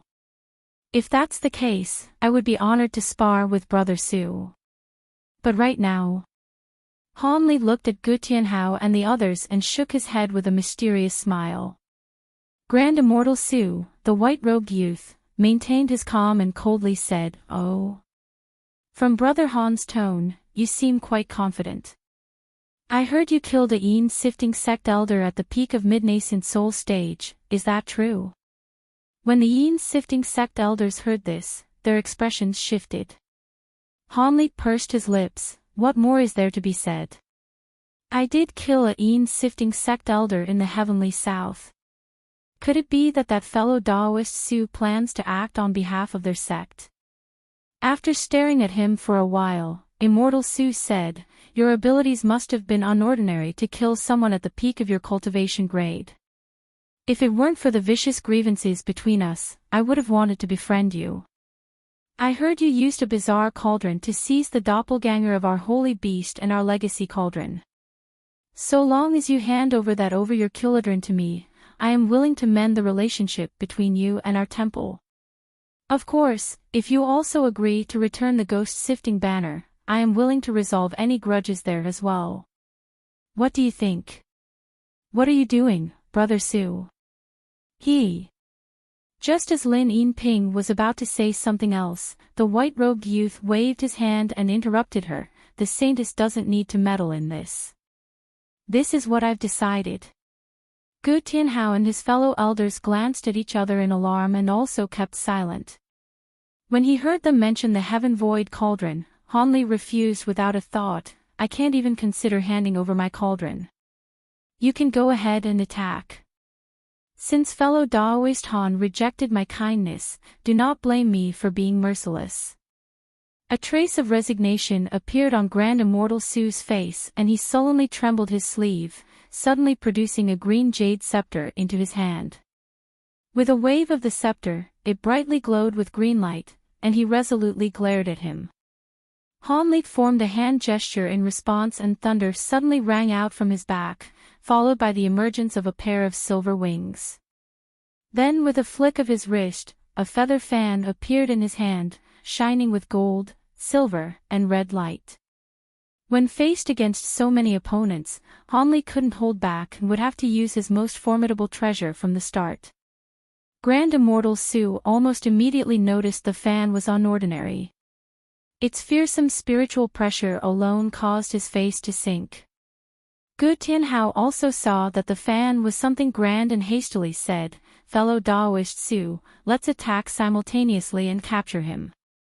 Afterwards, he waved to his two fellow sect elders before waiting for a reply from Grand Immortal Su, and the three prepared themselves, releasing their own treasures, two weirdly shaped flying swords and a bone saber that flickered with flame. With a change of expression, Lin Yinping waved her sleeve and summoned a cloth with an embroidered silver sash of silk into her hand. Grand Immortal Su frowned when he saw this and silently stared at Han Li's triflame fan. In the blink of an eye, the five were prepared with a joint attack. However, Han Li wasn't about to be drawn without his own say. With a ring of thunder, he disappeared in a flash of silver and reappeared at a stairway over 30 meters away. When they saw this, the yin-sifting sect elders immediately set off as two blue streaks and a green streak, followed by a mass of silver threads that filled the air from Lin Yinping. However, Grand Immortal Su was already ahead of them. His robes calmly ruffled as he appeared over 30 meters ahead, no slower than Han Li's lightning movement. The jade scepter in his hand grew vague and released an unknown beast with a horse's head and a serpent's body in a flash of green. Han Li sighed and his expression suddenly turned cold as he waved the fan towards them. A regal cry soared through the sky, and a phoenix appeared from the fan in a burst of gold, silver, and red. It unfolded its wings and fiercely charged forward. A massive explosion erupted. A bright halo of tricolored talisman characters appeared, filling the plaza with soft light and a colossally suffocating pressure. In the face of it, Grand Immortal Su muttered, "Not good," before waving his scepter in front of him. The strange creature immediately shot out and circled around him, producing a green barrier. The two flying swords and the bone saber were too slow and were drawn into the halo. The dense barrage of silver threads Lin Yinping produced from her embroidered cloth immediately dissolved as well upon contact. However, the halo didn't stop there, pulling back for just a moment before violently expanding in an instant, shattering nearly half the plaza in its brilliant radiance before melting the white jade stone. Such power and aura could only be described as world-shattering. Han Li ignored this as he had no further intention of staying. With a flap of his wings, he shot up the stairway in several flashes of silver lightning. Along the way, he took out a small bottle and poured a drop of myriad spirit milk into his mouth. Although the triflame fan's might was astonishing, he didn't believe that a single strike could exterminate the lot of them. He reckoned that he would catch them unprepared at most and cause them a bit of suffering. Since he was outnumbered, he planned on evading them for the time being. Just as it so happened, the closest stairway to Han Li had been the one leading to Kunwu Hole. He did feel somewhat apprehensive by this, but there wasn't much of a choice. Although Old Devil Qian was ahead of him, so long as he drew support from the mountain's restrictions and features, he should be able to shake off his pursuers. He then quickly made his way to the top of the stairway. The huge tricolored halo only lasted for a moment before completely fading away. The group had all been driven to the edges of the plaza and were worse for wear. Gu Tianhao, in particular, made for a sorry sight. Although the bone saber wasn't his bonded magic treasure, he had spent much effort into refining it and was connected with his spiritual sense. As a result, his soul was wounded when the saber was disintegrated, despite managing to mostly escape the range of the halo's influence. But even so, that power still swept across him and immediately scattered his protective light, scorching his arm black. As for his fellow sect elders, they were somewhat better off. They quickly severed their mental connection to their flying swords when they saw things had turned amiss. As such, they were completely safe from the attack apart from burnt hair and clothes. Lin Yinping had been standing the farthest away, and her embroidered cloth hadn't suffered much damage apart from a loss of spiritual qi. Additionally, a large black shield had appeared in front of her, completely blocking her from view. As for the Grand Immortal Su, he had been the closest, but the barrier his green scepter made allowed him to escape the blast unharmed. However, the youth was wearing an unsightly expression as he looked at the mess he tightly held in his hand. The treasure was fractured and let out a crisp ring before shattering into sparkling fragments. The scepter was thoroughly destroyed by the tricolored halo before it could display its true might. Just what was that fan? Could it be a divine spirit treasure? As Gu Tianhao spoke with furious alarm, he took out a salve for his wounded arm. As for the two old black-robed men, their complexions were pale with trepidation. Grand Immortal Su stared at the distant stairway with a hazy expression and snorted, "I fear you wouldn't be alive if it was. It should be a replica." With that treasure in his hand, it is no wonder he was so calm when facing us. Gu Tianhao astonishedly said, "That was the power of a replica." Grand Immortal Su asked, "What's so strange?" "This should be expected." A black-robed old man said with wavering eyes, "With such a powerful treasure, he will be far more troublesome than we anticipated. Should we continue our pursuit?" It was clear the fan's power had shaken him. Grand Immortal Su calmly replied, "Fellow Daoist, relax. Given how powerful the fan is, it must consume a significant amount of magic power. That was why he fled. So long as we give chase before his magic power has a chance to recover, he won't be able to use it again. This is a prime opportunity to kill him." Then, he slapped a pouch at his waist, releasing the keen spirit peacock in a glow of rainbow light. He deeply sighed and coldly shouted, "We go up the mountain. If he escapes, there will be no end to the trouble." He then led the way up with the rainbow peacock closely flying after him.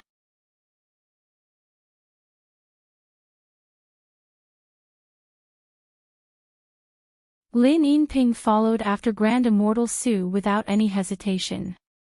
As the endless sky saintess, she had to rescue the holy beast incarnation no matter what. Gu Tianhao and the other two sect elders wore unsure expressions, however. Those belonging to the Devil Dao often lacked a sense of unity. The reason they had attacked without hesitation was because they had such a perceived advantage. But with Han Li possessing such a powerful treasure, they decided to have the others lead the way for the time being. Although Grand Immortal Su assured them that Han Li was only able to launch such an attack once, the opposite was just as likely. If he was able to use a technique to forcefully draw power and use the fan multiple times in succession, they would not be able to defend themselves. And from what they've just heard, it is possible that he also possesses an even more powerful cauldron, much to their apprehension. Although they wished to acquire their sex relic, they weren't willing to risk their lives. For a time, the three were hesitant on whether they should follow. Finally, with a resolute mind, Gu Tianhao softly said, "Let's go. When we encounter that Han fellow, we'll just provide support from the side. So long as we are quick and evade the fan, there shouldn't be a problem." The two old black-robed men at his side paused before eventually nodding. The three then quickly took off. The stairway leading to Kunwu Hall was extremely long. Even with his unrestrained use of lightning movement, it had taken him the time to finish a meal before he could arrive. When he left the stairway, he found himself in front of a forest. But in truth, it didn't consist of trees, but 10-meter-tall pillars of various widths. These stone pillars were carved with uncanny precision, and a few talisman characters glowed on them with faint flickering light. It was clear they were part of a huge formation. However, what should have been a neat and orderly display was in utter disarray. Many of the pillars had been shattered, leaving the ground littered with rubble along with variously sized holes. It was clear to see that someone had used brute strength to break through. Hanli coldly swept his gaze past the scene and silently entered the forest. The R wasn't very large. With several blurs, he arrived at the edge, but only found a sloped wall in front of him. The wall was constructed from giant boulders with a mess of stone statues carved out from it, each of them holding halberds and other magic tools.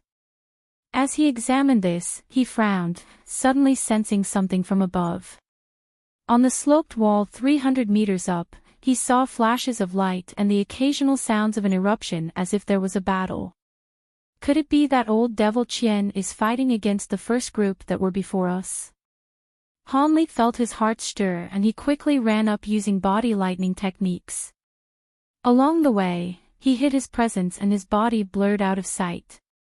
He arrived in an empty area several times larger than the White Jade Plaza. When he had clear sight of it, he was stunned. A huge light barrier appeared before him where 5 white, 2 azure, and 1 yellow silhouette were viciously battling inside. Those white silhouettes were old devil Qian's sink devils, each of them threateningly postured and spouting gray qi from their mouths. The yellow silhouette belonged to a middle-aged man who had a huge white bone bracelet revolving around him. Whenever gray qi struck its surface, it would sweep it away with yellow light as if it didn't exist. He was also controlling a red-yellow flying sword with both of his hands, blocking the assault of the 5 sink devils with all his strength. As for the azure silhouettes, they belonged to 2 bronze lions that were 3 meters tall. They relentlessly pounced and tangled with the sink devils and moved with lightning speed. Each time they opened their mouths, a bull-thick azure beam fired that carried great destructive power. Although the first 2 didn't pay much mind to the bronze lion's long-range attacks, they both made a great effort to avoid having the lions draw close. But if they weren't able to avoid them in time, they would temporarily abandon the fight and fiercely strike the statues instead. However, the bronze lions seemed impervious to damage. Be it the gray qi or sword strikes, the azure light shimmering from their bodies would resist any attack with impunity. The barrier of white light surrounding the stage was truly odd. Its surface occasionally flickered with silver lightning, and whenever something approached, it would sound a clap of thunder before releasing a barrage of lightning bolts. Although the sink devils and the bone bracelet were more than capable of receiving such strikes, neither of them wanted any avoidable damage and kept clear. As time went on, the battle within the barrier was even more intense. When Hanli saw this, he grasped, "Is this an arena?"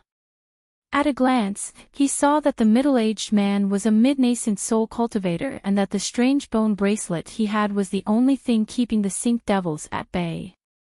As for the 2 bronze lions, they appeared menacing. Despite being 2 unmanned puppets, they forcibly distracted such powers. If either of them were tangled, they wouldn't be able to easily escape. As he muttered to himself, Hanli swept his eyes across the scene. The light barrier nearly covered the entire area, and light flashed from the gaps on the sides, clearly displaying other fearsome restrictions. As such, he had no way forward. But he could see a large mountain gate on the other side of the barrier, likely to be the entrance to Kunwa Hall. Hanli unconsciously frowned as he sank into thought. He couldn't afford to stop there as Grand Immortal Su and company would soon arrive. As such, he summoned the Triflame fan into his hand with a shake of his sleeve. He planned on using it to temporarily clear away the barrier and use lightning movement to quickly pass through. Although he was certain to be discovered, it was an acceptable risk as those present weren't in a position to fight him. He took a deep breath and was about to proceed when he suddenly turned to look at a huge stone pillar at the side with utter shock, but he ended up seeing nothing. Had he not released his spiritual sense to its fullest extent, he would have missed the faint spiritual fluctuations. Bewildered, he activated his bright-sight spirit eyes and spotted a pair of red demon eyes above the stone pillar. The silver-winged night fiend. In his alarm, he instantly recognized the master of those cursed eyes and immediately channeled spiritual power into his body. As his spirit eyes grew in strength, he eventually spotted a dark silhouette belonging to the eyes. However, the night fiend wasn't looking at him but was rather focused on the battle in the barrier. Because of the mountain's restrictions and Han Li's concealment techniques, he had yet to discover him. However, he wasn't pleased by this at all and his expression sank. Besides the silver-winged night fiend, he spotted two others. Even with the full power of his spirit eyes, he wasn't able to clearly see them, but was able to see the outline of the lion hawk and an unfamiliar human-like figure. Since the beasts are concealed together, it seemed they are allies. Could it be their aim was something in Kunwu-ho? Han Li thought. Then, his expression stirred once more and he turned around, spotting light from the stone forest down below. It appeared Grand Immortal Su and company were in rapid pursuit. Under such circumstances, he could no longer afford to hesitate. Fush! Flame burst forth from his fan and silently cut towards the barrier like a blade. Although he had limited the power of the fan, when the flames met the barrier, a muffled explosion sounded out, followed by an eruption of blinding light. Be it the three beasts hiding on top of the stone pillar or the cultivators fighting in the barrier, their attention was instantly captured in his direction. Seeing that his tracks were already revealed, Han Li broke out of concealment and leaped forward, turning into an azure streak as he made his way to the other end of the barrier. By forcibly using magic power to break free from the restrictions, he traveled immensely fast, arriving over 100 meters away in an instant. Insolence! Old Devil Qian shouted in fury and had three of his devils blur and disappear from sight. In a moment, they strangely warped in front of Han Li and glared at him with icy green eyes. Get lost! Han Li fiercely shouted. In a clap of thunder, a dense bolt of golden lightning shot forward, twisting in the air to form a golden flood dragon. Divine Devilbane Lightning. When old Devil Qian saw this, he shouted with furious alarm. The black chi that the three incarnations released to block him had dissolved without resistance. With the golden flood dragon now clearing the way, Han Li swept through and arrived at the other side of the barrier.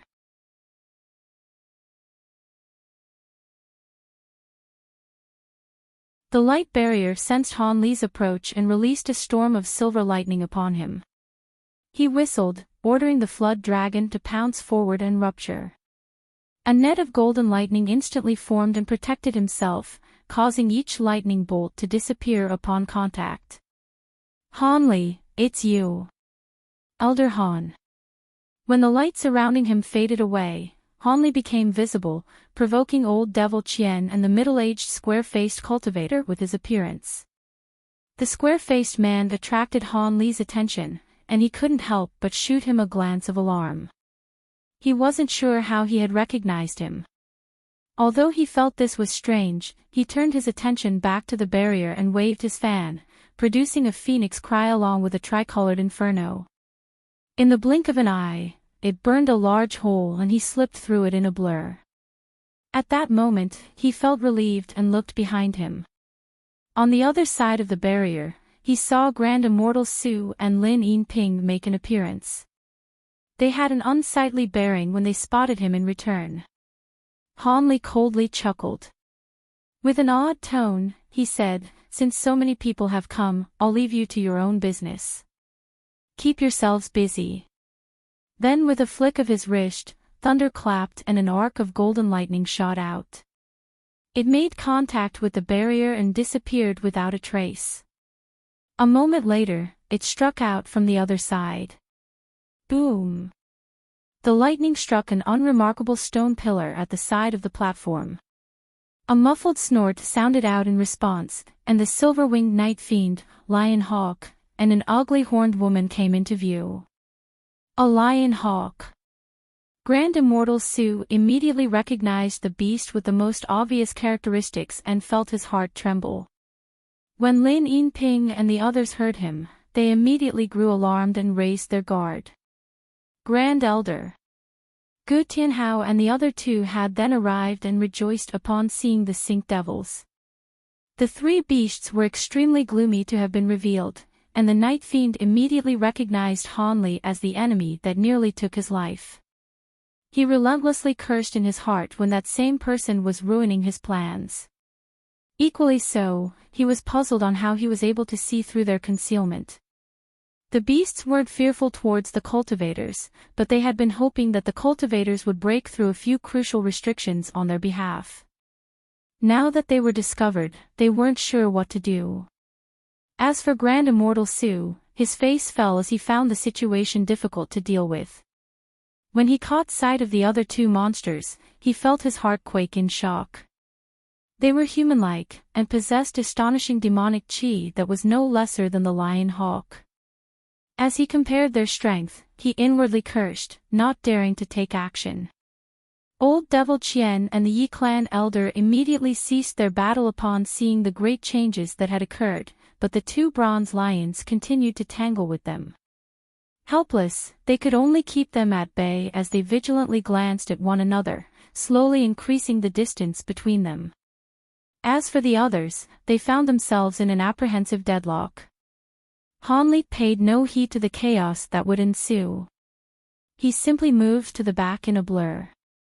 Since there was an opportunity to seize the treasure, he wasn't about to let it go. After making his way through an uneven path, he eventually arrived at a mountainous gate sculpted from fine jade. The gate was quite peculiar. There were two columns of huge solitary trees lined up at their side and nothing else. Looking past it, there lay a flawless white road that reached over 3 kilometers before faint glimpses of a huge palace with an imposing presence crested his sight. So that's Kunwa Hall, Han Li muttered. After a moment of hesitation, he looked around and focused his attention on the trees lined up to either side. Each one was about 100 meters tall. And despite their sallow and dry color, each gave an odd impression that they were brimming with life. When he closely examined them with his spiritual sense, he wasn't able to find anything strange. They were completely ordinary inside and out without any anomalous signatures. Han Li unconsciously frowned and turned his attention away from them. A short moment later, he swept his spiritual sense past the spacious gate and confirmed that there were no restrictions hidden there. Then, he set off through it, making his way towards Kunwu Hall in the distance. But not even 40 meters in, he suddenly felt an icy premonition spread throughout his body. Not good. Han Li inwardly shouted. He thought to jump back, but it was already too late. He suddenly felt an enormous pressure weighed down on his body and his knees buckled as he was forced to the ground. Without another thought, he shouted and immediately covered his body in brilliant azure light, relieving him to at least straighten his back and raise himself on a single knee. At the same moment, his body continuously trembled as cracks relentlessly sound out from his body as if his bones were on the verge of breaking. Han Li was deeply shocked. The protective light only blocked a small portion of the pressure. He was a bit better off than before, but it was still unbearable. He was convinced that if he hadn't cultivated the bright jade arts or swallowed the heavenly corpse pearl, his bones would have shattered to dust, leaving him completely helpless. A thorough examination of his surroundings left no hint of any spell formation. How was it that he fell into such a powerful restriction? As Han Li inwardly cursed, he hastily uttered an incantation. Unable to make use of his hands, his only option was to cast techniques was by chanting. Deafening thunder echoed through the air. In a flash of gold, a layer of lightning appeared on his body. Then, he gritted his teeth as he slowly raised himself up. But just as he was halfway up, he felt the pressure on his body suddenly increase and was brought back down. A variety of emotions was betrayed by his face. Further down below the mountain gate, Old Devil Chien and the others had caught sight of Han Li lingering at the mountain gate in the distance, but saw nothing else. With the temptation of treasure weighing heavy on their hearts, they no longer possessed any restraint. "Beast, you're courting death. I'm done with you!" Old Devil Chien furiously shouted from within the barrier. The Sink Devils then converged together into one, forming a 10-meter tall silhouette. He then suddenly flung his arm back behind him. In a blur, it turned into a python and leapt into the mouth of the bronze lion that flanked him from behind. Afterwards, the python separated from the silhouette's body and turned into a giant ball of light, enveloping the lion entirely. It attempted to release a pillar of light from its mouth, but its movements were completely restricted. To the side, the square-faced cultivator pointed to the huge bone bracelet at his side. It suddenly shined with brilliant light and transformed into innumerable yellow copies of itself. With the activation of a spell seal, they all blurred out from view before appearing above the bronze lion. As a result, the countless bracelets dropped down and completely restrained it, forcing it to fall to the ground. However, he no longer focused on the puppet and sullenly turned his attention on the giant silhouette. Old Devil Chien coldly snorted, "The overflowing sky bracelet is worthy of its reputation. Rumor says it's a replica of the ancient Shining Moon bracelet. I've never had the chance to verify its power. From my observations so far, it should be no less powerful than other divine spirit treasure replicas." The square-faced cultivator coldly laughed and glanced in the direction of the gate. "Without the treasure protecting me, I fear you would have already killed me. If we continue to fight, the treasure will be taken away by that youngster who just passed us. If Kunwu Hall's restrictions were so easily destroyed, wouldn't you have already entered? Besides, how can I chase him from here?" Old Devil Chien's voice chilled. "More importantly, didn't you call him Elder Han?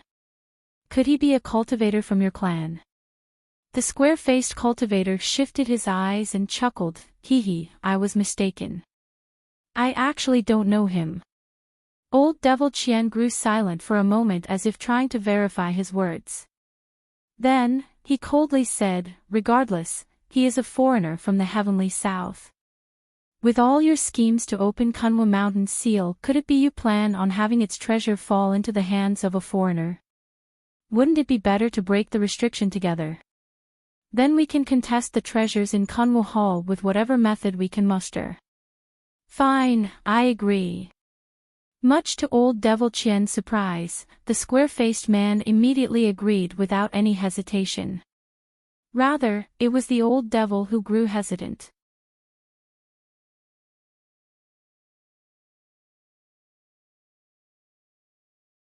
When Grand Immortal Su heard their conversation, he callously looked at the two through the light barrier and resentfully said, "How about you deal with the monsters right in front of us first? The treasure will be a dream otherwise." Old Devil Chien coldly chuckled, "So you must be Brother Su. I have no interest in risking mutual destruction before I even lay my eyes on the treasure. I reckon even if we were to join together, we would be hard-pressed in the face of those three." What does Brother Chien mean? Although their factions always had good relations, Grand Immortal Su's expression sank. The white silhouette indifferently continued, "Since they had remained hidden while fellow Daoist Yi and I were in fierce combat, they should have an objective in mind. If they truly don't mean us harm, it would be an optimal opportunity to take action."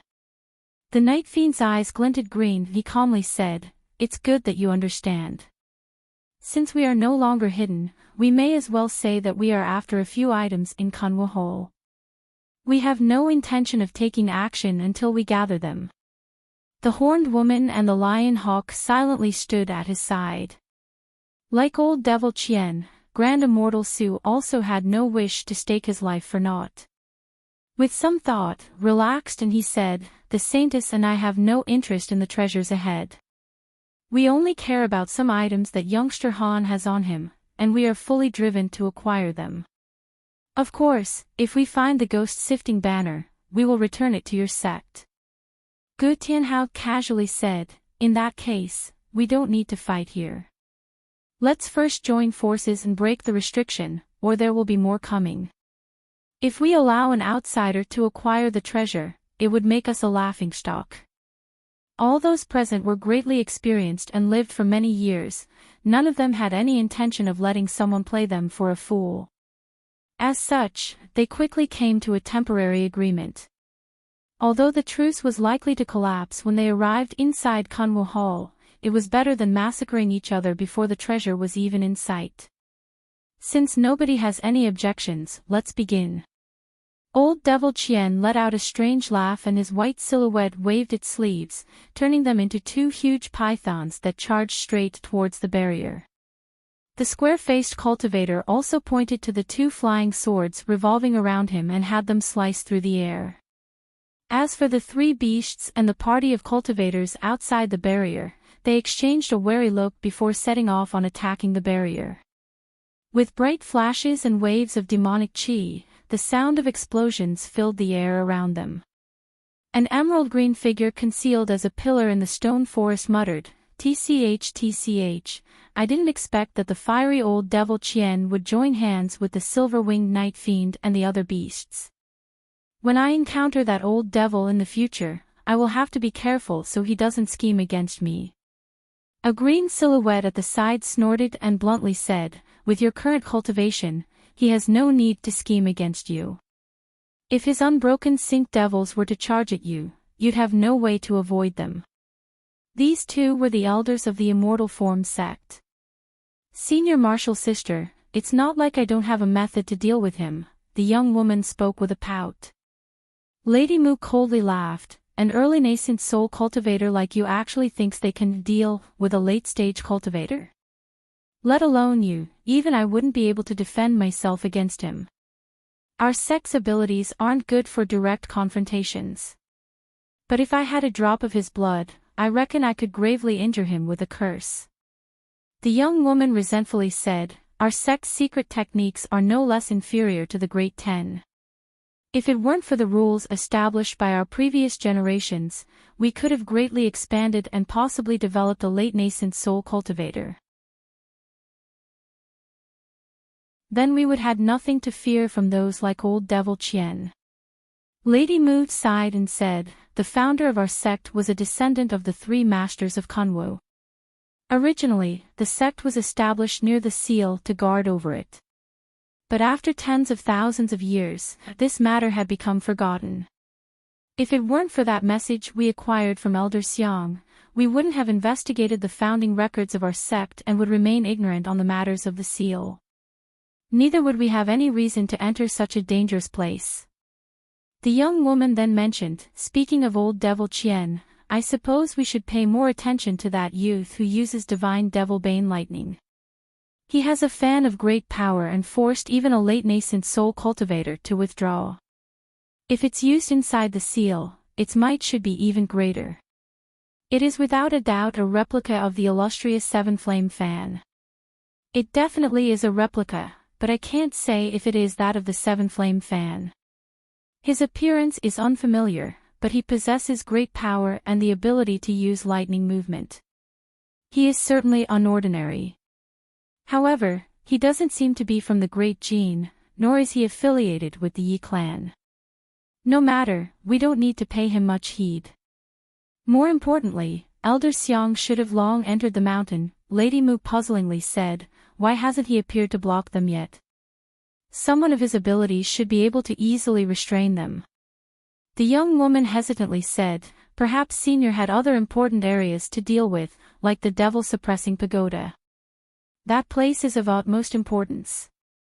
Lady Mu gloomily shook her head. "Impossible. The devil-suppressing pagoda might be the formation core of the mountain seal, but to reinforce it, he would first need to acquire the Dragon Call crest from Kunwu Hall. Given how powerful Senior Xiang is, why wouldn't he head here first? Does Senior Martial Sister mean to say that something happened to Senior Xiang?" With his cultivation, there couldn't be anyone in this world that could harm him. Could someone have trapped him? The young woman's face paled when she finished speaking. Lady Mu's expression shifted, but she forced a smile. That isn't very likely. The first few restrictions were already destroyed. If he was trapped, he should have already been broken free. It must be that there actually is something that has delayed him from entering the mountain. I hope that's the case. Anyways, we'll still have to follow behind these people and see if we can acquire the Dragon Call crest first. Apart from that, only the Heaven Crystal Steel would be able to strengthen the seal, but our ancestors hadn't passed its location on to us. If we had it, we wouldn't need to take the risk of following them. The young woman finished her words with a trace of resentment. You should know that the Heaven Crystal Steel was only planned as a backup. Its whereabouts were only passed down by a line of the Kunwa elders' descendants.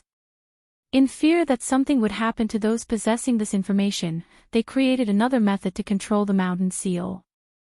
It was said that the steel was concealed in an unexpected place, and those who knew would be able to find it.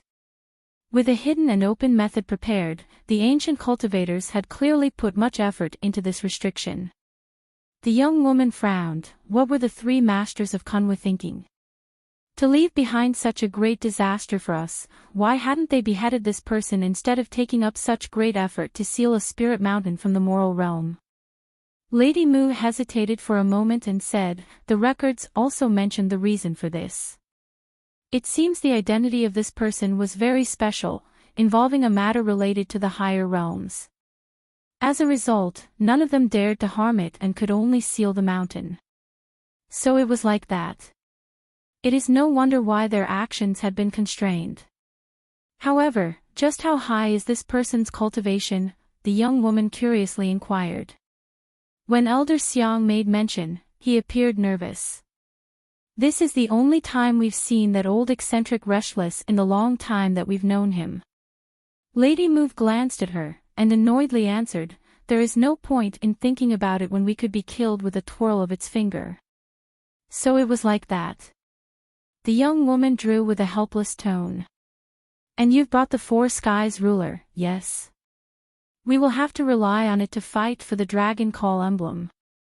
The young woman rolled her eyes and smiled. Senior Marshal Sister has reminded too many times already. How could I have forgotten our sect's signature treasure? But it is a pity that your cultivation art is unsuitable with it, or it'd be a better fit for you. Senior Marshal Sister said that one of the two divine spirit treasures used to suppress this person was the 8th spirit ruler, the treasure that the Four Skies ruler is a replica of. I hope that we will be able to see it. The 8th spirit ruler and the Black Wind flag. I also. Lady Mu's line of thought was interrupted when she suddenly turned her attention back to the barrier. With a stiff expression, she said, Old Devil Qian and the others had broken through. Let's hurry. The young woman's heart trembled and she raised her head. She caught sight of them breaking through the light barrier and heading up the mountain gate.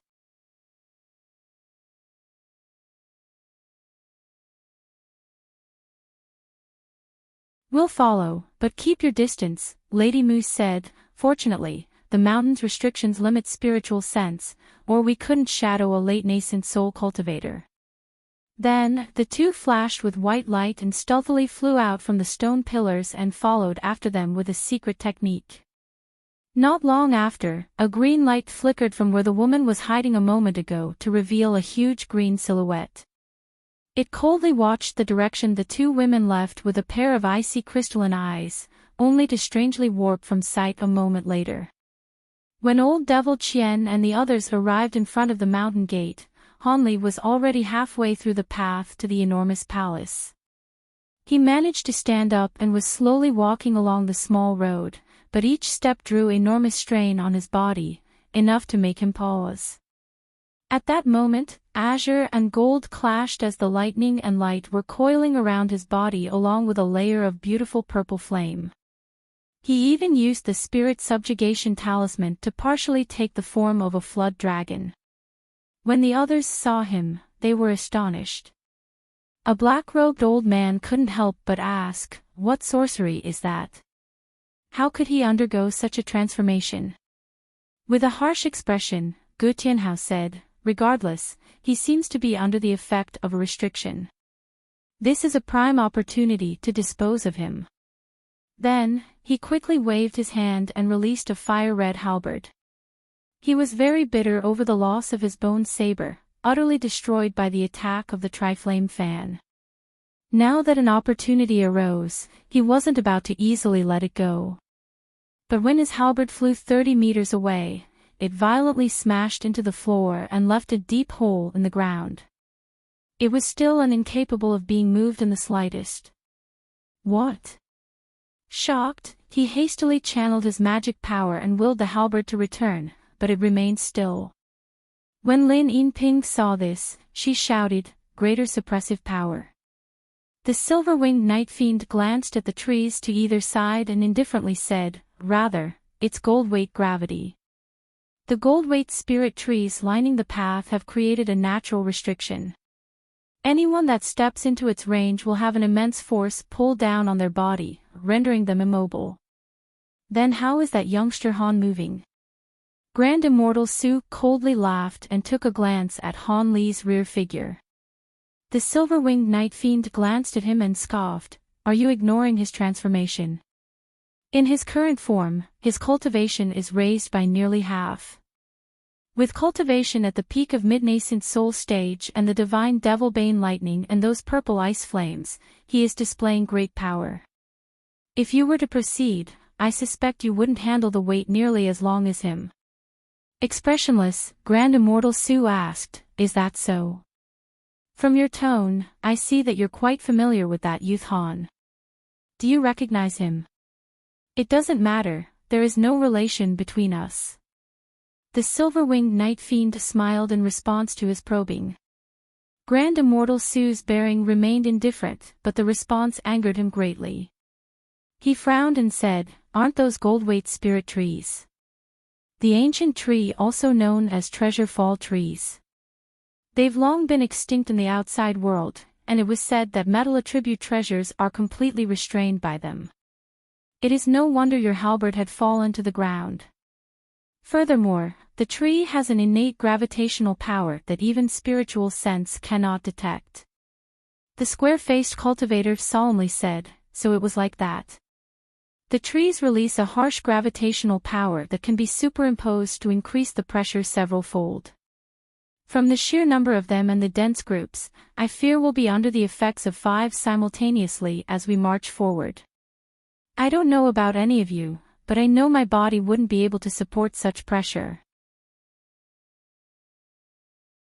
I'm not sure myself, so I'll be giving it a try." When Lin Yinping saw Han Li's figure slowly treading forward, her expression dropped and she slapped a spirit beast pouch at her waist, releasing a strange lizard. It was covered in dense scales and had a pair of wings that consisted of thick flesh. "Go!" Lin Yinping shouted and pointed at Han Li in the distance. The serpent promptly covered itself in a layer of yellow light before shooting through the mountain gate. Under everyone's watchful eyes, the winged lizard flew for 40 meters before crashing down right next to the halberd. However, the lizard was extremely tenacious and through sheer force managed to struggle itself off the ground with its legs. At the same time, it flapped its wings with all its might in an attempt to fly. When she saw this, a trace of happiness was betrayed from her face. However, this soon disappeared with a muffled explosion. The serpent had ruptured, its flesh turned into mincemeat. Lin Yinping's complexion paled with disbelief. How is that possible? Is the pressure truly so fierce? What did he do to withstand a pressure that even my lizard couldn't endure? Don't dwell on it, old devil Qian calmly said. I am able to sense a faint demonic qi from his body. He used a secret technique of some sort to temporarily possess the strength of a demon beast. That is what caused his body to become unreasonably durable. However, it is clear that his abilities are quite outstanding as well. Without any magic treasures, he is using 3 different kinds of power, a feat that I am not capable of. With his words, Lin Yinping came to a sudden understanding. With such techniques, he must have much understanding of heretical Daos. Enough gibberish, the horned woman impatiently chided, keep on speaking and he'll already be inside Kanwu Hall. Her voice sounded as harsh and unpleasant as a broken gong. Don't worry, Grand Immortal Su calmly said, the hall's restrictions aren't limited to the road. There will certainly be more formidable ones waiting for him. Since we know about the tree's origins, it shouldn't be very difficult to break through. So long as we use magic treasures void of metal attribute materials, we should be able to easily break through. Is it so simple? The horned woman doubtfully said. The gold weight pressure is only effective on someone who is caught off guard. It shouldn't matter to us, Grand Immortal Su said.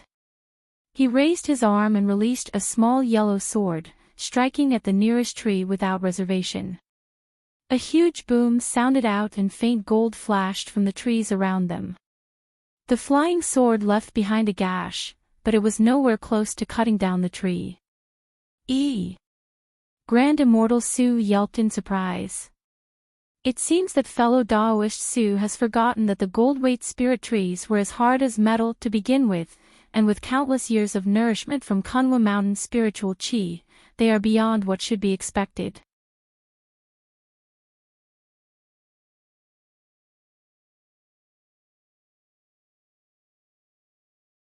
It would be good for it to go that smoothly. However, we can only take it one step at a time, Hanli replied with an indifference. At that moment, a huge explosion sounded out from behind. He instantly knew that it was the sound of a felled gold-weight spirit tree, but he wasn't nervous in the slightest as he was only 100 meters away from Kanwu Hall now. At the very top of its giant gate, he could already see a strange board made from neither metal nor wood. In bold calligraphy in ancient golden script, Kunwu Hall proudly stood on it. Hanli sighed and hesitated before taking out a jade bottle from his sleeve and pouring a drop of myriad-year spirit milk into his mouth. Resisting the gold-weight gravity left his body drained. With the spirit milk, his power was replenished in an instant, causing the azure light, golden lightning, and purple flames to flourish. Soon after, he quickened his pace towards the palace gate. On the 7th floor of the devil-suppressing pagoda, a clear eruption sounded out. The crystal wall blocking the large-headed eccentrics party had finally fell following their relentless attacks. The fragments that had erupted from it slowly faded away. The wall is worthy of being the Buddhist sanctuary sect's signature treasure. It has stalled us for quite some time. Let's move. With that said, the eccentric waved his hand and recalled a sparkling small silver sword back into his garments. The old Yi clan elder put away his white jade ruler and anxiously said, after so long, could the sacred poison sect have acquired the treasure already? Don't worry, the elder devil calmly reassured, even if they did, they can't use it immediately. We can seize it away from them. Exactly. That's exactly what I plan on doing. The large-headed eccentric heartily laughed and then led the way through the 7th floor. The old Yi clan elder nodded and dryly smiled as he followed after them. In the blink of an eye, the 3 traveled down the stone steps and arrived at a stone room with the 2 formations. They saw a black and a white short-range teleportation formation. The 3 were just as surprised as the sacred poison sect elders had been. But when the elder devil focused his gaze on the black one, a trace of pleasant surprise emerged on his face. The old man muttered, how can there be 2 teleportation formations? Which one leads to the 8th floor? As the recent use of the white formation had left remnant spiritual chi fluctuations behind, his gaze was focused on that one. The elder devil stared at the black formation and said with an awed tone, there is no need to choose. Use this one. That one. But the sacred poison sect elders. Just as the old man thought to interject, the elder devil suddenly waved his sleeve without any hesitation. A jet-black devil arm emerged from it in an instant, grabbing a hold of the old man's head before he even realized what had happened. "Ah!" The old man shouted in fright before his head was obliterated, spilling blood and brains around them like a smashed watermelon. However, that was not the end of his attacks. Next, he spat a stream of pitch-black devil flames, covering the headless body before the sounds of its crackles could even burn, turning it into threads of smoke. With the old man's body turned to ash, a white nascent soul emerged from the flames. It was carrying a white jade ruler and wore terror on its face. "Seventh uncle, save me." The nascent soul channeled the entirety of its spiritual power into the ruler as it cried out to the large-headed eccentric. The black flames engulfing it was preventing instant movement. However, a strange scene occurred. The eccentric just expressionlessly examined the old man's nascent soul bitterly struggle against the flames and didn't move in the slightest. As a result, the nascent soul was only able to endure for a moment more before the flames began to fracture it. Screams wrenched out of the old man's nascent soul, consumed by the devil fire. Unfortunately, he had been in denial of his death until the very last moment and passed with complete resentment. Eventually, the eccentric calmly spoke with a trace of annoyance. "Why now? Didn't you say that you would attack at the very last level?" The elder devil shot a glance at the eccentric and replied, "I originally believed she would be at the final floor, but I already sense her aura. The old man's presence would be an insult. Could it be you feel sorry over him?" After a moment of silence, the eccentric betrayed a complex expression. "What is there to regret over a single junior?" "Ah, fellow Taoist's line of thinking is very good. So long as we are able to rescue the incarnation of the sacred ancestor, the ancestor will use a secret technique to infuse devilish qi into your body. With your aptitude, there is a very high chance of raising to deity transformation stage." The eccentric snorted and his gaze flickered. "If it weren't for the fact that the end of my lifespan is approaching, I wouldn't be betraying my clan for a devil like you." The elder devil curled his lips and contemptuously said, "Devil. If the infusion is successful, you will later become a member of our holy race yourself. In our realm, there are many humans that have turned. There is no need for hesitation. Enough nonsense, let's hurry. Best not to allow any chance for mishap." The eccentric then stood inside the teleportation formation. The elder devil scoffed and walked in beside him as well. Then in a flash, the two disappeared without a trace. Soon, they arrived in an identical formation, but were in an area with flashing black light and dim surroundings. "This is..." When the eccentric recovered from the vertigo, he looked around with bewilderment. "Fellow Taoist should also look up at the sky," the elder devil rang with an excited tone. The eccentric quickly turned his head up when he heard him and was shocked as a result. 300 meters above him, there were various restrictions densely shining with spiritual light. At the very center, there was something resembling a small mountain floating there. Thick black chains coiled around it and countless restraints had been placed on top. There were mirrors shining yellow nearby, forming a huge net around the black mass. The eccentric sharply gasped and his eyes landed on a black figure in there. He saw a two-headed wolf over 300 meters long. Although its body was surrounded by restrictions, silver light twinkled from its fur as if it was silver. To a mere mortal, the wolf would appear to be a god. But it was quite strange that one of its heads was silver-white in color, but the other was a glossy black with a layer of faint inky chi enveloping it and its purple horn arrogantly placed atop its head. As of now, the two heads were completely dormant as if in eternal slumber. "This is the sacred ancestor incarnation you mentioned."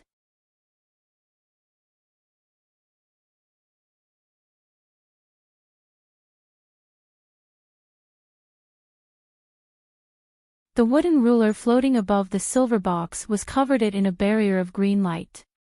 Then in a flash, the light completely faded away. Strangely enough, there was a man standing motionlessly over 30 meters away. He wore blue robes, a red headscarf, and had green lines shining from his face. It was the illustrious Grand Elder of the sacred poison sect, Hua Tianqi. However, his eyes were closed and expression stiff. Blood leaked from his every orifice. Were it not for the faint movements of his chest, he would have been mistaken for dead. As for his other sect members, they were nowhere in sight.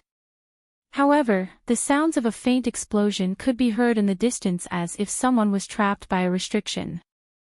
In the other space, the purple light that shone from the black wolf head's eyes had disappeared, and a woman's sweet voice rang out, the very same one that had spoken on the day Xiang Zhili was trapped, but this time with a hint of iciness and much more crude, blood flame, it was you. I believed you to have already returned. I didn't expect you to remain in this world. The elder devil respectfully replied, I pay my respects, senior. I had taken action too late in the past and had nearly been destroyed.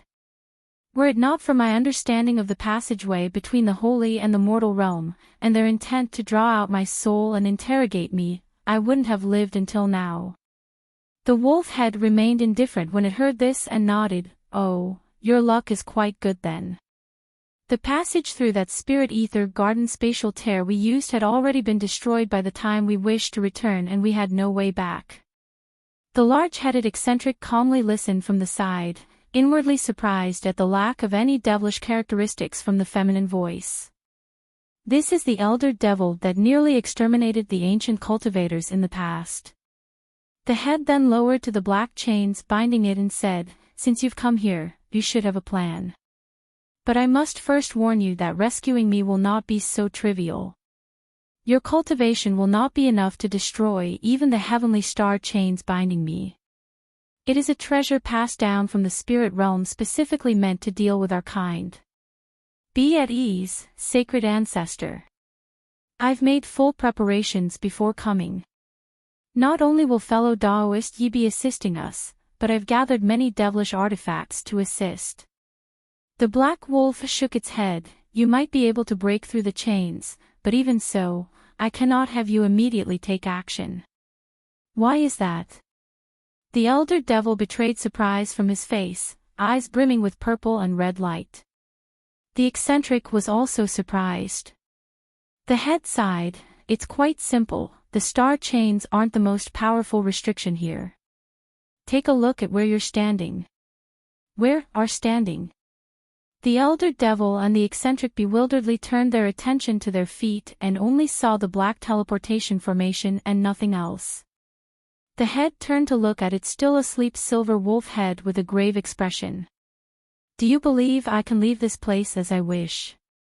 The divine spirit treasure on the 8th floor will immediately activate should I make an attempt. And if you perform any exceeding actions, the treasure will immediately teleport you away, preventing you from easily coming back. In addition, the main reason I was trapped here in the first place was because of this troublesome silver moon wolf body. They both looked at the slumbering silver wolf head and suddenly came to a faint realization. The elder devil hesitantly asked, in the past, wasn't that wolf's primal soul consumed by the sacred ancestor? Could it be that something happened? The black wolf head annoyedly snorted, when I possessed this body, there were 2 primal souls. I gravely injured one and it escaped, leading me to believe that I would be unbothered. As for the other, it used a secret technique to hide someplace in the body. When I was in the crucial point of the battle against the 3 masters of Kunwu, it suddenly counterattacked and I was defeated, leading me to become sealed. 2 primal souls. A single body with 2 souls. The eccentric couldn't help but cry out in shock. You humans sure know a lot. This body possessed 2 entirely independent souls. Originally, there was only one, but when the second made an appearance, the first soul came and fought against me for control over the body. The wolf's cultivation art was also truly strange. I possessed this body for such a long time and never noticed anything amiss, she muttered with a puzzled tone. Could it be that the second wolf's soul still exists? Of course. When the humans captured me, I came to realize that this Silvermoon wolf was actually the concubine of one of the spirit realm's demon monarchs, the divine wolf celestial Kuei. She was also one of the few demons to descend into the mortal realm in their true body. I was only able to easily take control because it was still weak from its descent into the moral realm.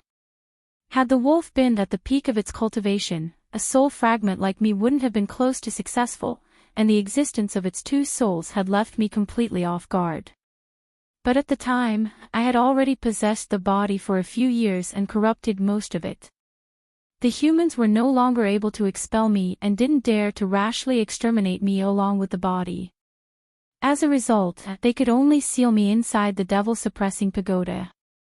The elder devil managed to retain most of his calm, but the eccentric was left flabbergasted. From that, you mean to say that the second wolf's soul still exists in that body? The elder devil bitterly laughed and stared at the silver wolf head. The head sweetly chuckled. It is no longer there, but in a moment, she should be coming back. You were quite lucky that I was in control when you woke me up. Sacred ancestor, what do you mean? The elder devil felt his heart tremble. It is quite simple. At the time, the ancient cultivators used the Black Wind flag to seal me in this spiritless land and intentionally extracted the second wolf's soul. Then, sparing no effort, they constructed a palace hall brimming with spiritual chi for her. As a result, the soul would attempt to fight me over control of this body every so often. When she exhausts herself, she would return and recover her strength. Because I am sealed here and can only rely on the devilish chi within my body to resist her, I found myself at a great disadvantage. In order to retain control, I had no choice but to use the greater spirit fuse arts. What, the spirit fuse arts? You're all ready. The elder devil's 4 eyes twisted in shock, momentarily forgetting to speak with a respectful tone. That's right, I fused souls with her to form an entirely new one. Her soul served as the base and I was second. But at the start, the newly fused soul was unstable, and when they saw this new soul, they were unable to recognize what had happened. Because they couldn't verify her identity, they also couldn't release the seal. Those cultivators didn't dare to take action due to her status and rashly sealed the entire mountain. As a result, our souls ended up strangely sealed together. Now that over 10,000 years have passed, the fusion of our souls stabilized into a fine result. But over the past few days, the other half stealthily submerged a deity transformation stage cultivator into phantasmic air, causing our soul to weaken and divide once more. However, I reckon that this will be the last time the split will occur. After it is replenished with spiritual chi from the palace on the other side, our souls will become one. As the black wolf head spoke, she maintained a calm tone. The other two, however, were at a loss for words. The elder devil was mute for a long while before letting out a bitter laugh. Great sacred ancestor, are you the new soul of a demon, or are you still a member of our holy race? The wolf head indifferently replied, What do you mean? The elder devil could only remain silent. After a moment of thought, the eccentric said, Since you've given us such a detailed explanation, you should have a method to stop your counterpart. Please don't hesitate to speak. Purple light flashed from the wolf's eyes and said, Oh, I still haven't asked why a human like you is assisting Bloodflame. I see that you've used up most of your lifespan and death is soon approaching. Could it be you wish for me to infuse you with devilish chi? At that moment, a sinister expression appeared on the eccentric's face. Since you've seen through me, I won't conceal this any longer. I would rather tread the devil Tao for an eternity than perish from age and have my 1,000 years of bitter cultivation and bloody battles be for naught. Could it be you would have me subject myself to the cycle of life?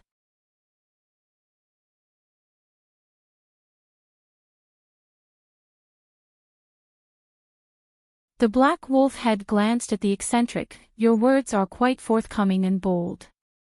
Since you have already resolved yourself, if you assist in my escape, I will infuse devilish chi into your body. I'll get the ugly talk out of the way. You will only have a 50% chance of success with your aptitude. But even then, the infusion of devilish chi should extend your lifespan greatly, as our race's longevity is far superior to a mere human's. This will grant you another opportunity to ascend to deity transformation stage. The large-headed eccentric let out a wild roar of laughter. Only 50%. I'd still take the risk if it was only a tenth. Go ahead and tell me what it will take to free you. I will get straight to the point. At my current stage of the spirit fuse, I will be unable to resist the rejoining of our souls once the other soul re-enters my body. The only way to stop this is to exterminate it. It is located in a grand execution formation that the three Kanwa masters had personally placed down, consisting of 81 devil executing sabers. If devilish chi approaches, the blades will create a formation of overwhelming power. Blood flame will not be able to break through. Although your cultivation art isn't righteous or Buddhist, it isn't devilish either. We must leave the extermination of the wolf's soul over to you. So long as you fulfill this task, the matter of your devil infusion will be taken care of. The head's voice completely changed and was now filled with an enticing tone, causing the eccentric's expression to waver. A moment later, he grit his teeth, giving up any intention of negotiation, and asked, "Where is it located?" Fellow Taoist Yi is quite smart. There should have been 2 formations from where you came. The other one will lead you to the wolf's soul. The sacred poison sect elders should have already been there. This will be troublesome. However, if I were to catch them unaware, it should be easy to deal with them. I will hurry and return. He clasped his hands in an incantation gesture and disappeared with a flash from the formation. Only the elder devil blood flame had remained. After the eccentric disappeared, Wolf's eyes grew dim and an eerie aura emitted from its body. The chains around it began to hum as countless beams of black began to shine through them. With an entirely indifferent manner, the head said, "In the presence of the cultivator, I found it inappropriate to ask about the artifacts you managed to recover." The elder devil bowed and respectfully said, "Sacred ancestor, I've already found 5 that our race left behind in the mortal realm." The wolf head sinisterly said, "That will have to make do. Immediately take them out. Although I can only control half of the magic power in this body, I will be able to break free of the Black Wind Flag's restrictions if I struggle. Even with a divine spirit treasure, it cannot restrain me without a master." Yes, the elder devil hastily waved his arms, summoning a black devilish artifact into each of his hands, a black mirror, a blood-red authority token, a jade lotus, and a gray and jade band. For the 5th, he widely opened his mouth and spat a small bottle. The 5 artifacts immediately spun around his head ceaselessly. The elder devil let out a long whistle and black light wildly shone from his body. The artifacts trembled and rapidly shot into the air. The restrictions immediately sensed this and bright light brilliantly filled the air with life. Hanlit stood at the gates of Kunwo Hall and was looking past it with a curious face. Great North Essence lights. Who could have thought that they'd appear here, Hanli muttered. The dense mass of winding silver strings was certainly the same as what he saw in Devil Fall Valley. However, these lights weren't connected to any rocks and instead emerged from the dense pillars of the hall. It appeared to hide the interior from sight. Han Li could hear wild and furious laughter from behind. "Brother Han, do you plan on taking the initiative to plunge into the Great North Essence Light, or will you wait and have us greet you with our weapons?" It was the voice of old Devil Chien. Han Li frowned and turned around. He saw that only a dozen trees remained from the columns of gold-weight spirit trees leading up to the gate. Old Devil Chien and the others had nearly caught up. As they were using their treasures to chop down the last of the trees, they watched Han Li with various expressions. The demons had known about the Great North Essence lights from the very start, and the others had immediately recognized what they were from a distance. The atmosphere was a mix of worry and joy. On one hand, Hanley wouldn't be able to progress further. But on the other, it would be an equally impossible task for them as well. Nevertheless, old Devil Qian's intermittent voice was howling with erratically. The Great North Essence light would prove a dead end to cultivators caught unprepared. It was no wonder the old devil was basking in schadenfreude. Hanley scoffed and turned around, slapping his storage pouch to produce a jet-black ring. It revolved once around him before expanding to 3 meters wide. Talisman characters roamed across the surface. It was none other than one of the Heaven-Earth rings, one, previously known as the Yin-Yang rings. Hanley used one to move through Devil Fall Valley with Marquis Nanlong. Hanley pointed at the huge ring and willed it forward. At the same time, he quickly struck it with a spell seal and had it cover him in a black barrier. When this happened, old Devil Qian's wild laughter came to an abrupt stop and all the others wore an expression of disbelief. How could he possibly have a method to travel through the Great North Essence light? As the thought flashed through their minds, they continued to strike at the gold-weight spirit trees with renewed vigor. Then, they witnessed his figure blur as he rushed through the dense bundle of silver light, which twisted around him. Those present all looked at each other with dismay. "Faster, we can't have him take the treasure." The silver-winged night fiend was roused with shock and yelled with an ugly grimace. "Even if we act faster, what is the point? The light is blocking our way," Gu Tianhao spoke with an ashen complexion. Old Devil Qian scoffed, "Great North Essence lights won't block me." The 5 Sync Devils converged into one huge white figure and suddenly leapt forward without any mind of the remaining trees. "Grand Elder, you!" Gu Tianhao and the others gasped. Just as the white silhouette entered the range of the trees, a huge pressure suddenly pressed down on it and slowed it in its tracks. Ha! The thundering roar sounded out from the white silhouette, and all of its light faded away before a crimson copy suddenly shot out. It had only fallen to the ground after flying over 30 meters.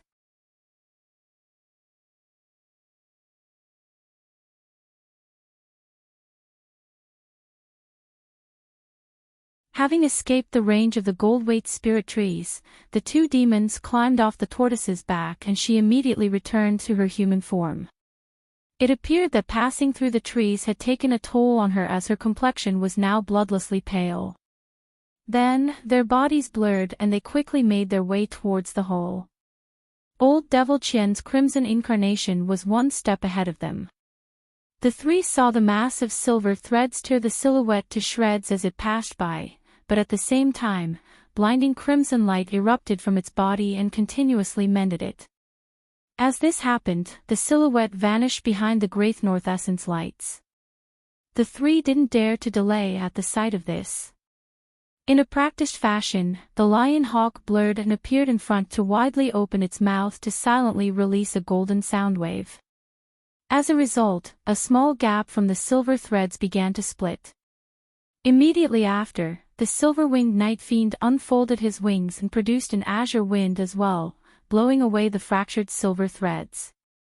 With continuous alternation between the 2 abilities, a gap had finally opened and the 3 quickly rushed in before slowly exploring the hole. Still outside, Lin Yinping's expression turned unsightly. So rapidly, their party had been reduced to 5. She gritted her teeth and tensely frowned. She turned her head to Grand Immortal Su and said, "Brother Su, we..." As the Grand Immortal continued to chop at a huge tree with a jade sword, he calmly interrupted, "The Saintess need not worry. Our main goal is that Han fellow, not the treasures. With so many people entering, they won't be easy to contest either. Let us rid ourselves of the remaining trees and guard the gate." Gu Tianhao grinned and said, "Aha! Brother Su's words are reasonable. Even if the others acquire the treasure, they must also leave through here. Although we aren't able to pass through the Great North Essence lights, they won't be able to get past us once they leave. Lin Yinping glanced at the deceptively lethal silver strings and nodded after a moment of thought. The two black-robed old men also found this plan to be reasonable. Although they worried about the lost opportunity for profit, they continued to chop away at the huge trees. In the blink of an eye, an explosion sounded out and a 30-meter-tall tree fell down.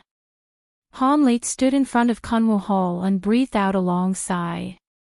He glanced behind him and saw a dense mass of silver threads.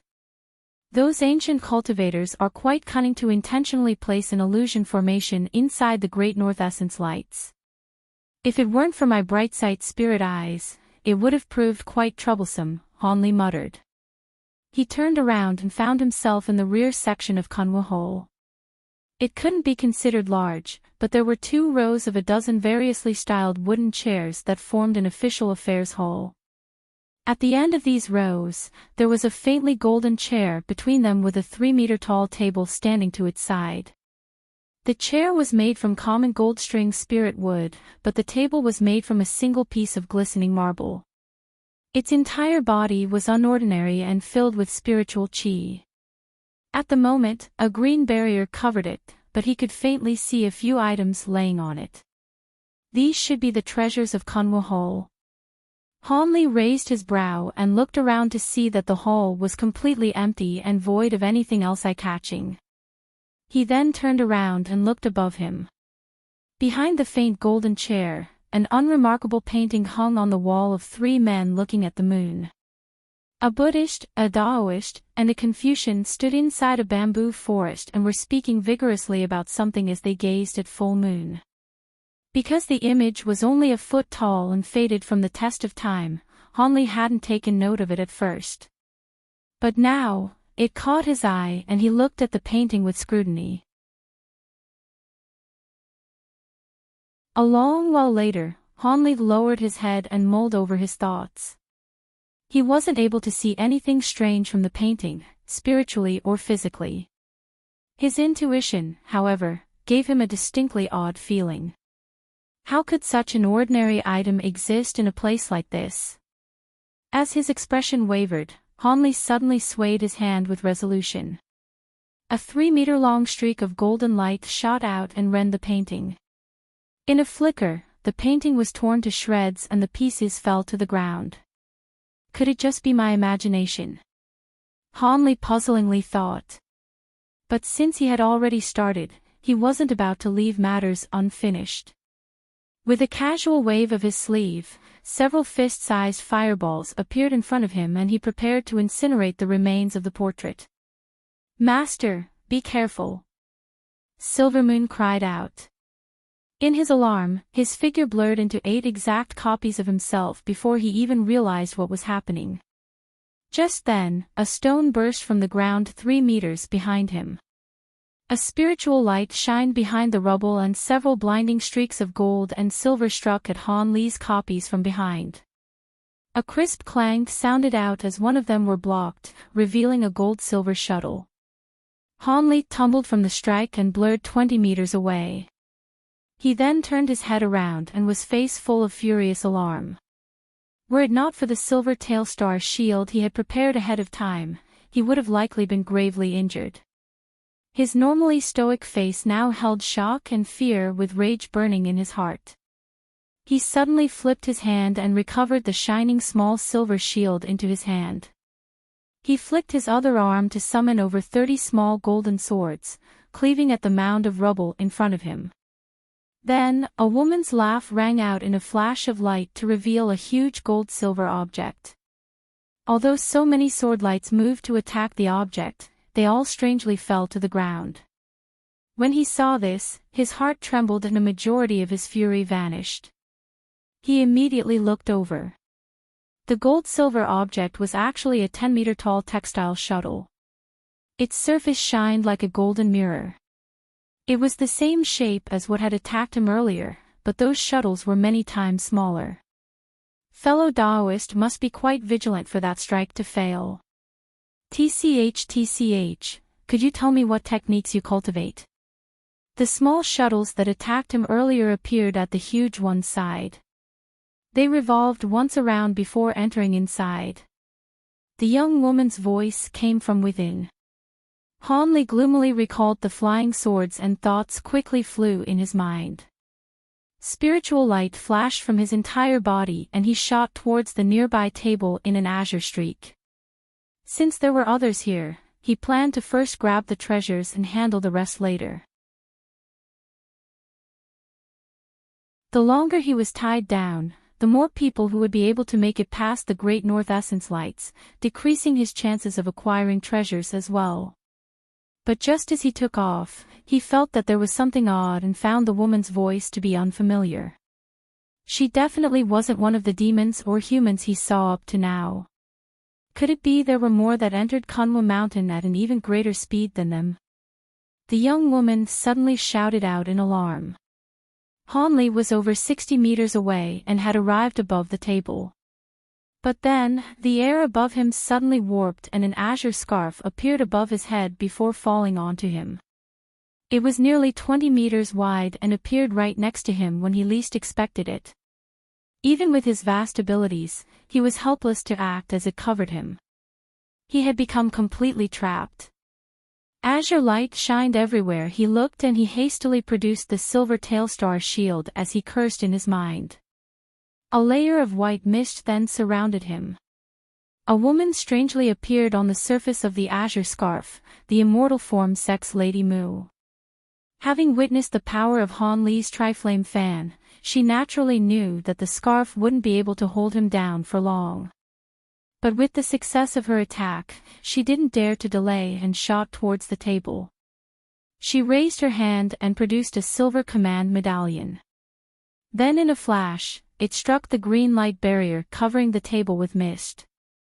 Under the shine of the silver light, the seemingly formidable barrier melted away and revealed the true appearance of the treasures that lay there, for crimson wooden tiles, a small purple sword, a palm-sized monk's staff, and a scroll brimming with red light, and a dark green block seal with the imprint of a lifelike five-clawed dragon.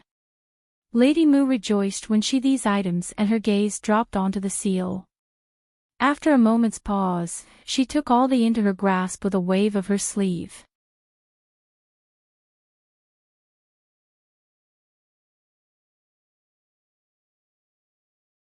Just as Lady Mu was about to seize the treasures, the ground below her flashed bright green and several verdant serpents shot out and wrapped around her at lightning speed. With their prey fully restricted, the snakes immediately struck at her with their fangs. Bang! The woman's sentient treasures formed her a barrier of white light, repelling the attack and revealing their true form as green vines, but they still restrained her nevertheless. Lady Mu expressed the same alarmed fury as Hanli had. She hadn't expected that there was someone following her as well. Having trapped Hanli and cleared the barrier for the treasures on the table, wasn't she being taken advantage of? Who could have closely followed behind her sun-moon shuttle and remained completely undetected? The reason why she was able to stealthily burrow underground was because she possessed a silver medallion that the three elders of Kunwu had left behind. It allows her to temporarily control a portion of the restrictions in the hall, giving her access to burrow underground. At that moment, a strange tinkling laugh rang clear and a tall green silhouette silently emerged from the nearby ground. A pair of icy green eyes stared at her, causing her heart to shudder. After clearly seeing the form of the new encounter, she cried out in shock, "A Treant Lord! How can such a monster exist in this world?" Although the green silhouette had a human-like appearance with all the appropriate limbs and head, its body was made of bark skin and more akin to a walking tree. When the Treant Lord heard her cry, it sneered and paid little heed as it blurred towards the table, clearly intending on claiming the treasures for itself. Lady Mu's heart sank. Even if she could escape, it was too late to block the monster. But an unimaginable scene soon followed. Before the Treant drew close to the table, the fragments of the painting Hanli tore up suddenly shined with specks of yellow, white, and red. They formed a tricolor gust that flung the ball of green light over 30 meters back. The ball was dispelled back into its original position and was thrown into an uncontrollable tumble. After several rolls, the tall monster managed to regain control and stood up. It looked at the mists of light with unspeakable terror. The three mists circled around the table and transformed into three indistinct foot-tall silhouettes, the Taoist, the Confucian, and the Buddhist figures from the painting. Their eyes emotionlessly gazed at the tree spirit in the distance as if it was already dead. The three Kunwu elders. The Tree-Ant Lord shouted in terror. Without another thought, its body glowed green and it flew headfirst into the great North Essence lights, not daring to turn back. Then, the three miniature men silently pointed at the small sword, monk staff, and the scroll on the table. The three treasures hummed and trembled, jumping into the air and forming three streaks of light, immediately disappearing as soon as they appeared. In that next moment, just as the Tree-Ant Lord was about to enter the great North Essence lights, the streaks reappeared and converged together in a single attack. It was too late for the Tree-Ant to dodge. A flare of tricolored light ruptured, followed by a deafening explosion. An instant later, the green light drowned it all out as it flared like a sun. When it eventually faded away, all that was left behind was the three treasures. The combined strike had entirely vaporized the fearsome Tree-Ant Lord. At that same moment, one of the four crimson wood tiles had combusted into ash. The three treasures used to exterminate the demons circled once in the air before floating down to their original position on the table. As for the three men, they vanished as if they had never existed. These three were threads of spiritual sense that the Kunwu masters had left behind in order to prevent the treasures from falling into the hands of any demons or other evil beings.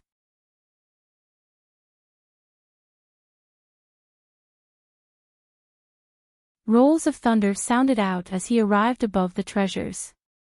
He was only the first one there, and the other three each appeared nearby in quick succession and simultaneously attacked him as they attempted to seize the treasure for themselves.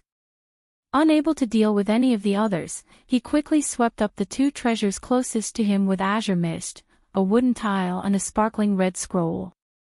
When he attempted to take the next closest item, the monk's staff, over 10 beams of crimson light attacked him from above along with a series of golden sound waves. With no better option, Hanli could only retreat and evade the attacks for the time being. As a result, the crimson silhouette had seized the monk's staff itself.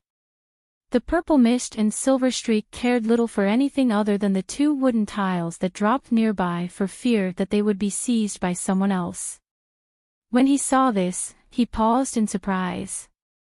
Then, the crimson silhouette reached out to grab the green seal.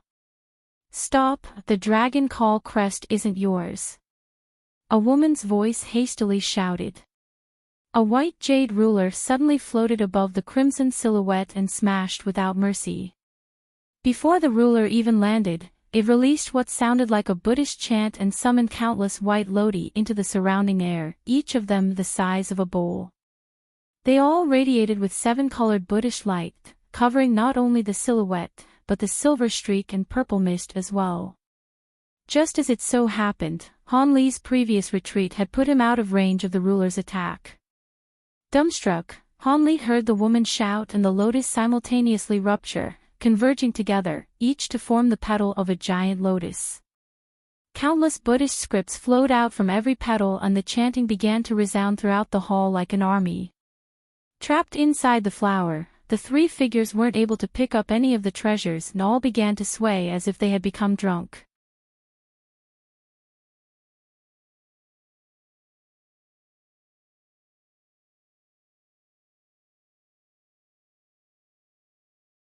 Although the mound of rods appeared unremarkable, each one weighed nearly a ton. She was completely confident this would be enough to crush Hanli. With that thought, killing intent flashed through her mind and she roused all the might in her body to pour copious amounts of spiritual power into the rods, causing them to swell. It wasn't difficult for him to immediately guess what she was doing. Although he didn't know why she was trying to kill him, this inspired him to do the same. He then expressionlessly pointed to the black rods above him. As soon as the ring touched the mass of rods, it released a hum, causing all the nearby silver strings to hum in chorus. They immediately trembled and densely weaved together around the rods with incredible speed. In the blink of an eye, they had completely disappeared from sight. You can control the Great North Essence lights. The horned woman shrieked with complete disbelief. The heaven-earth rings were a set of two, one yin to protect against the essence lights and one yang to control them. Hanli snorted in contempt. If they were outside the lights, he would be greatly fearful of a late nascent souled stage demon, as he would hardly be capable of killing her. Their current circumstances, however, was a different story. Since she took the initiative to court death, he decided to spare no effort in fulfilling her wish. Although he couldn't make out what creature she was, her body and soul should prove to be incredibly rare top-grade materials. With that in mind, Hanli tossed aside any intentions of a peaceful resolution and struck the ring above him with a spell seal. It circled in the air and lit up with a hum. It radiated a mysterious dark light and took control of the silver strings 100 meters around it. Then, with a mere mental command, they immediately lined up together to form a huge silver wave and rippled in the horned woman's direction. The woman screamed out in alarm and didn't dare to further tangle with Hanli. She hastily spat out a ball of black-red blood essence and held her hands in an incantation gesture, commanding it to form a mist around her armor and turning to blood red. At that moment, the silver wave collapsed on top of her and completely engulfed her like driftwood before the tide. Green and red light flared from her armor, followed by the deafening clangs of metal. Although she had used a secret technique, the armor could barely resist the Great North Essence light to begin with. Now that there was a great quantity that attacked in full force, her armor was littered with holes in the blink of an eye. The woman screamed with twisted pain on her face and she pressed her hands on the armor, producing multiple layers of gray light to condense into a stone-like material as an additional layer of defense, and slowing the erosion of her armor from the assault of silver strings. The stone just as quickly turned to rubble underneath the assault, forcing the woman to use her true essence to continuously replenish it. At a glance, it was only a matter of time before it was completely destroyed. However, Hanli was fully intent on killing the demon and promptly struck the yang ring in his hand with several spell seals. The ring revolved once in the air and pulled in the Great North Essence light from a distance to form another wave with overwhelming momentum. Her face turned as pale as the gray light shining around her armor upon seeing the incoming attack. There was no time for her to react. It struck and her armor was completely shattered. It would only take a moment before it collapsed in its entirety. With complete fright, her eyes frantically darted around her and she shouted, "Stop, fellow Taoist. Please spare my life. I am willing to recognize you as my master and become your spirit beast." The light had penetrated a portion of her armor and mashed her arm to a pulp. Given the many years she's lived, how could she be willing to die in a place like this? Become my spirit beast. Hanli's expression stirred and he temporarily paused his attack. Staring at the woman trapped underneath the silver tide, he calmly said, "Do you believe me to be a child? Soul restraint techniques have no effect on demons of your caliber. How could you possibly become my spirit beast?" If the woman didn't quickly reply, he would immediately kill her without any hesitation. He wasn't about to let her buy time for anything to save her. Seeing that his killing intent had yet to fade away, she fearfully said, "There is no need for me to explain in detail. You acquired a wooden tile from Kunwu Hall, my soul-binding tile. Until I finish cultivating the Great Tao, I will be restricted by it. You're tuning into the Journey of the Soul YouTube channel. Don't forget to subscribe and join us on this journey to catch the most captivating stories.